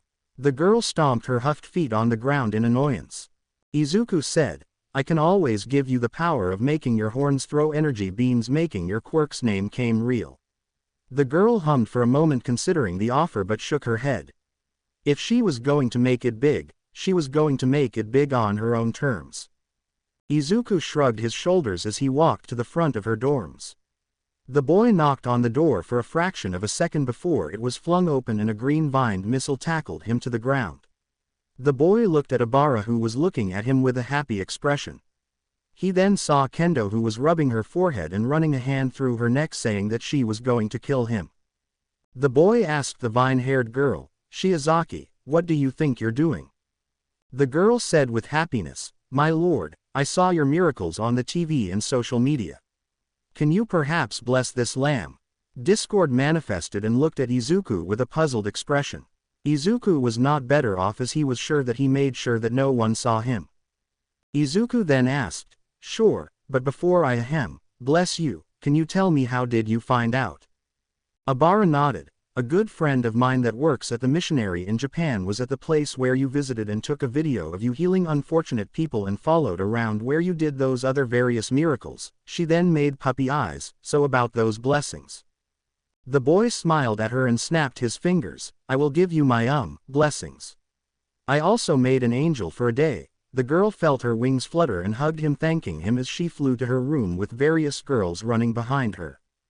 Izuku meanwhile was stunned that someone tailed him for so long without him feeling. That's definitely not creepy or weird at all. That's just plain terrifying. Discord then said, I think we should seriously hide for a couple of days or might have creepy cultists following us around. The religious girl looked like she was about to ask you to procreate with her. Pony smacked Izuku on the back of the head. Stop thinking like that. Abara isn't like this, but yeah, what happened is a bit creepy. I'm checking the news to make sure that there are no cults made for you. Kendo then came forward and grabbed him. she said in a calm voice that sent chills down his spine. You are dead. Izuku shook his head. Wait, I didn't have anything to do with this remotely. I really didn't know that someone was following me around. He then hugged her. If anything, I might need your protection or they might kidnap me to worship me. The girl sighed as she put him down. Look, just try to get the ridiculous idea that you are God out of her head before she goes crazier than she is at the moment. The boy nodded his head and ran toward his dorms to hide. The boy turned into a shadow and merged with the darkness as Shihai said, Hey, that's my thing. Stop stealing our stuff, man. I'm the only one supposed to be one with the darkness. It took 5 minutes to reach the dorms, and he knocked on the door. Open up, I'm in danger. Religious zealots might come after me. Please save me, guys. The door opened as Momo dragged him in. Are you kidding me? Religious zealots, you say? You should talk about the entire world. What were you thinking, Izuku? The entire earth knows about you. We're talking about nations discussing you. The boy jumped to the news. The boy looked and he saw nothing out of the ordinary. He turned and saw the others laughing at him with Momo saying, the look on your face was priceless. I never saw so much horror in one person. And I mean I saw Kaminari's face during the USJ. The boy pouted as Discord appeared beside Momo and high-fived her, making the boy shout in anger. Traitor. Everyone then laughed as Momo then spoke seriously, but in all honesty, you did make a splash on media, or more specifically religious media. I mean, many people are thinking that you came here to save humanity. I'll begin barricading the dorms to prevent any attempts of entry in the case of some dumb luck that managed to bypass the gates. The boy rubbed the back of his sheepishly as something wrapped around him. He turned to see Aizawa with a pissed-off look as he said, Tell me, what is the one thing that I asked you not to do? The boy rubbed his chin. Not to make any type of religious cults that revolve around me. And then what did you go and do? The boy chuckled a little. I went and made a religious cult, but in my defense, I had no knowledge of them. You have to believe that I'm innocent. The man let him go and said, Damn you, problem child, you're truly going to be the biggest problem child that I'm going to encounter. He walked away. I'll see what Nezu can do about this. And then I'll personally hunt down who did this. The boy sighed before standing up and moving to the room, but he saw Mineta tied up with Ciro's tape, so he asked, Why is he tied up? Ciro replied, Well, a couple of girls asked to. Well, you get the idea. He got pissed off that you have girls wanting to have babies with you and not him, so we had to calm him down. Alright. The boy then went to his room with Ciro following him, leaving the great boy tied up. The boy spent the rest of his night tied up and was forgotten about till Momo hesitantly released him. For the next week before the sports festival, everyone trained hard to make sure that they present their best. Izuku trained in a bunker since the school had many people trying to break into it to get his blessings. During this time, Izuku was able to convince Obara that he wasn't a god or anything like that, but the girl said she was watching him. Pony was not happy, to say the least, after she heard that. Now everyone was resting inside the waiting room in the stadium of the sports festival. They were all chatting with each other as Mina yelled, That's not so fair. Why can't I wear my hero costume? Ojiro explained, Well, I think that they did this to make it fair for the other students in the different courses. I mean, it isn't fair that we get to have our costumes while they don't. The girl calmed down, but she puffed her cheeks. Still, I wish that they let us wear them. It would be so cool, but I guess that I have to accept this. She tapped her foot in annoyance. Momo then said, Come on, Ashido. Don't forget the big picture here. We're at the sports festival, cheer up. The pink girl sighed before smiling. Izuku meanwhile was sitting with Ochako with a frown on his face as the girl asked him, What's wrong, Deku? I mean that you should be happy like me. The girl was happy because her family got a big deal that might help them bury their bad financial situation. The boy said, I miss Pony. Why did Aizawa prevent from seeing her before the sports festival? I need to wish her good luck. Deku, I'm sure that Pony doesn't want to see you since she is still pissed about the whole Obara thing. The girl remembered how Pony kicked him in the head when Obara said that she will be watching him. Izuku shivered. His girlfriend is terrifying. I know, but she should have got over it already. And it's not like I had a religious cult on purpose. The girl merely nodded her head, not sure what to say. The boy was knocked out of his thoughts when Todoroki walked up to him and said, "Midoriya." Izuku looked at the boy and asked, "What do you want, Todoroki?" "I'm kinda talking with someone." The boy blinked a little. "I'm sorry, but I won't take more than a minute of your time." He then cleared his throat. "It is clear by simply looking at you that you are." Izuku summoned a cup of soda and began to drink from it. "The strongest student in this class, but I'm going to beat you with my mother's ice."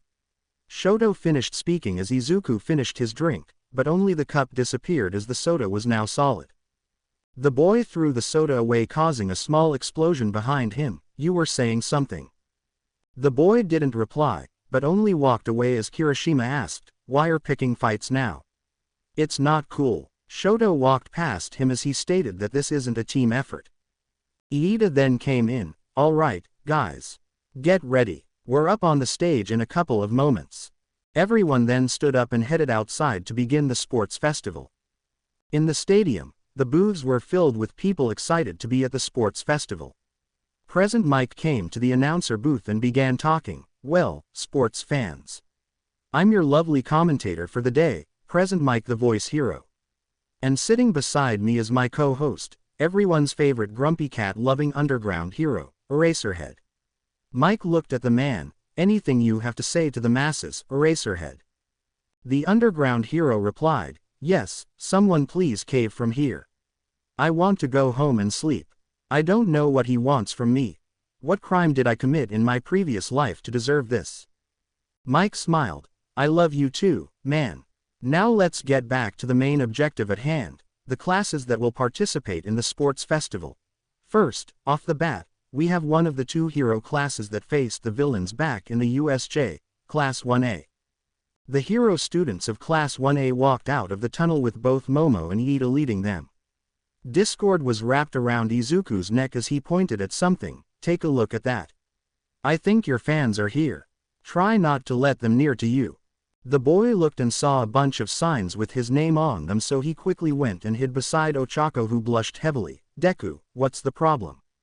The boy quivered. "The religious cult. They are here. Protect me from them, Uraraka." The girl simply nodded her head as she felt killer intent coming from the booths. Iida then said, I think we should alert the security. Midoriya's safety is on the line here." The boy then shivered a lot. "Plus they're scaring me so much. It's like that can see through my soul." Bakugo just yelled, "Shut it, you crazy extra. Don't tell me that you're afraid of a bunch of crazy fanatics. We're hero course students, for crying out loud. Plus the nerd's girl will scare them when she comes out. She'll leave her scent on him or something to make them back off." Izuku frowned. "Bakugo, Pony isn't an animal to that about." The boy then yelled, "Zip it, nerd. Just watch and see what's going to happen once the horse girl comes outside." Everyone went quiet as the Mike's voice came again. Mike shouted through the speakers, "Now, we have the second class that stood their ground strong against the villains in the USJ. Please show Class 1B some love." Class 1B walked out with Kendo leading them and everyone else carrying their A-game face. Kendo looked at the booth that was supposed to be their place and saw her pet spiders holding, "You can do it, Mom," signs, causing her to blush a little. Pony looked around in excitement till her eyes narrowed on the fangirls, causing a vein to throb on her forehead. She then walked to Izuku, grabbed him and rubbed her face against his, causing a nuclear blush to appear on his face as the jumbo screen pointed to them as Mike said, "Well, look at that, the couple of the hero course are showing affection to each other. Is it a good luck charm?" The horse girl yelled, "No, I'm marking my territory. Izuku's mine and mine alone." The entire stadium went quiet and a pin drop could be heard as they processed Pony's bold declaration. Izuku swore that he heard a blonde woman yelling through the stadium, "That's my girl." He gulped as everyone looked at them, but Present Mike managed to salvage the situation. "What a strong declaration of love from Pony. Am I right, people?" The voice hero then coughed. "All right now people, let's get this show back on the road, and ride this horsey to the sunset." Coming up next is the class that works just as a shard of the hero course. The course gives us our lawyers, doctors, engineers, and many more.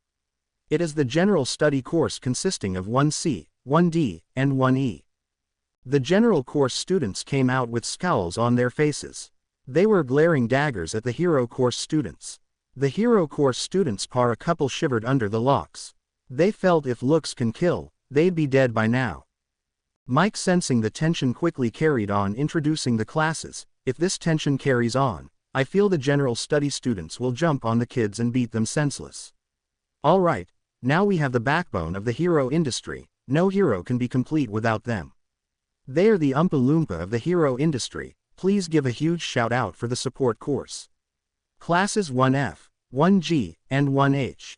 The support class students came out of the tunnel.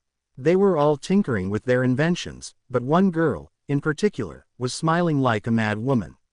She had pink dreadlocks and was wearing steampunk goggles. Everyone will now see my super cute babies. She looked at Izuku and frowned. She remembered when he came to the support lab and rejected her equipment. The boy in question looked at her and rolled his eyes. This girl was going to be his own undoing. She was still angry that Izuku didn't want her gadgets. He told her that he didn't need them since his quote-unquote quirk didn't support items, but she was too clingy. I suppose that I will bribe her with some money later on, or some rare metals for her work. Mike then went on to finish off his presentation. Now, we have the people who make money flow into our country. Without them, no hero agency won't float since it will go bankrupt faster than they can find a villain. It's the business course of UA. Give it up for classes 1I, 1J, and 1K. The business courses, unlike everyone else, seemed uninterested in the entire event. They, however, seemed interested in the hero course students, especially one green-haired chaos-loving boy. They were practically ogling him as they thought of ways to make a quick buck out of him in merchandise. Izuku leaned toward Pony and said, "Is that how you girls feel when guys in the subway whistled at you?" The girl hummed for a moment before nodding. The boy hugged himself as he said, "I feel a little bit violated. Is there a way to stop them?" Discord then spoke up. "Shut up, you big baby. You're already a world star. You need to learn how to deal with the masses." Izuku could only nod his head, so he won't get scolded anymore. Mike then said, "And finally, the last announcement for the day is telling you, our lovely views, who will be chaperoning the entire event." A beautiful lady then walked onto the stage and she winked at the people causing multiple heart attacks. It's none other than the R-rated hero, Midnight, and assisting her is our own Smentos. The woman looked at the people and waved her hand while Smentos merely sat down and said, "I'm here to make sure that no one goes over the top and hurts himself or anybody else." The woman looked at the students with a sadistic look on her face. The mere thought of seeing young men and women beat each other till they pass out just turns me on. Every boy shivered and made a step. Boy, expect one pervert from class 1A. Hiroshima then asked, "Is it right for Miss Midnight to wear something like this at a school event?" Kaminari added, "I think that the woman's costume should come with a warning label or something. This is seriously unacceptable." Tokiyami then asked, "Is her attire really accepted for a school activity?" "I highly doubt that." Mineta only gave a thumbs up with a goofy-looking grin on his face. The heroine then threw her whip down, causing a crackle, silencing everyone. "All right, be quiet. Now before we begin our event, we need to have our school's representative for this year to go and give a speech." The jumbo screen then showed a face. "Izuku Midoriya, please come up and give one." The boy's face was the dictionary meaning of absolutely shocked. Seriously, you could look it up and his face would be right there, no need for an explanation. Eraserhead then said, "It would appear that I forgot to tell him that he needed to prepare a speech." Although he couldn't see it, he could feel the smirk on his teacher's mouth. The boy walked up to the stage with a dazed expression on his face. He was completely out of the blue regarding this. He felt like he was a fish out of water trying to climb a tree with 3-ton blocks tied to its fin. The boy was now in the stadium and millions of eyes were on him. The R-rated heroine gave him the mic as she said, "Take a deep breath and don't worry." Also, Nezu said to open a mental link with him. Something about needing to talk with him. The boy took a deep breath. "Hello everyone, I have to say that I was not expecting to be here today. No really, my teacher didn't bother to tell me.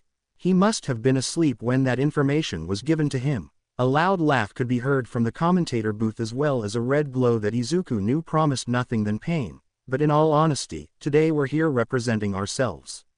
I know a lot of people in other courses right now feel cheated, but today forget about being heroes, general studies, business, or support. I just want us all to have fun and give it our best. Students began to cheer for Izuku and so did the crowd. That was until Discord popped and said, and by the way, you weaklings are nothing against him. You might as well quit while you're at it and save yourself the embarrassment of defeat. The hero student looked at his mentor who was smiling evilly. This bitch. He did this on purpose. He wanted to put a huge target on my back, but why? Discord disappeared as people, mostly students, began to boo at Izuku and throw stuff at him.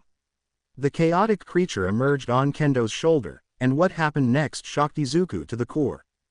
Kendo then gave Discord 300,000 yen as he said, "Pleasure doing business with you." The girl then extended her hand and began to shake Discord's as she said, "Believe me that the pleasure is all mine. I just want to see him suffer a little bit, and what's better than to have the entire sports festival hunting him down like a dog." The boy looked at his mentor as he cried in pain. Betrayal. The boy wanted nothing more than to go and yank off his beard, making him feel his pain right now, but he was on national television and he already looked bad, not to mention that people were glaring at him.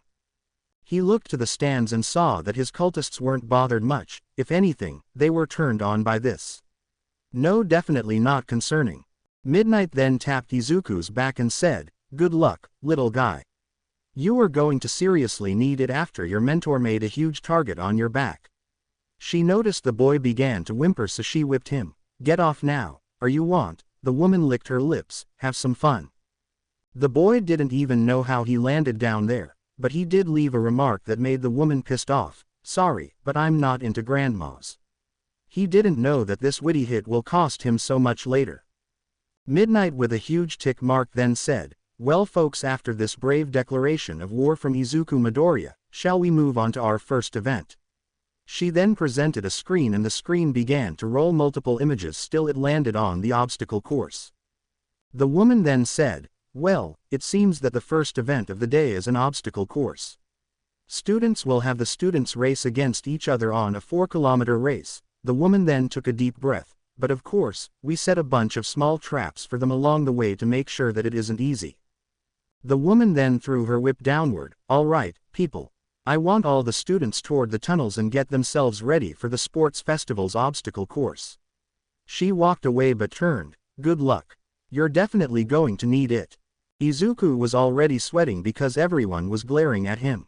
Discord then appeared on his shoulder and said, "Wow, I don't get why are these people looking at you like you killed their parents." Well, maybe because someone said something among the line of, "Don't bother even trying and save yourself the embarrassment." A huge tick mark appeared on Izuku's head. "Rings any bells?" The chaos creature then took a thinking position. "No, I don't think so." Izuku replied, "I'll kill you someday, you bitch." Izuku shook his head as he made a mental connection with the principal. "Nezu-sensei, Midnight told me that you want to open a mental link with you. Can I know why?" The rat bear thing replied, "Oh, thing too serious, Midoriya. I just wanted to talk to you during the event and check on your progress now and then, plus I wanted to tell you one tiny thing before you start doing anything." Izuku began to wonder about things that is so important that Nezu needed a mental link with him. The boy concluded that Nezu wanted to help him perform as many tricks as possible during the race, so he smiled.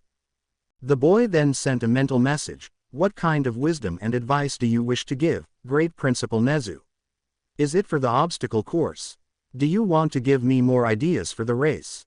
Nezu himself began to wonder what his student had readied for the obstacle race. "Oh, do tell me what you have planned for the race, and please project them to Aizawa's head." The boy chuckled at the opportunity of screwing over his teacher's mind, so he just did that. Nezu and Izuku continued their conversation with Aizawa listening in fear. "Well, I was thinking that I make a flying pig. I ride on its back while I shoot lasers at everyone. I will make some of the ground's high gravity, and another part of a time loop. I was also going to make the tunnel a gateway to the Amazon. That way I finish the race while everyone is lost in the jungles, so I can prepare more traps." Nezu can hear Eraserhead hyperventilating from here, causing him to laugh like a nutcase.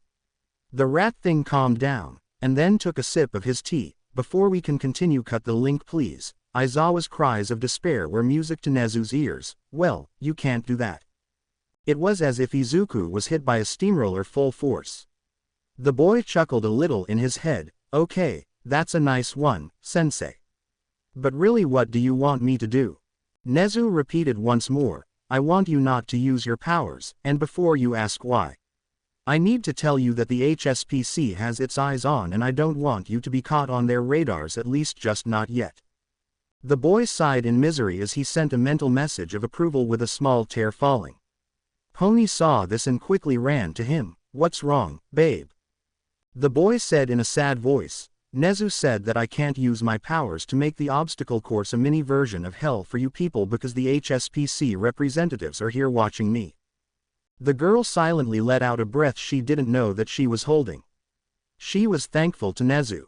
She hugged her boyfriend and said, There's always next year where you can screw us over. The boy nodded his head in acceptance as he entered the tunnel with his girlfriend. Everyone was now inside the tunnels as they looked at the lights, which began to change color from red to yellow and finally, green. Everyone inside the tunnel began to push against each other as they demanded to be allowed to move freely. Suddenly a chill went through their spine as Shoto went forward and made a huge wall of ice blocking the entrance. The boy then said, have a fun time passing this. He then looked forward and thought, I should keep moving. Midoriya might have already managed to free himself by now. So the boy felt a tap on his shoulder. He looked around to see Izuku smiling at him. I guess that ice wall wasn't much after all, and I'm not the only one who wants to give a thank you. The boy looked back and saw many people have freed themselves, including Bakugo, who was soaring like the sky like a gremlin who was jacked on energy drinks and was given explosives. Deku, half and half bastard, don't you dare go in front of me. Momo was jumping on a pogo stick as she said, you're very naive, Todoroki. Did you think that I would fall for this? The girl then landed on the ground and began to run. Ojiro used his tail as a launching pad into the air. This trick won't work on me twice. Others were also getting freed, so Todoroki began to run as fast as he can. He looked at Izuku, who was strolling like he was on a causal walk. This irked him a lot. Suddenly, they feel someone throw something at them, but Izuku merely jumped into the air and avoided it, while Todoroki tilted his head. Both boys looked back and saw Mineta screaming at Izuku something while crying blood, only for him to be swatted away by a robot. Both boys looked forward as they saw many robots in front of them. Mike then proclaimed, welcome students to the first part of the obstacle race, Robo Inferno. People here will have to fight our killer robots to make it to the next part of the race. Aizawa then said, Robo Inferno, really? That's the best you can come up with. Izuku quickly went on the offensive as he grabbed a robot and smashed it against another. He saw a three-pointer coming near him. The boy jumped onto it and ripped its head off before destroying a two-pointer with it. The boy was shocked when the earth began to shake, so he looked up to see an army of zero-pointers marching forward. Seriously, who funds them? Overcompensate much. The boy jumped high into the sky and punched a robot before ripping its head off and whacking another zero-pointer with it, taking everyone by surprise. Mike yelled, look at that, folks. Izuku Midoriya has the strength of Hercules. He just overpowered the zero-pointers like they were made from tin cans. The boy then continued to run forward as he wanted to win this thing as soon as possible. Behind him, students looked in shock, wondering if they can compete with someone like him. Todoroki looked at Izuku like the boy managed to grow another head and made this head breathe diamonds. This kind of strength was impossible. How could he do this? He was sure that he wasn't the only one who felt this way. The look on Bakugo's face was evidence enough that he was shocked beyond belief, only for him to look like a steaming lobster the next moment.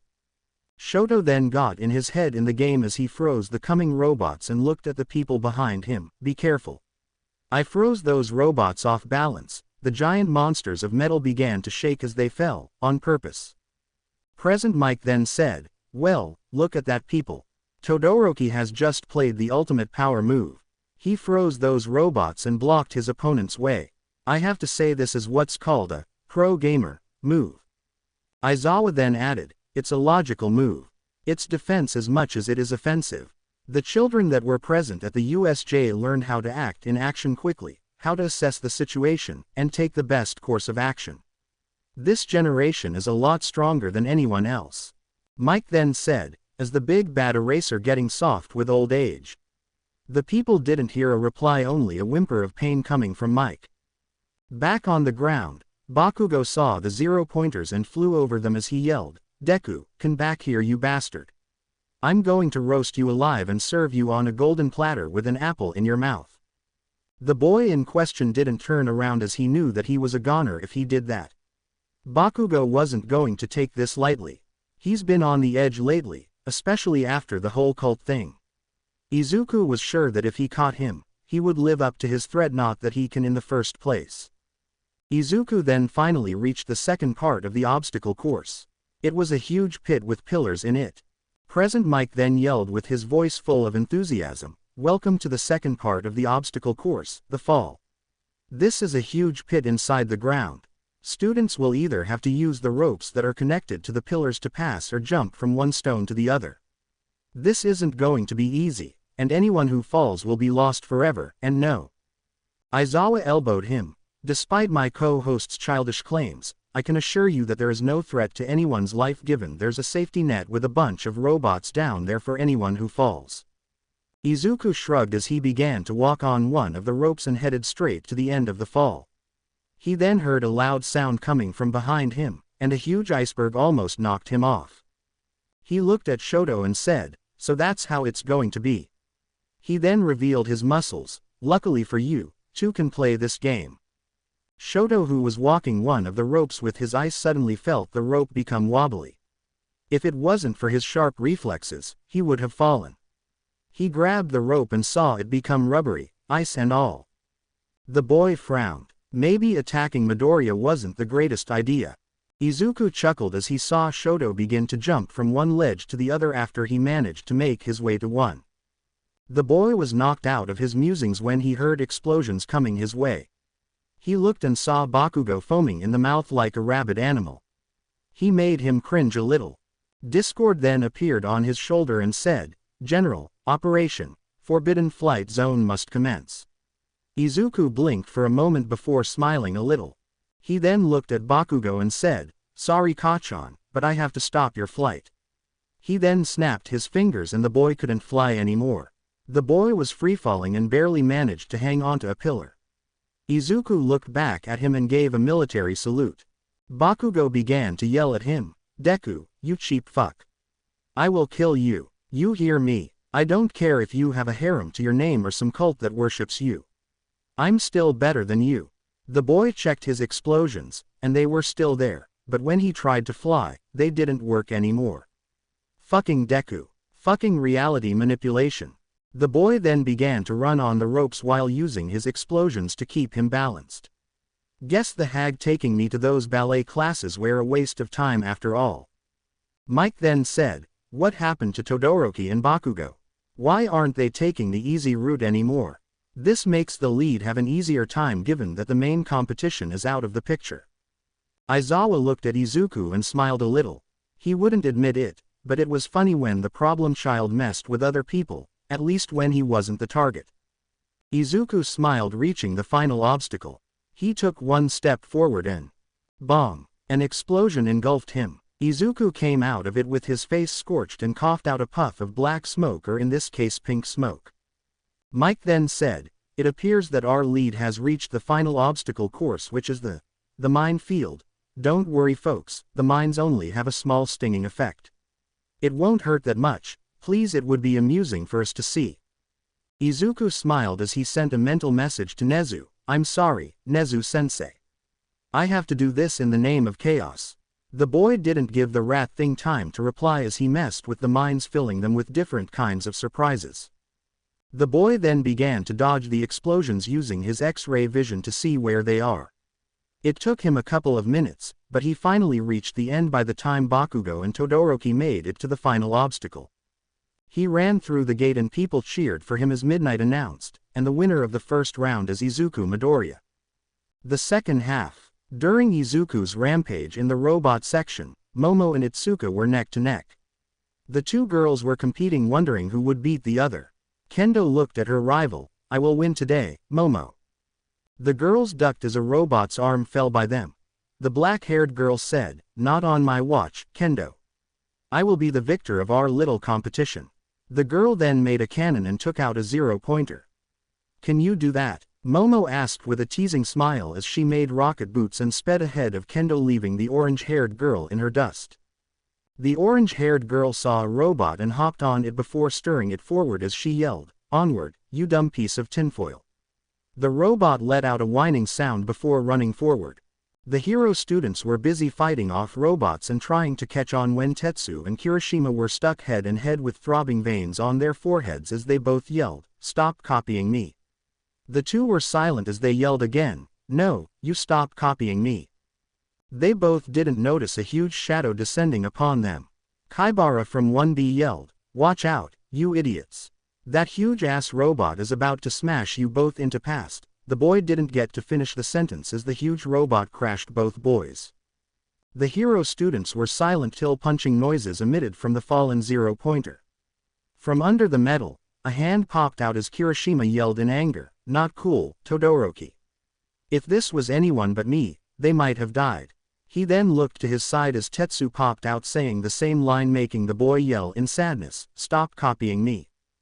Pony was having the life of her time. She always watched the sports festival from her home back in the States, but now she's actually a part of it this time around. The girl smiled as she saw a 2-pointer approaching her. The girl positioned herself as let out a barrage of horns, shredding the machine into small metal flakes. The girl then bolted forward and used the same tactic. The girl then heard someone cheering to go forward, go on, Pony-sama. We want to see you succeed. She sweat dropped as Izuku's creepy cult followers were all cheering for her.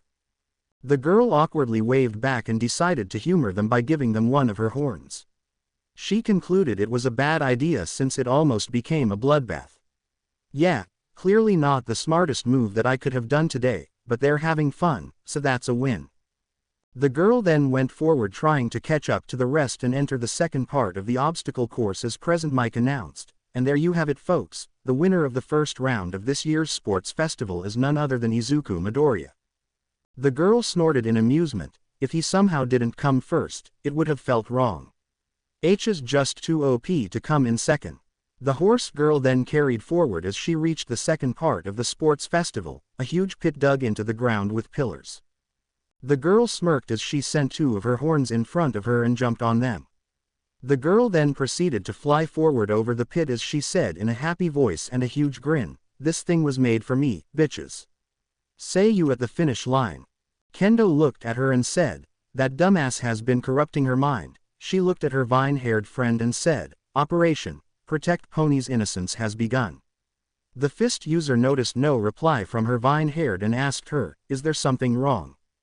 The girl shook her head as she used her vines to make a crossway to the other side of the cliff. No, I just miss my angel wings. The girl then walked on the crossway, making sure to retract some of the vines to make sure no one used them for their own purpose. Kendo shook her head as she tried to cross the pit by balancing on the ropes and falling down. Ochako then reached the second obstacle with Tsuyu. I really hate this part. How am I going to cut it? She looked to the side and saw 2 interesting scenes. One was a purple-haired boy with people carrying him while the other one was a girl with a jetpack. Ochako then yelled, hey, that's not fair. How come you can use your support gear? The girl looked at Ochako and smiled. Well, hero students get all types of training, so support students are allowed to make inventions and use them to make things fairer. Ochako rubbed the back of her head. When you put it that way, I think that it's fair for you to use support gear. The girl then used her quirk and began to jump from one pillar to the other. Tsuyu was also using the ropes to cross the pit. Well, my quirk sure came in handy in this part of the race. Now, let's go and win this thing as much as we can. Meanwhile, Bakugo was still jumping from pillar to pillar as he tried to keep his cool and try not murder Izuku for banning him from flying. The boy looked ahead and smiled as he saw the third part of the obstacle course came into view. He smirked. Get ready, Deku. I'm going to smoke your ass for making go all the way to the second place. The boom then jumped on the land, hearing a thud coming from near him. He then saw Shoto and said, "Look here, icy hot. I'm going to kill Deku." Shoto looked at him. "Yeah, sure. Whatever helps you sleep at night." The hero students tried to move forward, but they were stuck to the ground as their blood ran cold. Present Mike yelled, "It seems that Todoroki and Shoto have made it to the final part of the obstacle course." He then made a dramatic wait and asked, "So why in heaven's good name are they waiting there? It seems like they can't move." Aizawa then said as he watched students pass by the two, "It would appear that the two are still suffering from Midoriya's punishment. I hope no one suffers from that. It's like having the gods feel angry at you. Perhaps, if he felt enough mercy toward them, he'd let them have 41st and 42nd. Kendo passed by the two and looked at them with pity. "Don't feel bad. I'm sure that your sacrifice would be appreciated." The girl left them both flabbergasted by this as they began to struggle harder than ever to move. They then saw an explosion engulf Kendo as she came out with clown hair, makeup, and boots.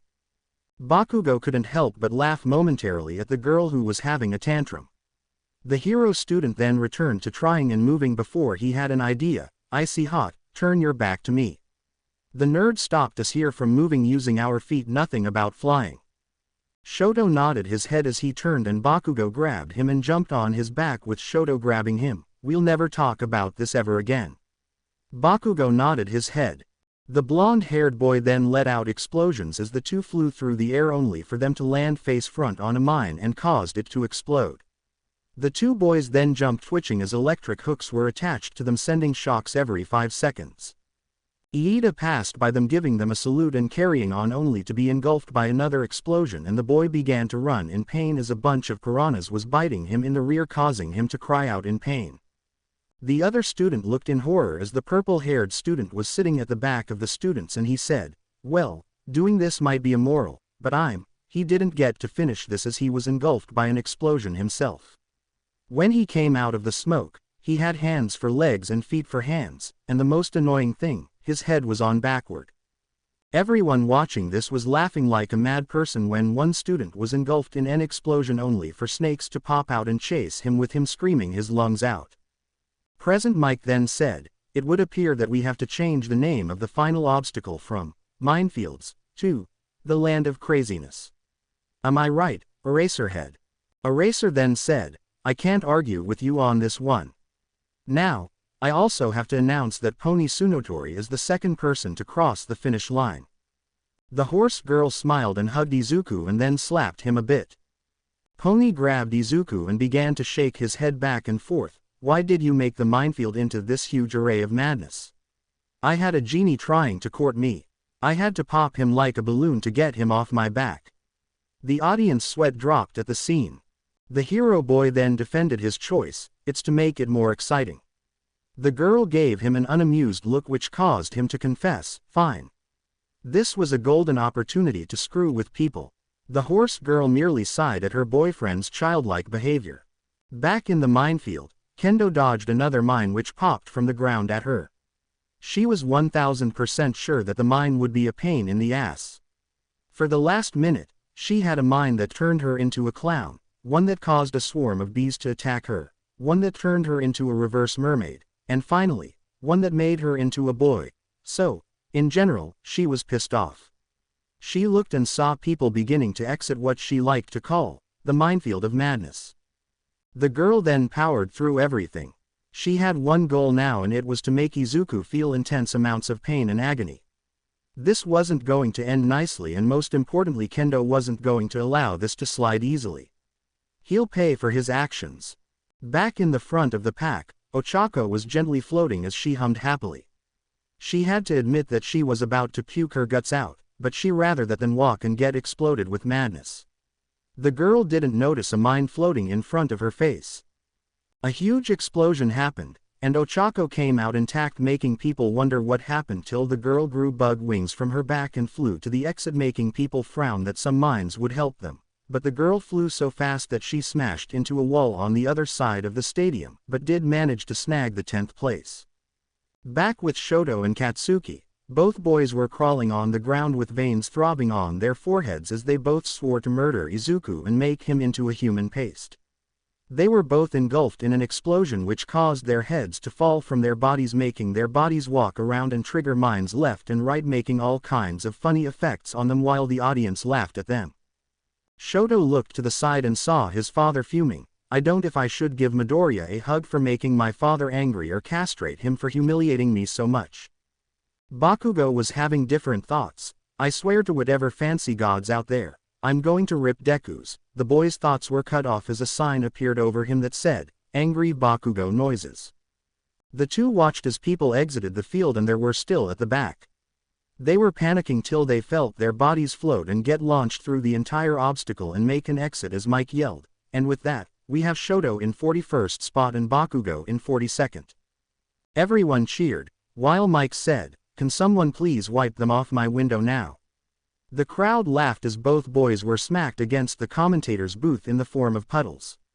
Aizawa then pulled out a napkin wiping Bakugo off.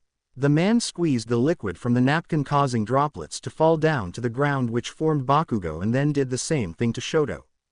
As soon as Bakugo regained his bearing, he foamed in the mouth and yelled, Deku, you filthy son of, insert. Angry Bakugo noises appeared over his head as he was silenced. The blonde boy then launched himself as Izuku, who was still running away from Kendo, who was using one of Pony's horns as a dagger, yelling at the top of her lungs, Come here, and face your punishment like a man. The boy yelled, Have mercy. I only made things more interesting. He ducked as Ochako hurled another horn at him, yelling, I got smacked into a wall face first. It hurts. Izuku looked at Midnight for help, but the teacher looked at her watch and said, Look at the time. It's time for my 5 minutes break. Have fun, guys. And with that, the woman walked away. Izuku suddenly tripped with spider webbings made from Kendo's pets. All students from both hero courses converged on him as Kendo stood above him smiling. Well, if it ain't the untouchable bitch, he cracked her fists and neck. You don't know how much I was waiting for this moment. The boy then lifted a white flag and said, Peace. Bakugo then came and said in a calm voice that sent shivers through everyone's spines, Peace was never an option, you little piece of crap. And with that, an epic beatdown began. Everyone was sure that people will be still talking about it for years into the future. When the 5 minutes were over, Midnight came back to see Pony putting ladybug bandages over a bruised Izuku who was currently strangling Discord. The heroine then said, After this small recess, let's return to our sports festival. Everyone cheered her on. The woman then spun a wheel that landed on the next event, the cavalry battle. This had various reactions from the students. Some were excited, some were nervous, some were confused, and some were indifferent. The woman then explained the rules. You're going to make teams from 2 to 4. You have to make sure that the rider never falls off or his feet touch the ground. Also, you're going to be given points given on your rank on the obstacle course. For example, last place will get 5 points. Growls of anger were heard and the woman added, and they increase slowly with each rank. Izuku nodded his head, so that means I have about 210. I need to have a strong team.